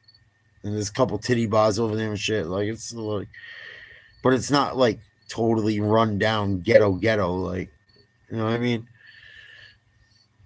Most people over there, if they're going out, they got some dough. You know what I mean? You don't go to those bars over in that one little area over there, or like one of the most upscale gentlemen's clubs over there and shit as well. So who the fuck knows? But a lot of the guys he was in the joint with, from the research I've done, said he was solid, and he wasn't a homo.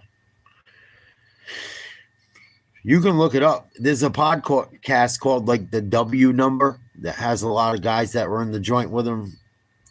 And it was mostly guys from Mass. It wasn't like Rhode Island guys because of where he got bagged. So it wasn't like a lot of guys I know. There was a couple guys I know from Fall River because I played basketball against them up there. Like I know Chris Herron from playing basketball against him when I was younger and shit. But like he wasn't in the joint with him and shit. Chris Herron was older and fucking out of his addiction. And but the W Number, it's a podcast. It's like about guys in the joint in Mass in Rhode Island, but mostly Mass. But you know, them networks all fucking tie into each other. But they talk about him quite a bit. And I know some of the guys from Fall River that were involved in shit, but not like that. I played sports against them. I might go fucking deal with them through someone else when I was younger to make a few bucks or something, but nothing crazy. Nothing crazy. I'm not a baller. I'm not rich. I'm none of that shit.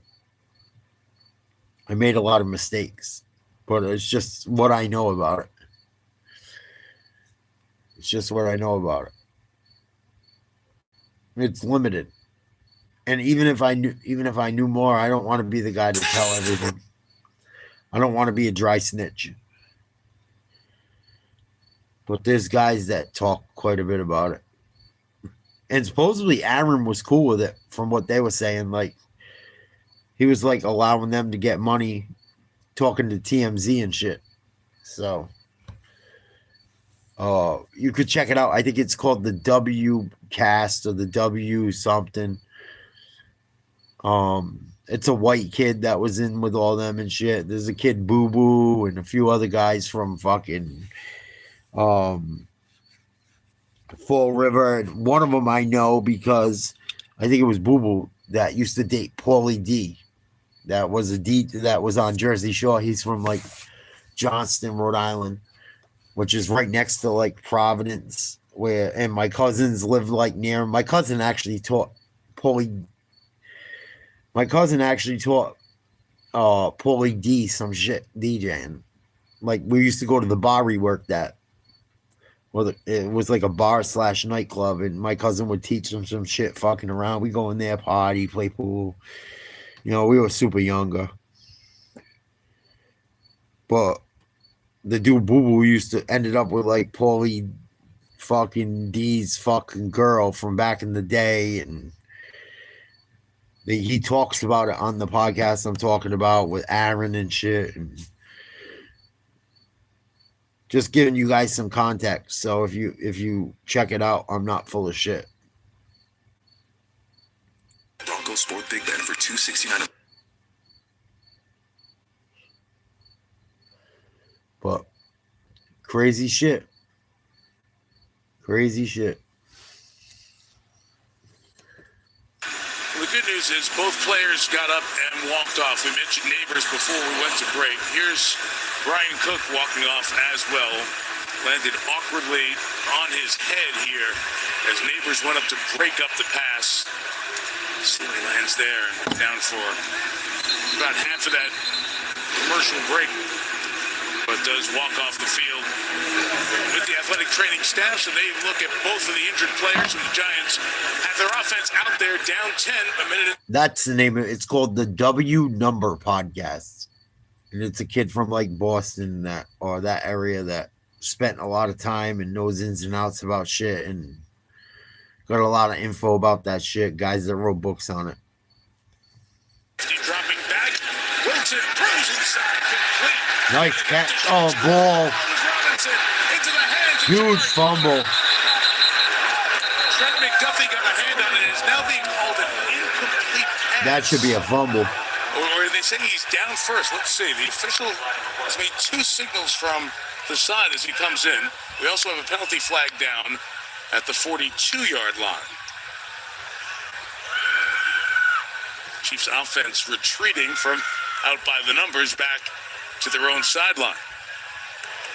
Pass interference. Defense, number 22. First down is 5. The Rams suck, man. I'm sorry. On Trent McDuffie, and the Giants come up with a fourth They're down fucking conversion. trash. Had to have it, and McDuffie clearly has been the dominant player in the secondary for this Chiefs team. They fucking blew a lead against the Eagles last year in the Right now, playoffs. for the Why are New you York Giants, surprised? it's just one of those moments, right? They got plenty of time in this game. They just need to go down and I'm put just some saying. points on the board. They have it. Just at this point, Russell Wilson has lost his patience a few times. Why would you think anything shots different? that really should not have been taken, and they're staying in this too deep safety look. So the answer should be running the football. Mad at me because your team can't fucking finish people. Karlaftis off the edges pass. Wilson has to check it down. It's Scatterable. Scatterable forward. Forward does it, and a first down to the 28-yard line. Either crowded. But you still hung in there and watched me, right? To their seat and start to cheer. Yeah, I was afraid Russell was going to throw that one deep down there.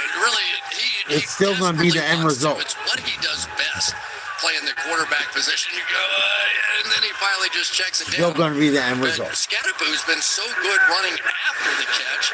There's nothing wrong with that. That guy's picking up extra yardage every time he touches the ball. It's 91 of the Giants, 181. This is popped down to Chris Manhurst. Ooh. Touch for him to the 21-yard line. Guy born in the Bronx, played his college football at Canisius. Good And for him. Jackson Dart will come in the game for the Giants. And so only seeing him running. We have not seen him throw the ball. You watch him in preseason, probably his strength were the really quick reads and get the ball out of his hands. See if this is his first pass as a pro. It's got. Second and 3. Dart gives. It's Scatterable. To the 11, first down Giants. Wilson stays on the sideline. And maybe a little bit of that read option is going to help because what Who we plays know tomorrow is night? I hope it's not a fucking Jackson dud. Dart is very efficient running that, and he also has the possibility of running the ball, which may be creating some room Scatterable inside again. for Scatterable.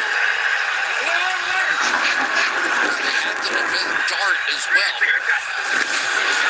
12 is the give.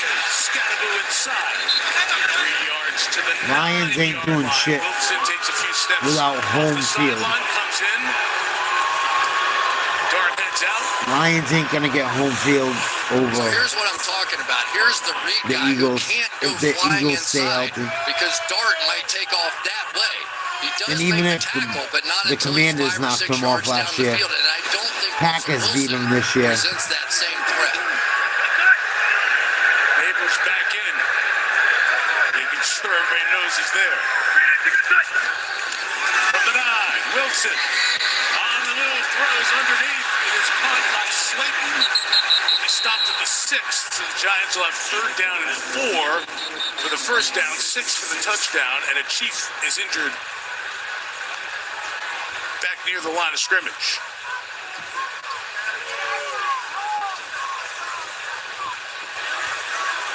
It's Charles Omenihu, the defensive lineman. Mike Dana out of the lineup tonight, so more action for Omenihu, who was out for a good part of 2024's start after injuring his ACL in the AFC Championship game in 23. Oh, Scattaboo about took his ribs apart.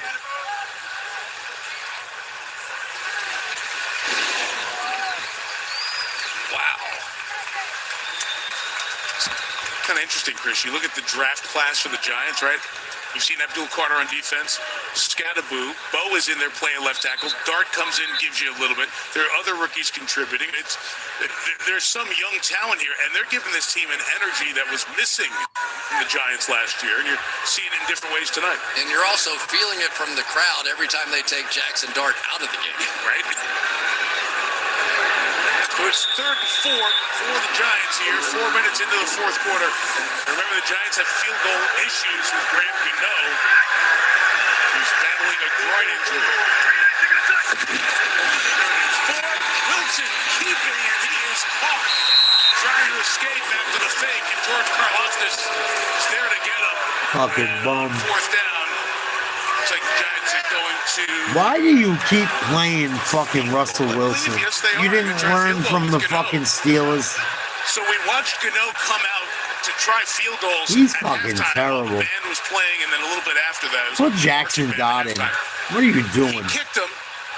Give the kid a not shot. very high. They didn't go very far, and he was in a ton of discomfort after each kick. But this is more of a half Fucking wedge here. loser. Yes, but that's all he could do. Yeah. Russell Wilson fucking hasn't been good since he left Seattle. You can see him double over after he kicked it. But it is good, and the Giants are within 1 score. The 38-year-old is He actually looked better than fucking Rodgers. respect from his teammates for gutting it out. Watch him after he kicks this. They should have kept. I think the Steelers should have kept Fields. He looked fucking better than all of them so far.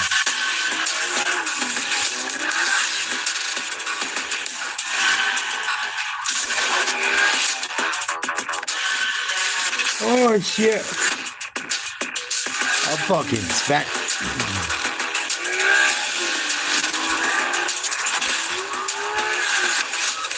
Visit your local Acura dealer. I am fucking spent. What a day.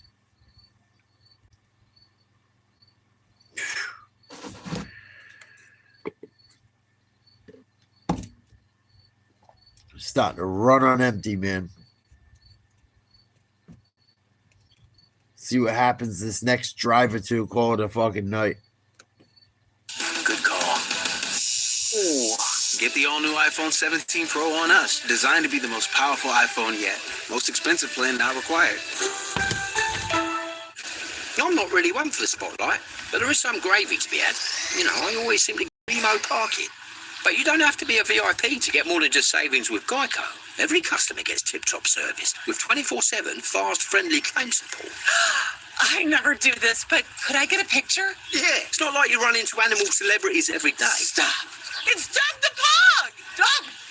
I stand corrected. I literally never do this. Get more than just savings. Get more with Geico. Lowe's knows tackling projects now means you can football Sunday. We need a new fridge. This one has craft ice on demand. More ice than me? I've been wearing this shit all night Gonna long. need a bigger bucket. Like this one? Do you always have 2 bucket chains? What are you talking about? As new editor-in-chief, I believe that the Truth Teller could once again become a great paper. Did anybody hear that?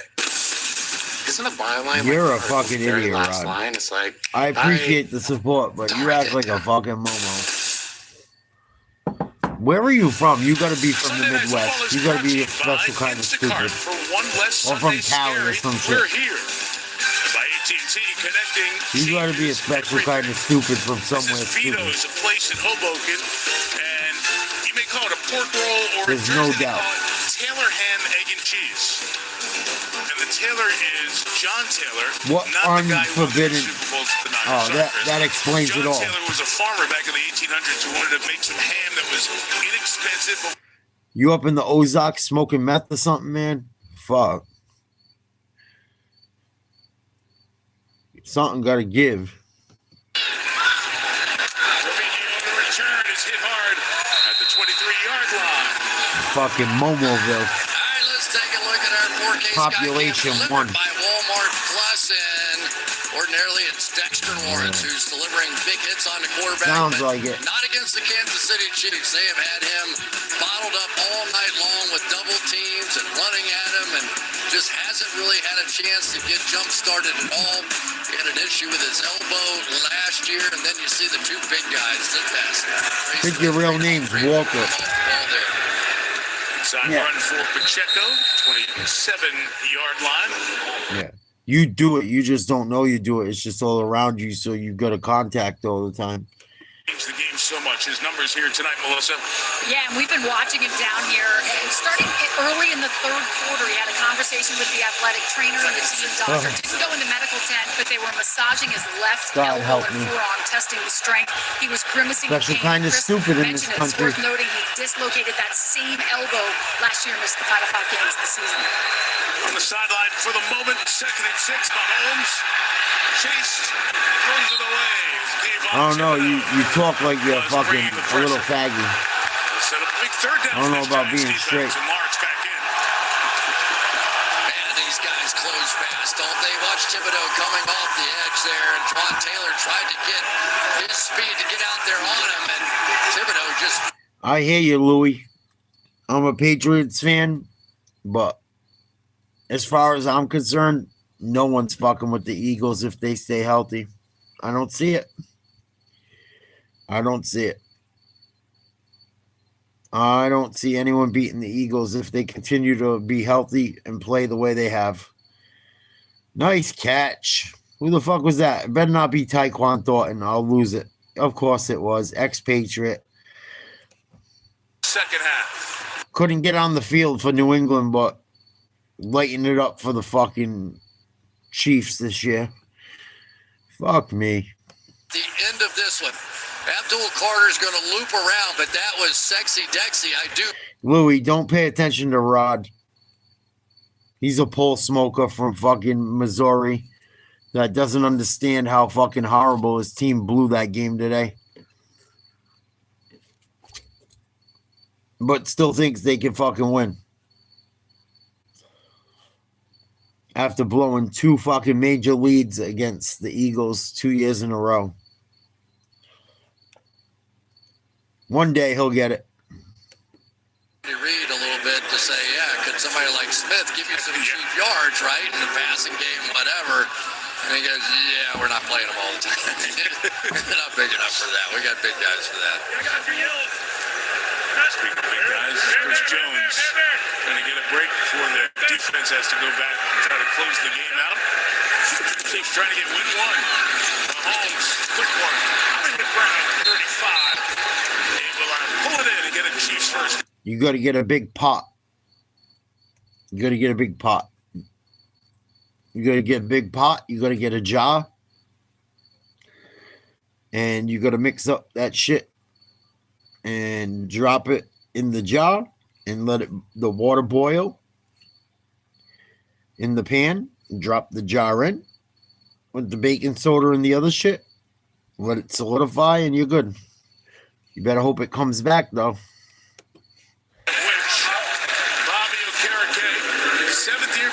Stanford when he was with the Colts at the start of his career, big tackler, and same has been true since he's been with the Giants. 16 tackles he had in week 1, and you can see this guy reads it so fast. And really, you might as well throw him into that speed category, because a lot of times he's right around the line of scrimmage, and oftentimes he's either the 4th or 5th or 6th blitzer on a play. 7 to go. Mahomes got him. Thornton, expatriate, touchdown. Oh, yeah, can't get open in New England. Gets open in fucking Kansas City. Slide across, so we'll have to look at a few things. The ball was sliding around as he caught it. It sort of went up on his shoulder pads. Let's take a look. I think that's going to be called incomplete there. Should have been a grab. It's close. Catches it. Knees come down, but he's got to survive the ground. That's what your mom said, Rod. In that situation. Video assistance to ruling his incomplete pass. 3rd down. That's what your mom said. Oh no, he just hit the ground running. Video assistance. Yeah, that was one of those chance plays on defense. They rushed everybody. We were talking about sometimes they bring O'Carroll. You guys set yourself up for dumb shit. I gotta let you have it. One on the outside with a guy that can really run, and Thornton did everything right, just couldn't survive the ground. That's so much harder than it sounds. The bitch couldn't survive the ground. There's a little confusion here. This is 3rd and 10. That's all I can tell you. Field goal is 53 yards. The Giants, 1, want to stop them, 2, want to try to get a loss of yardage to make it a much longer field goal for Butker. Mahomes putting it up for grabs again. What a grab. He reached around his body to catch it. The 1. What a grab. Yeah, New England don't need him. We're going to let him go. Thanks, Gerard Mayo. Watch the turn. Fucking idiots. And the focus, and he squeezed Belichick can't draft receivers. That is fantastic. And no, he can. They just can't play for him. Could have been an additional 50-yard touchdown. What up, Nate? And Patrick Mahomes just missed him. So this guy now is starting to take the role that Xavier Worthy was so good at, which is stretch that defense big time. Tyquan Thornton fucking lighting it up. There it is. Second effort for the touchdown for Kareem Hunt. Kareem Hunt. Lose the ball. Touchdown. Able to grab it, get inside that Giants defense, and put the Chiefs up 13. You gotta put Jackson Dodd in, man. What are you doing? Why are they not putting Jackson Dodd in? Fucking Russell fucking Wilson.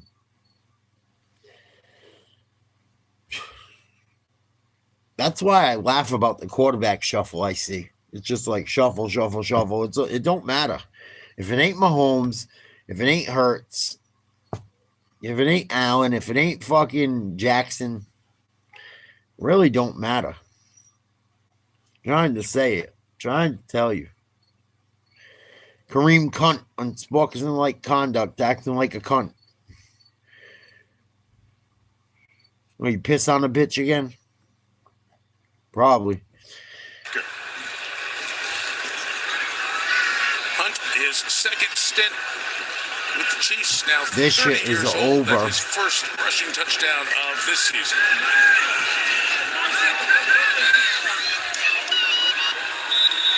The Giants had a couple of third downs, a couple opportunities to get the Chiefs off the field, but Tyquan Thornton's magic and Mahomes just continuing to put the ball in the right spot.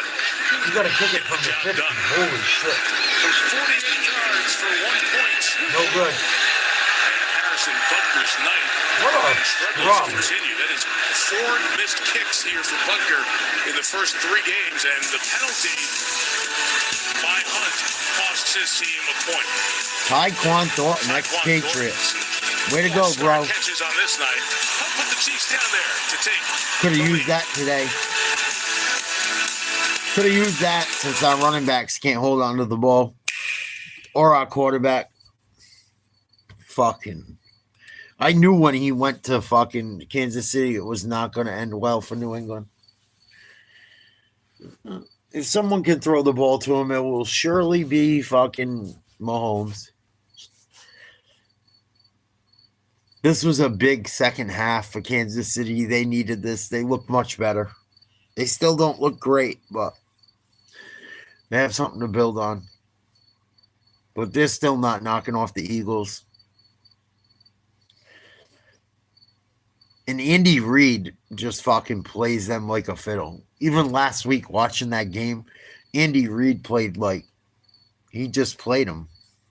He played Kansas City got fucking played so bad last week. Andy Reid thought he was going to play the fucking Eagles. It was the complete opposite.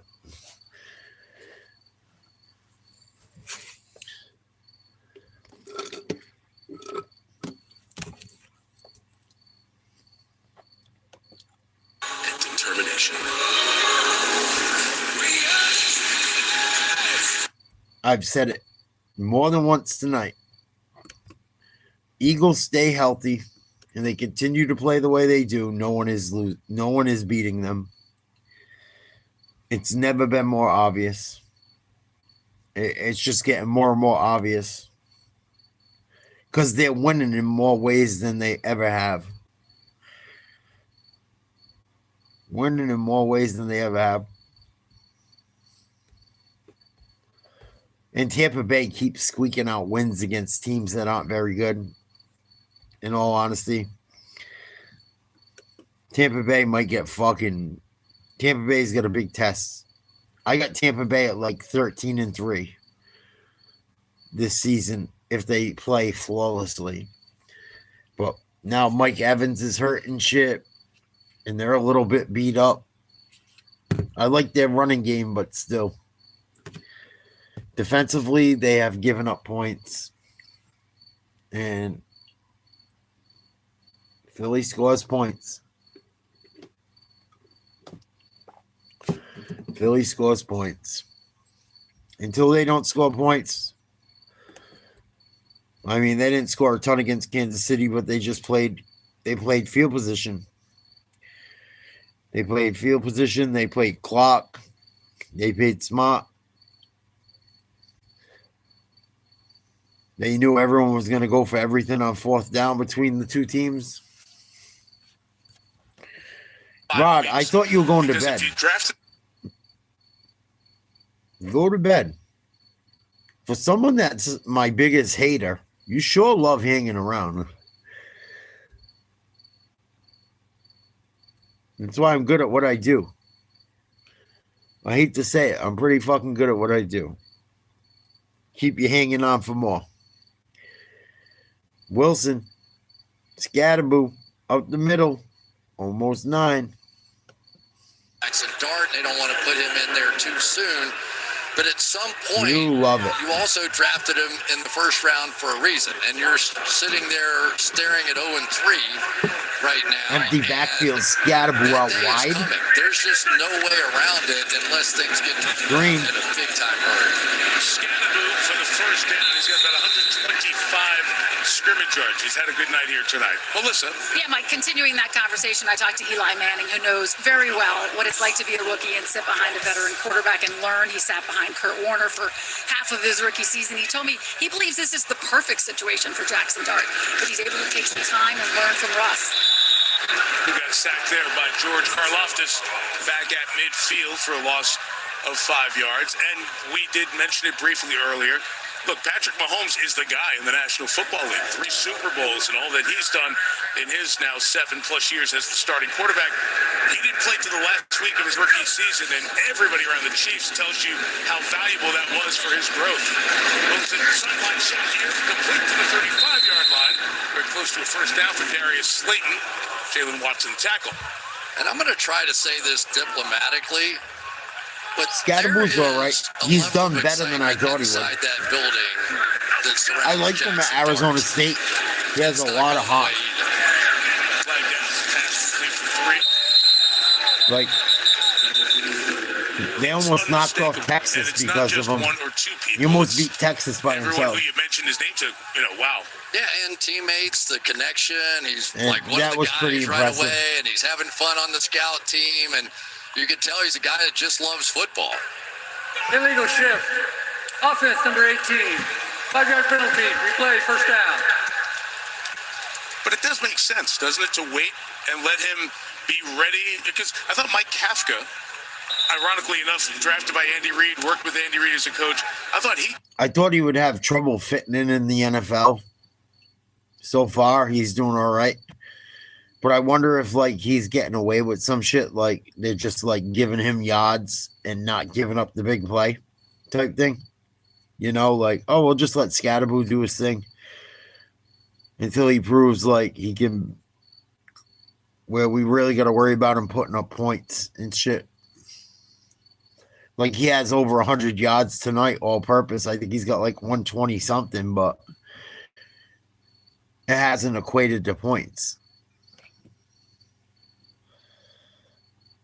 Get beat up and, lose by 20 points and all that sort of stuff. So there comes a point in the season where you pick a soft spot, you get them in, you try and make it all look good. But it's my last against drink. Steve Spagnuolo in this defense. It's my last drink. It's hard for the best Apple of the pie quarterbacks in moonshine. the National Football League. Very difficult to crack this code. Giants down 13, trying to Wilson. Oh, that might be a flag.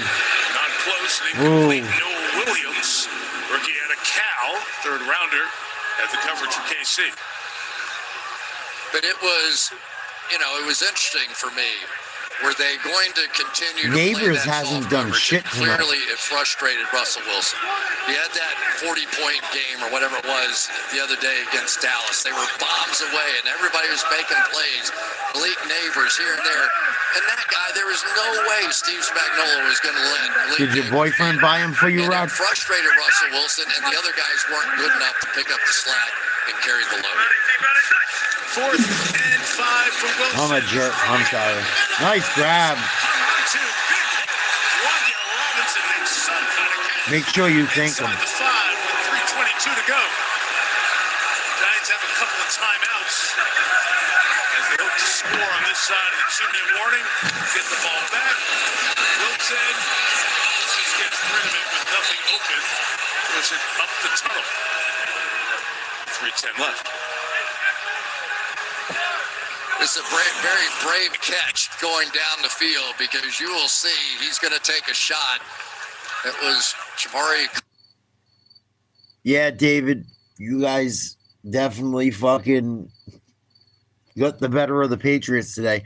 I honestly, though, I'm not trying to be a hater. You really feel good about that win? Patriots gifted you 5 turnovers. At least 4 of them were unforced. You feel good about the Steelers going forward?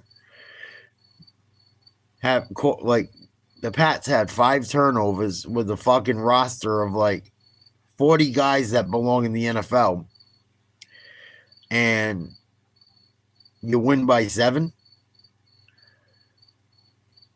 I feel better about the Patriots today than I do about the Steelers. And I cover sports constantly. I'm just saying. I'm not being a hater, but I was like, well, you know what? The Pats just killed themselves. Like, the Steelers really couldn't fucking... The Steelers should have won by at least fucking 25. Yeah, I get it, but you think... I think the Steelers are prolonging the inevitable, man.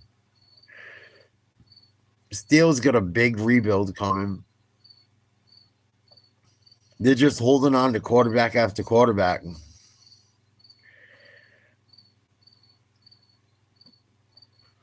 And I feel bad for Tomlin because he's just stuck with fucking replacement after replacement. Like, I went to the game today, and Aaron Rodgers looks like he's fucking 50 years old, man.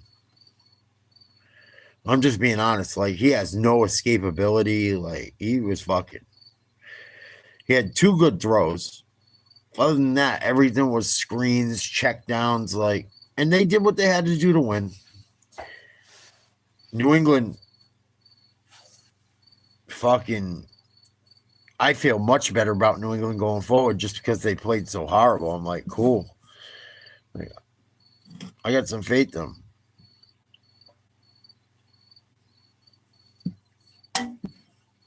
Russell Wilson just threw another one away. What a fucking idiot. He sucks. It's like they had Russell Wilson. He sucks cock. Now you got fucking, I don't know.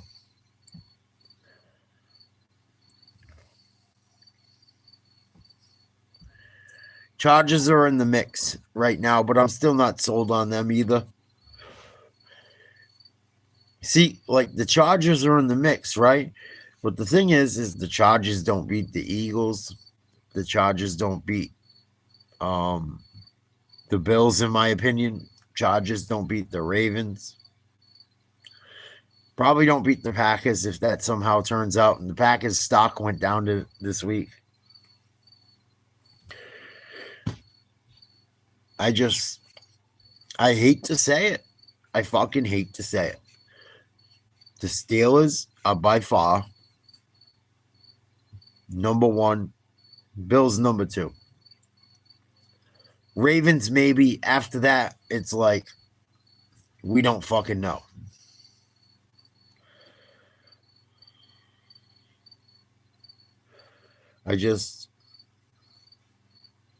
And the Chargers gonna go fucking play Mahomes again.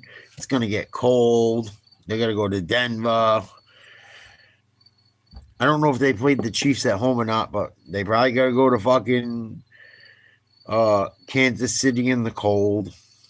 Like,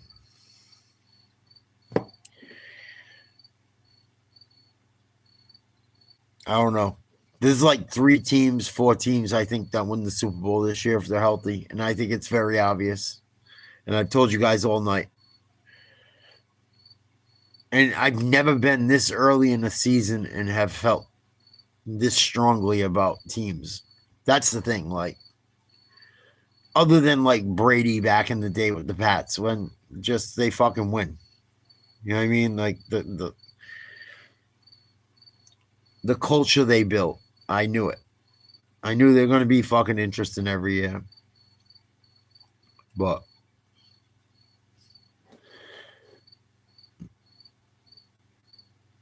I've watched the fucking Eagles win every way possible for 2 years straight now.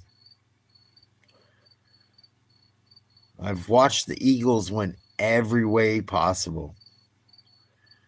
Whether it was fucking Jaden Daniels, Dak Prescott, everyone else and their mother. I might put $1,000 on the Eagles tomorrow. I'm really considering it to win the Super Bowl. I don't even think it's fucking close right now. Right now. I'm talking no injuries. People stay healthy. I think they are the clear favorite. And the Bills struggled defensively. I mean, Tua threw a pick late. I actually called that one too, watching the game. Like, he's going to throw a pick. Don't you worry. It's coming.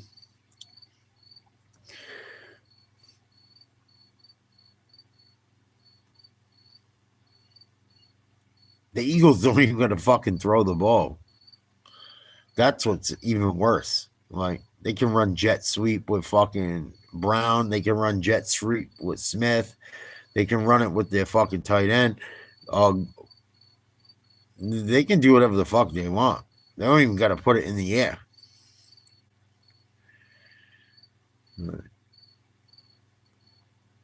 Kansas City got the Ravens, Jags, Lions, Raiders, Commanders, Bills.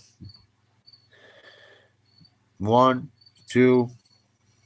They could lose 4 of the next 6.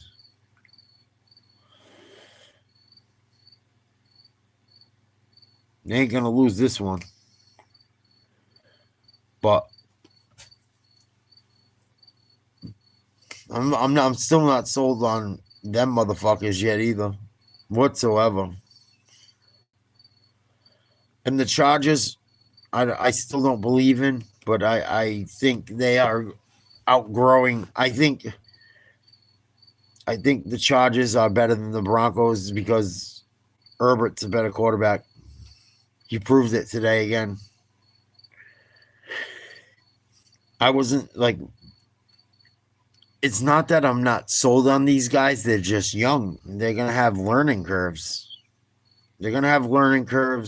They're all very close, like McCarthy, May, Nix, Dart. Like besides pretty much Jaden,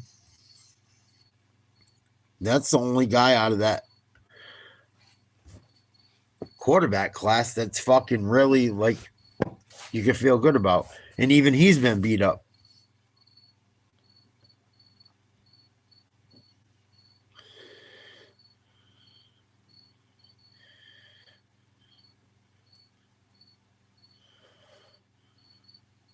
Ooh, that was a horrible throw. Mahomes is fucking a little bit. He looking rough this preseason a little bit.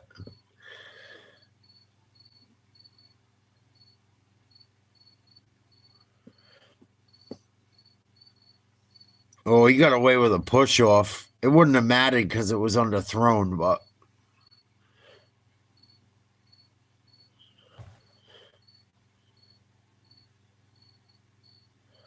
you can have all the faith you want. A lot of fucking other teams had faith when I've called other teams and it was obvious. You can have all the, oh, that was blocked. Someone got run into. Might be roughing the kicker. And that would be a horrible penalty if it's. I don't see a flag. They got lucky, boy. Oof.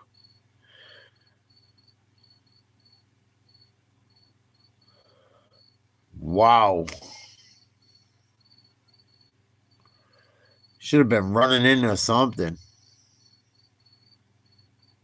I don't know how that ball didn't get grazed.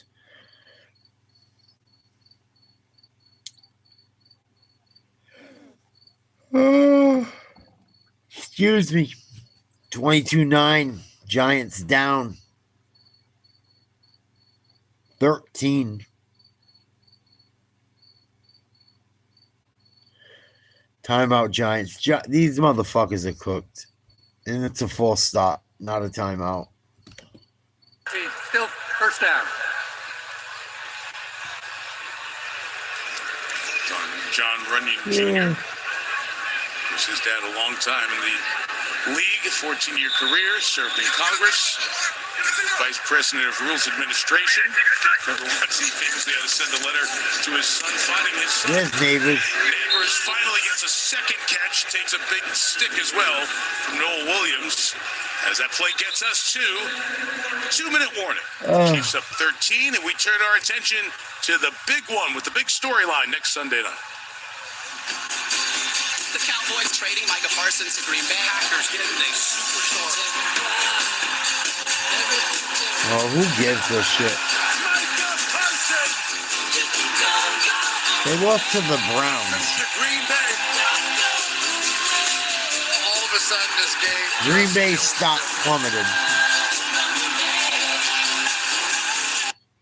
Green Bay stock plummeted. Good teams don't lose to the fucking Browns.